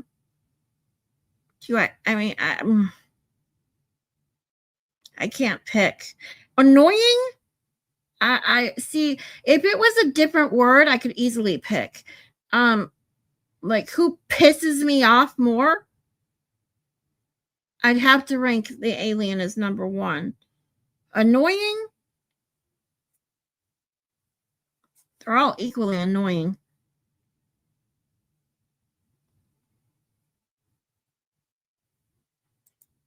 Haven't thought about that. Are you talking about the mushrooms in the car, Maylin?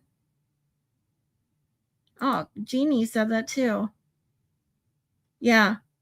I never thought about it either. Moni G and I were just randomly talking about some shit on the phone, and she brought it up, and I was like, wow, that is a really good point. And that's why I bring it up now, because I wondered if anyone else had thought the same thing. Exactly. It would have been child endangerment if the child was in the car. But I don't think he even thought that far ahead, or was maybe even smart enough. I think if he had gotten her caught with those in the car at any point, she would have lost her job. The problem is, if you think about that, then he wanted her money. So getting her fired isn't the way to go. So you wonder, it truly makes you wonder, if he was trying to do that, what the fuck was he trying to do it for?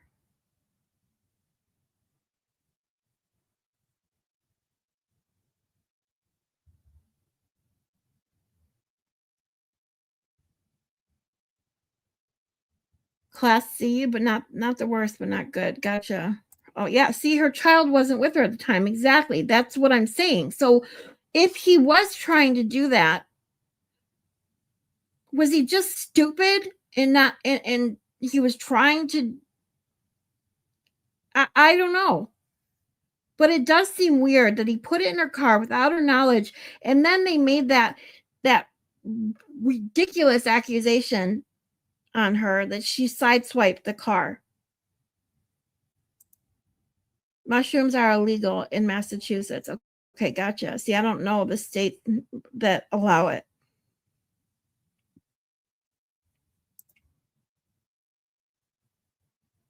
Yeah, their voices are all annoying. That's why I said it depends on, annoying is one thing. Aggravating, or like I said, the one who pisses me off the most, it's ugh.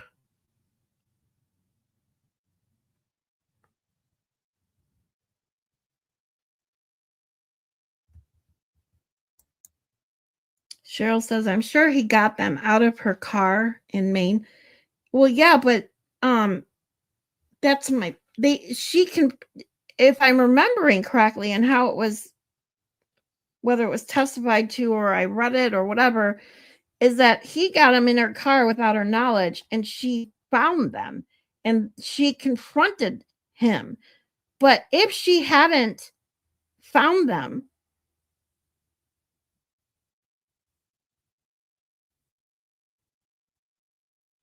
it just makes you wonder why did he put him in there in the first place?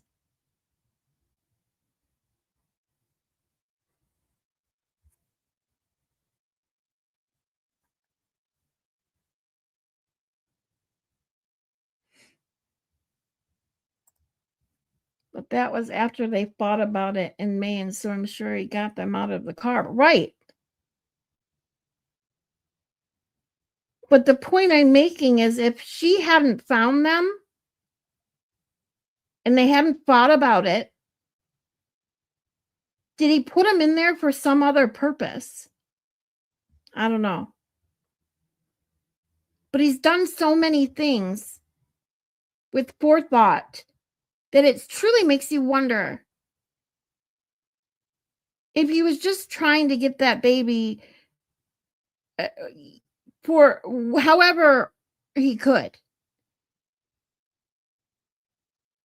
When you go back and listen to that 911 or his 911 call or calls to the police department and how ridiculous he sounded, and I'm gonna escalate this, stomping his foot about not getting a free detail.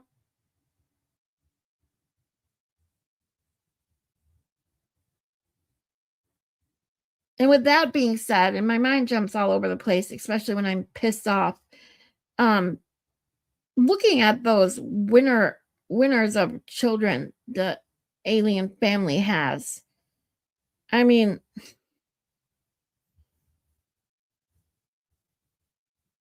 just it's ugh.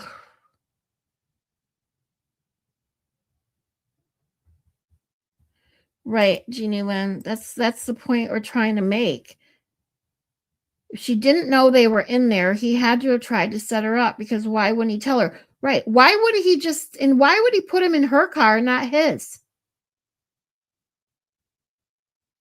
If he was taking them up there just to use them for no other purpose than for them to have a party or whatever, because it's not like mushrooms is something you do by yourself, is it? I don't know. I don't use it, but I mean, if he was taking something like that up there for them to have a party, whatever, why would he stick them in her car?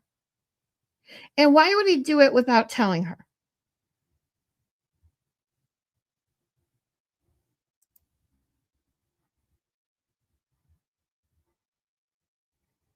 Yeah, Birdman. That mom and sister, hoo-wee. And I saw her testify in court. Holy shit.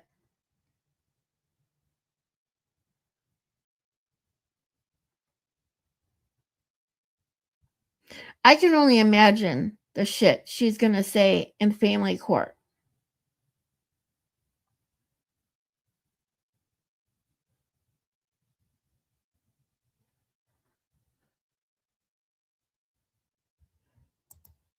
James says, I've done mushrooms by myself listening to music. Oh, yeah? So, see, I don't know. Is it the kind of drug you do by yourself or with other people? Or both? It's a psychedelic, right? So it just makes you hallucinate. See, trippy shit, right?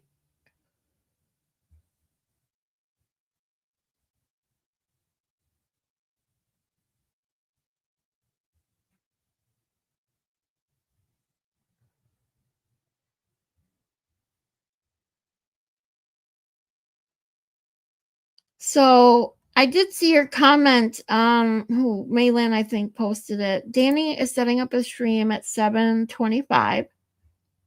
So I will stream until Danny goes live. I wish that I could redirect, but I can't. So when Danny goes live at Rat House Media, I will ask all of you to go on over and give Danny a watch.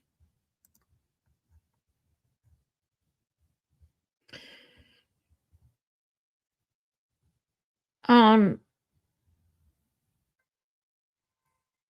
just you know, more than anything, when I hear shit, this is why I can't do trials that are about children and things like that, because I get too worked up. I get too upset.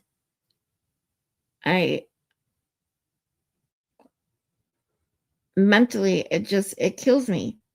And this kind of shit kills me. I can't imagine a mother being ripped away from her 4-month-old baby, then going through the hell that Kelsey went through. And now, thankfully, she's had some positive things happen with the not guilty verdict. No more criminal court looming over her, but she's still got a hell of a battle. And even when this custody stuff is sorted out, unfortunately, she still has to deal with Justin in some way, shape, or form for the next 18 years, 17.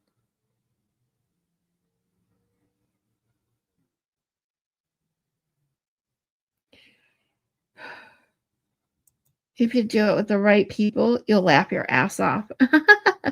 Oh, well, that's good to know.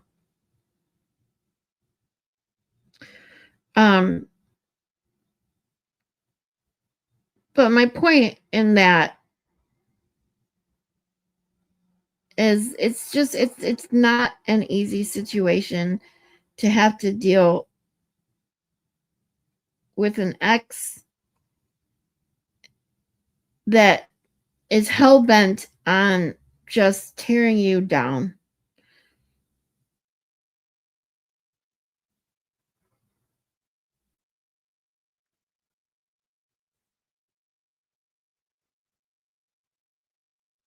I have to think, when I look back at what I went through, I have to thank my lucky stars that I didn't, even with the crap that I went through with my ex, that I did not go through anywhere near the shit that Kelsey has to go through with Bustin' Justin, because it breaks my heart.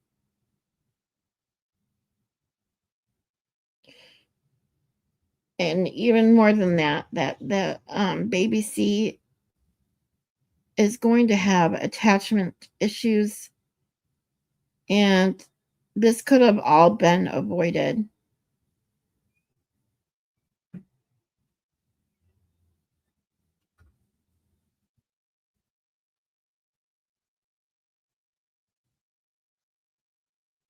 If Justin wasn't just such a dick. Yeah.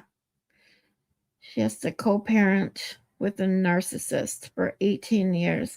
Like, I actually, I think I'm going to do my next psych night. I wanted to do it tonight, but I knew I was never going to be able to do 2 streams today. So I may do psych night this week, Wednesday, depending on how everything goes, around 9 p.m. And I've talked about this before in chats and to other people, that the word narcissist is used too much. It's thrown around to describe anyone and everyone that has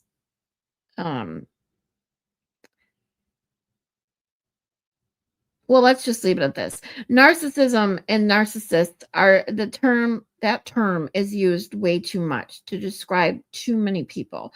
So I thought, and Baker talked about it this morning too. I think it was this morning or last night.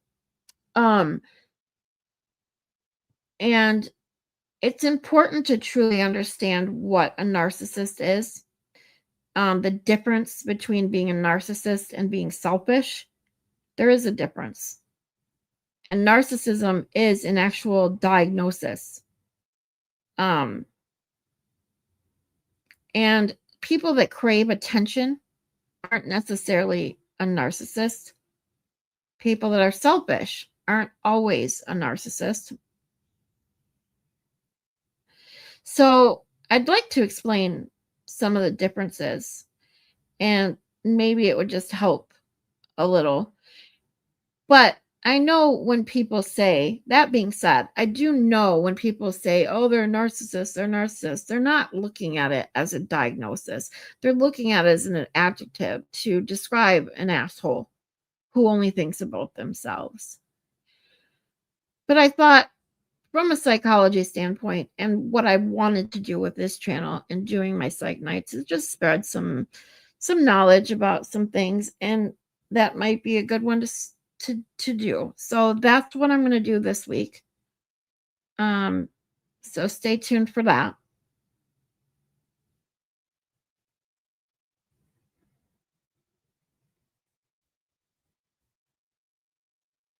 Because I don't know enough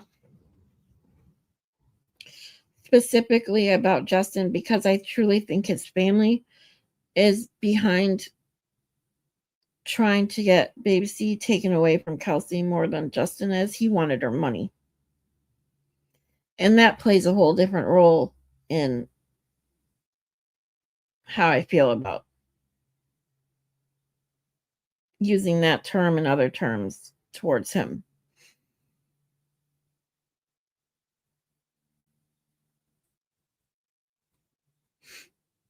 Yeah, I think we all feel for Kelsey Malin. It's even if you're not a parent, you can feel for her, knowing what she's gone through and what she's gonna have to go through. Still, it's heartbreaking. Oh, Jeannie Lynn says, cool. Please go over what narcissism is for these peeps who don't understand it and how it affects parenting. Definitely. If you guys have any specific questions regarding any psychological topic that I have talked about or will talk about or you want me to talk about, please either email me or send me a message in Discord, because I want to do whatever you guys are interested in. Yeah, Jeannie Lynn says, yes, my ex was one. I know one when I see one. And James says it's definitely overused. It is. And and that's why I feel it's truly important to go over what a narcissist is.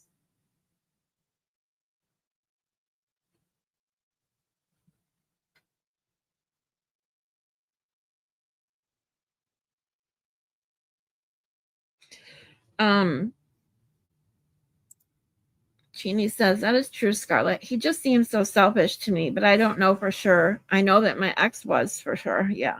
And that's what I'm saying with Justin having so many, his family being behind so much of this shit. I can't really say. He reminds you of your ex completely. Oh, I'm so sorry. Oof.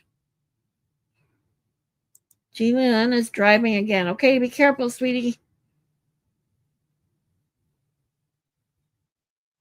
Oh, thanks, Maylin.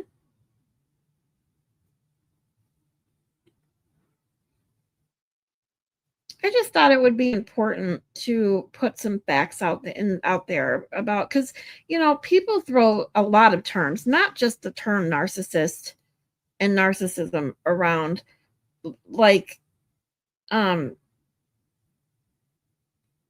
there's other terms, psychological terms and diagnoses people like to throw around on the internet. And if I can clear up or spread around some awareness about what something truly is, what the difference is between using that term, especially to describe someone as using it as an adjective or a diagnosis, because there's just a big difference. You don't know what to ask? Well, if you think of anything, just let me know. Maybe, or hopefully, I'll give you answers to things that you never thought you'd ask or never thought you wanted or needed to know.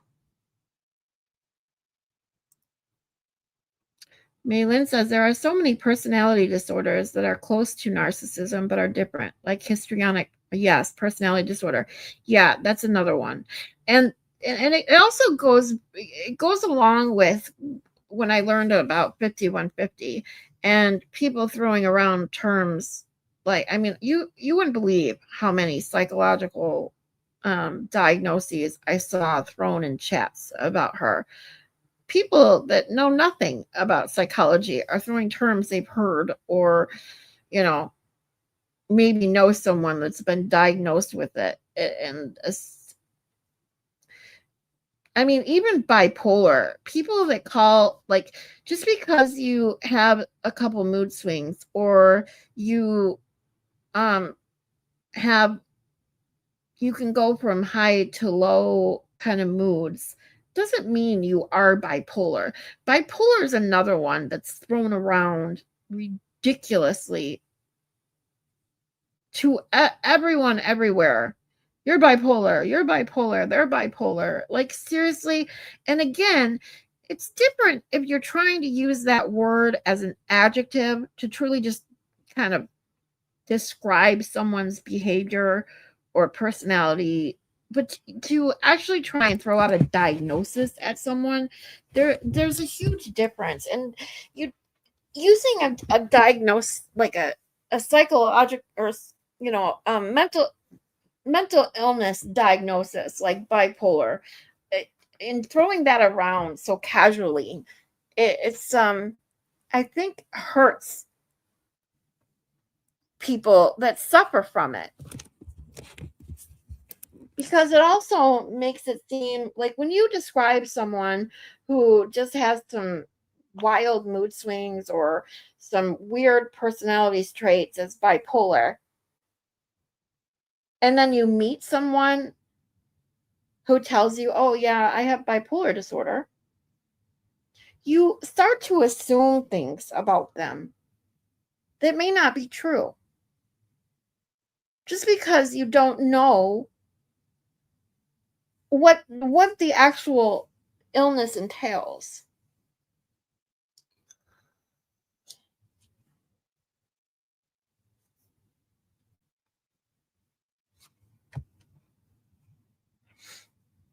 Yeah, see, Maylin's got it. James, she says, you may find that you may not have questions until you learn more. And that's it. As soon as I give you some information, some facts, you might say, oh, well, this, or why this, or how this, or what, So hopefully you'll be interested. Because he says, I'd have to rack my brain. Hey, Darth Vader. I'm so glad you're here. I hope you're doing great today. I know it's been a hard few days for you, sweetheart.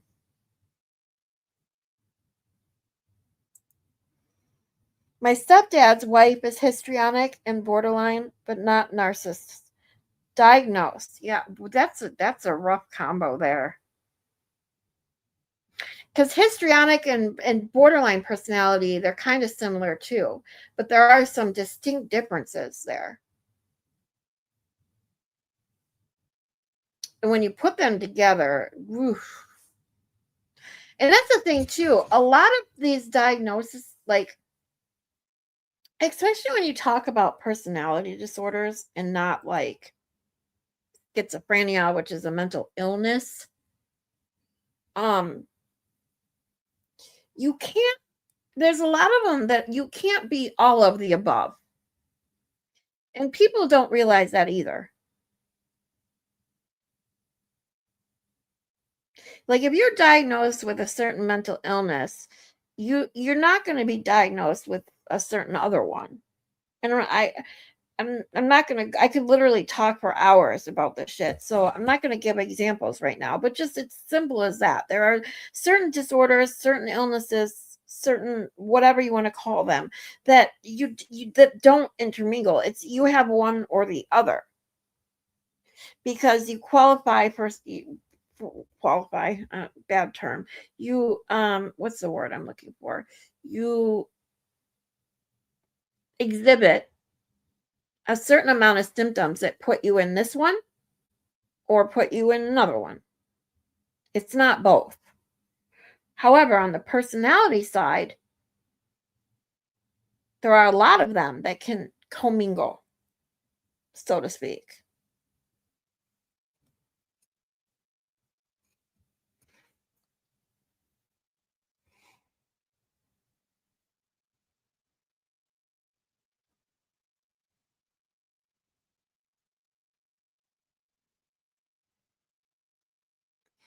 James says, May, I love to read and learn things. So do I. I say this all the time.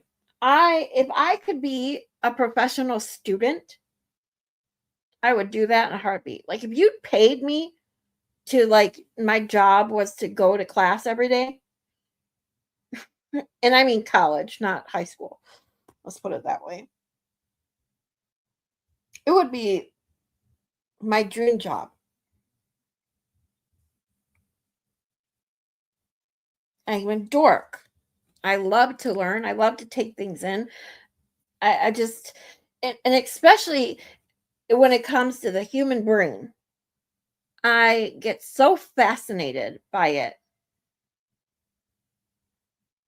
that it just makes me ask more questions. So I'm constantly wanting to learn because I never have all of my questions answered.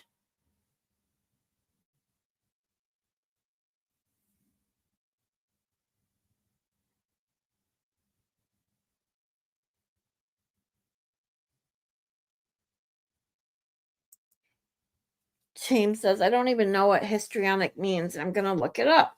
Well, there you go. I mean, histrionic personality disorders in itself. Maybe we won't just strictly do narcissism. Maybe we can go over several personality disorders. I mean, I could talk about narcissism probably for a while, but when you narrow, when I think about it now, just because, and now that the more we talk about it, one stream specifically on the term narcissism being used as an adjective or being diagnosed as a narcissist or a narcissistic personality are two different things. So explaining that is definitely a way we can start my next psych night. But we can go into a couple, and I can write down borderline personality is one that's very important, I think, too, because it kind of goes along with this, like everything that I'm encompassing in my channel, along with and 5150 is one of the biggest ones that comes to mind, because when I first learned about her during Turtle Boy's Valid Truth 3-day truth journey, that was the first thing that came to mind. However, since then, she's done so much else that I wouldn't even know how to oh my God, why can't I say that word? Characterize her. And as I've said, I'm not and have never been trained to diagnose people. However, I have studied the DSM-5 like over and over and over again, just because I loved learning about these things. And I've also done research in college regarding certain diagnoses. I've, taken classes in abnormal psychology. It's just, I just loved it, even though there was a lot of classes that went on from abnormal psychology that I took just to learn, even though it wasn't technically required for the degree I was seeking. It just every facet of psychology intrigues me.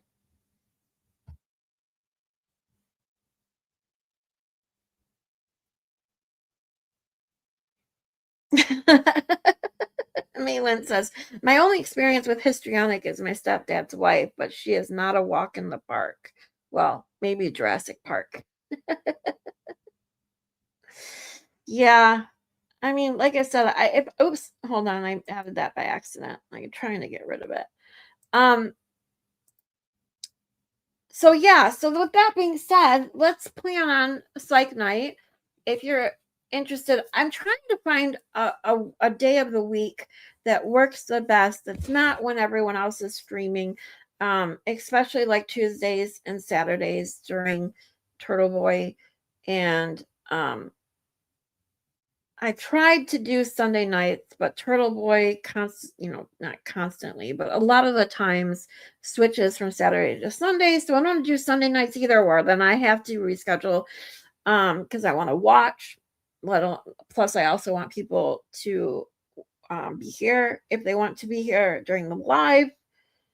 And so, if anyone, maybe I'll put. You know what? Maybe.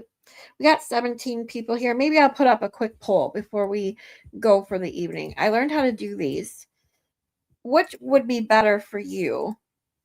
I don't know how to do the poll where you just click the answer, which makes me mad.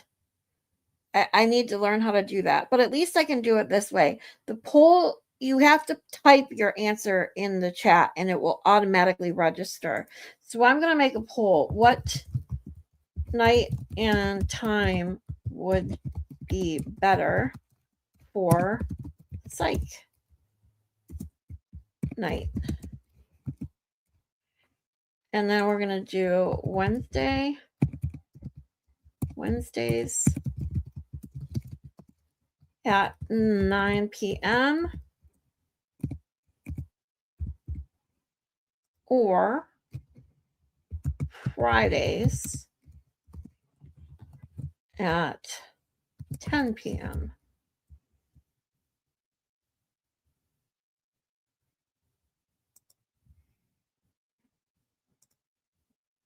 Okay, so the poll is, what night and time would be better for a psych night for you guys? Put 1 in the chat if you'd prefer Wednesdays at 9 p.m. Eastern Standard Time. Put 2 in the chat if you'd prefer Fridays at 10 p.m.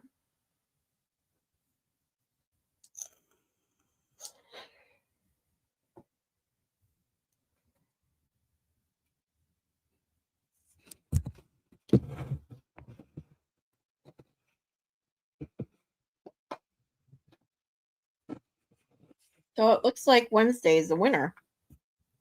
Awesome. So I got 3 votes for Wednesday night at 9 p.m. I know some people are driving right now or working and they can't vote. So if for any reason Wednesday nights are like, no, try a different time, whatever, send me a message. Otherwise, try and vote now. Just put 1 in the chat for Wednesdays at 9, 2 in the chat for Fridays at 10. Otherwise, we're just going to go with Wednesdays at 9 because that's what's got the most votes already. Come on, peeps. Vote, vote, vote, Malin says. But vote for 1.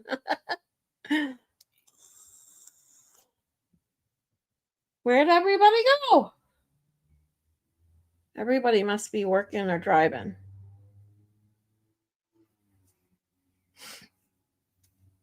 You missed Turtle Boy Saturday night because my internet was all fucked up. I'm sorry, James. I'm so sorry you had to go through that. With the whole new YouTube and everything, that blows. Oh, shit. So we got another vote for Wednesday at 9. So that's 4. We're at 100% for Wednesday at 9. So I think we'll just do that. Because Wednesdays at 9 is, I don't think anyone else that's like in the community really goes on a regular basis. I know a lot of people like Will and sometimes Rat House Media, because Rat House Media always does the pregame for Turtle Boy. But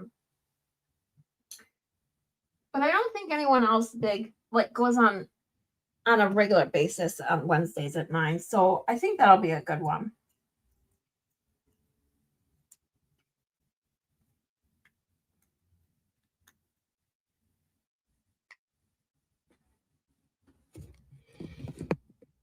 Ooh, it's getting cold in here. I had my window cracked open and it's getting really chilly. Hold on a second.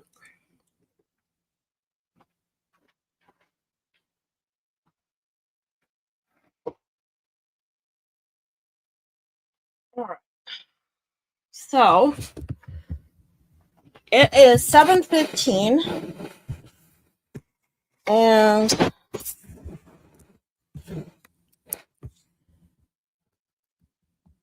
Cheryl says probably one, but never know what I'm doing on a day-to-day basis. That's okay. I just want to see what's, I know no matter what time you pick, you're never going to get everyone in the live, because people have lives. I get it.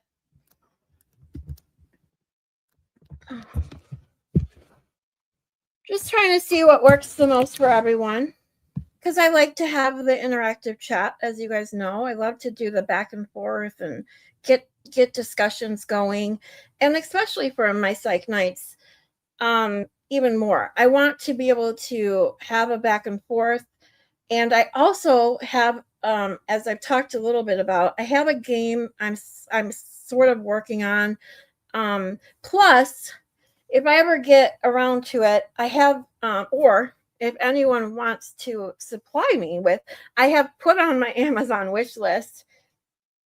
There's two, by a company called Think Psych. I think both games are by them. They're really good. Like, just fun kind of way to get to know people and just have a fun time. I've talked about this a lot. I love games. So if there's a way that I can just have a fun time and do something that also teaches somebody something, I think that would be the best way to go. And that's what I want to, I kind of want to do with this channel, is go into more of the psych stuff once we get done with the streaming of the trial, but the Karen Reed trial anyway, because then of course I want to extend that into other true crime and other things that I have been and probably will be interested in. So I've been working on something that I wouldn't call it a game, but it's game like. It's interactive. So I can't wait till I'm done with it. I've been working hard on it, which is another reason I haven't been sleeping. Maylin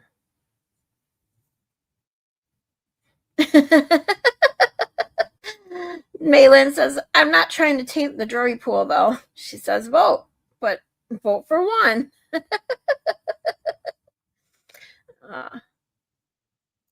Oh, I don't belong. That's right. Samantha Beningo is on, but she's on at 10 o'clock. And I don't plan on my psych night streams being very long. I plan on like an hour, hour and a half. So it may run into Sam. And Jessica, Jess Machado, I don't watch her. So I don't know what her schedule is, so I'm sorry.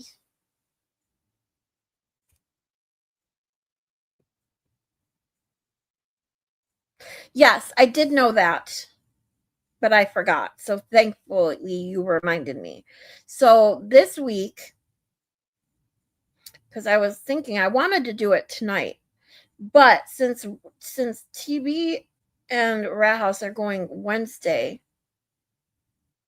does that mean they're not doing tomorrow? I'm assuming. Maybe I'll do it tomorrow night if TV isn't going live tomorrow.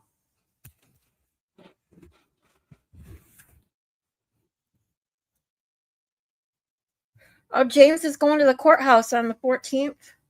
Sweet. You want to stream live with me so we can cover it outside the courthouse before you go in?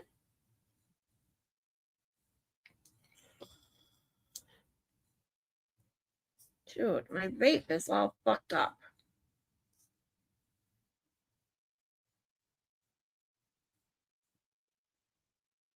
What the hell?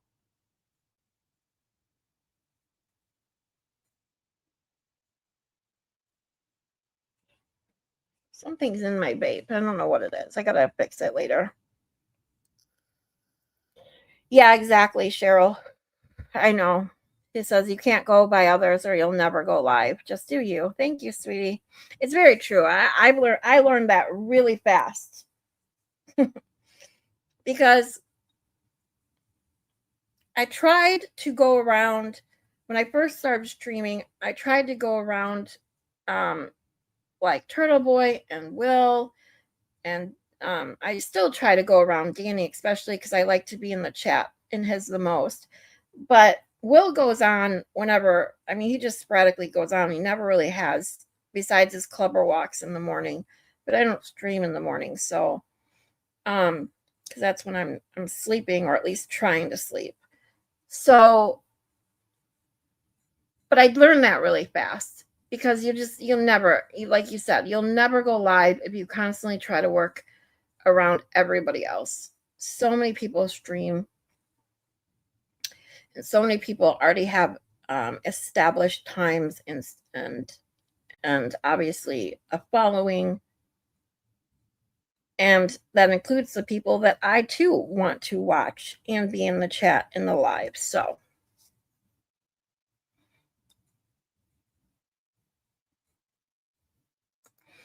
TV's not streaming tomorrow. I don't know about Danny. Okay, then tomorrow, why don't we do tomorrow? We'll do tomorrow, at 10 o'clock. 9, well, no, let's do 9. Tomorrow's Tuesday, right? So, yeah, tomorrow I'd have to do 9 o'clock. Because I do have to work tomorrow night. So, yeah, we'll plan on like an hour and a half stream tomorrow night. Maybe, might even do 8:30, depending on how the daytime goes tomorrow. Yeah, you never know with Danny, I know. Sometimes he even says, I'm not going to stream, and then he'll pop on. So it is what it is.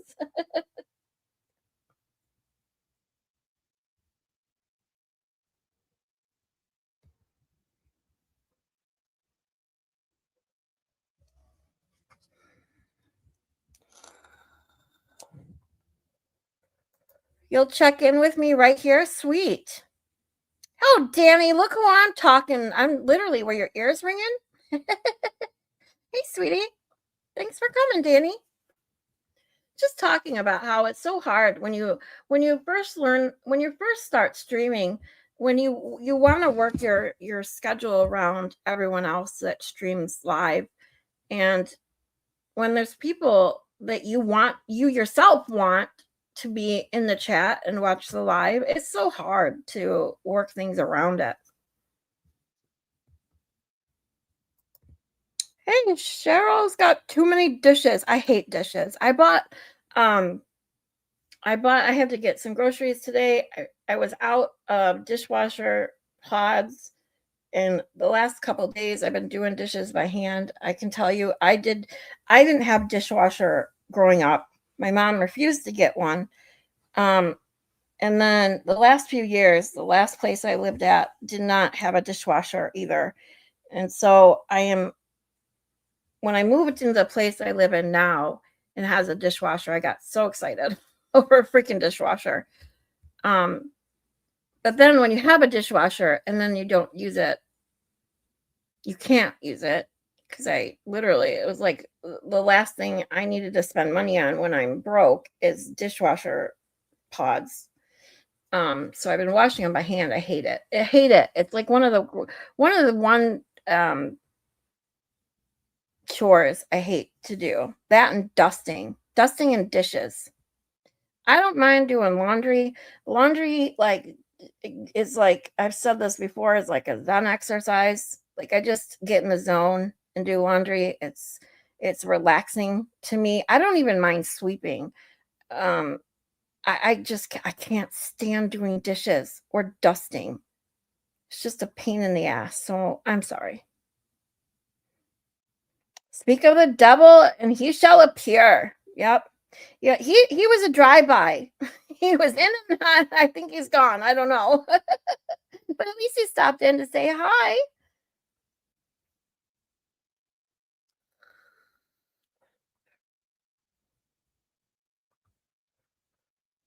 I still hand wash my dishes before I put them in the dishwasher. Dude, Lynn, I had this discussion with my best friend when I was little, because we had, like I said, we didn't have a dishwasher.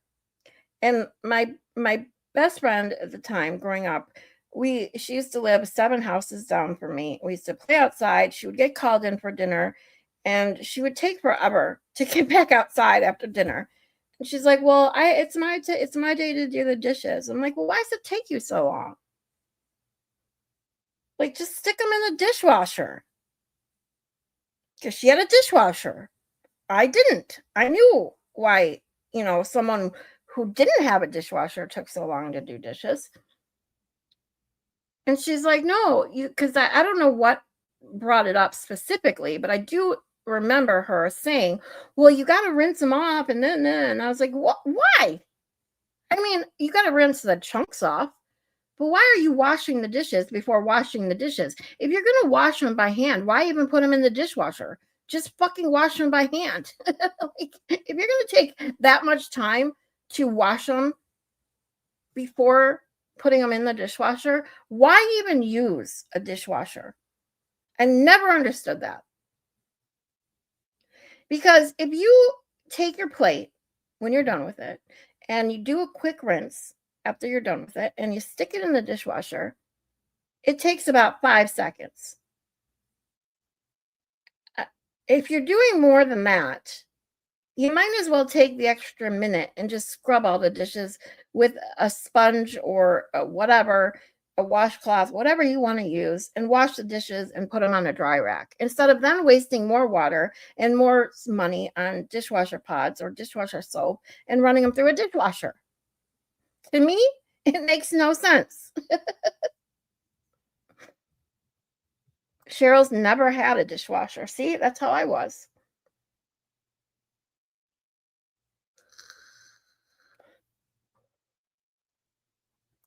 Oh, Malin's like me. She says, "I love folding laundry. I run the dryer while I fold because my favorite scent is a dryer running." I use Gain. I'm going to be totally honest. I love the smell of regular Gain, not all the BS smells that they add to it. Like, I don't know what it is about the smell of clean clothes after it's been washed with Gain and dried with Gain dryer sheets. And it lasts a long time. Like, it's no joke when they say in their commercials that the smell, that clean smell lasts for a really long time. I love it. Elaine says, "I also don't actually run the dishwasher. I use it for a drying rack." There you go. See? That makes more sense.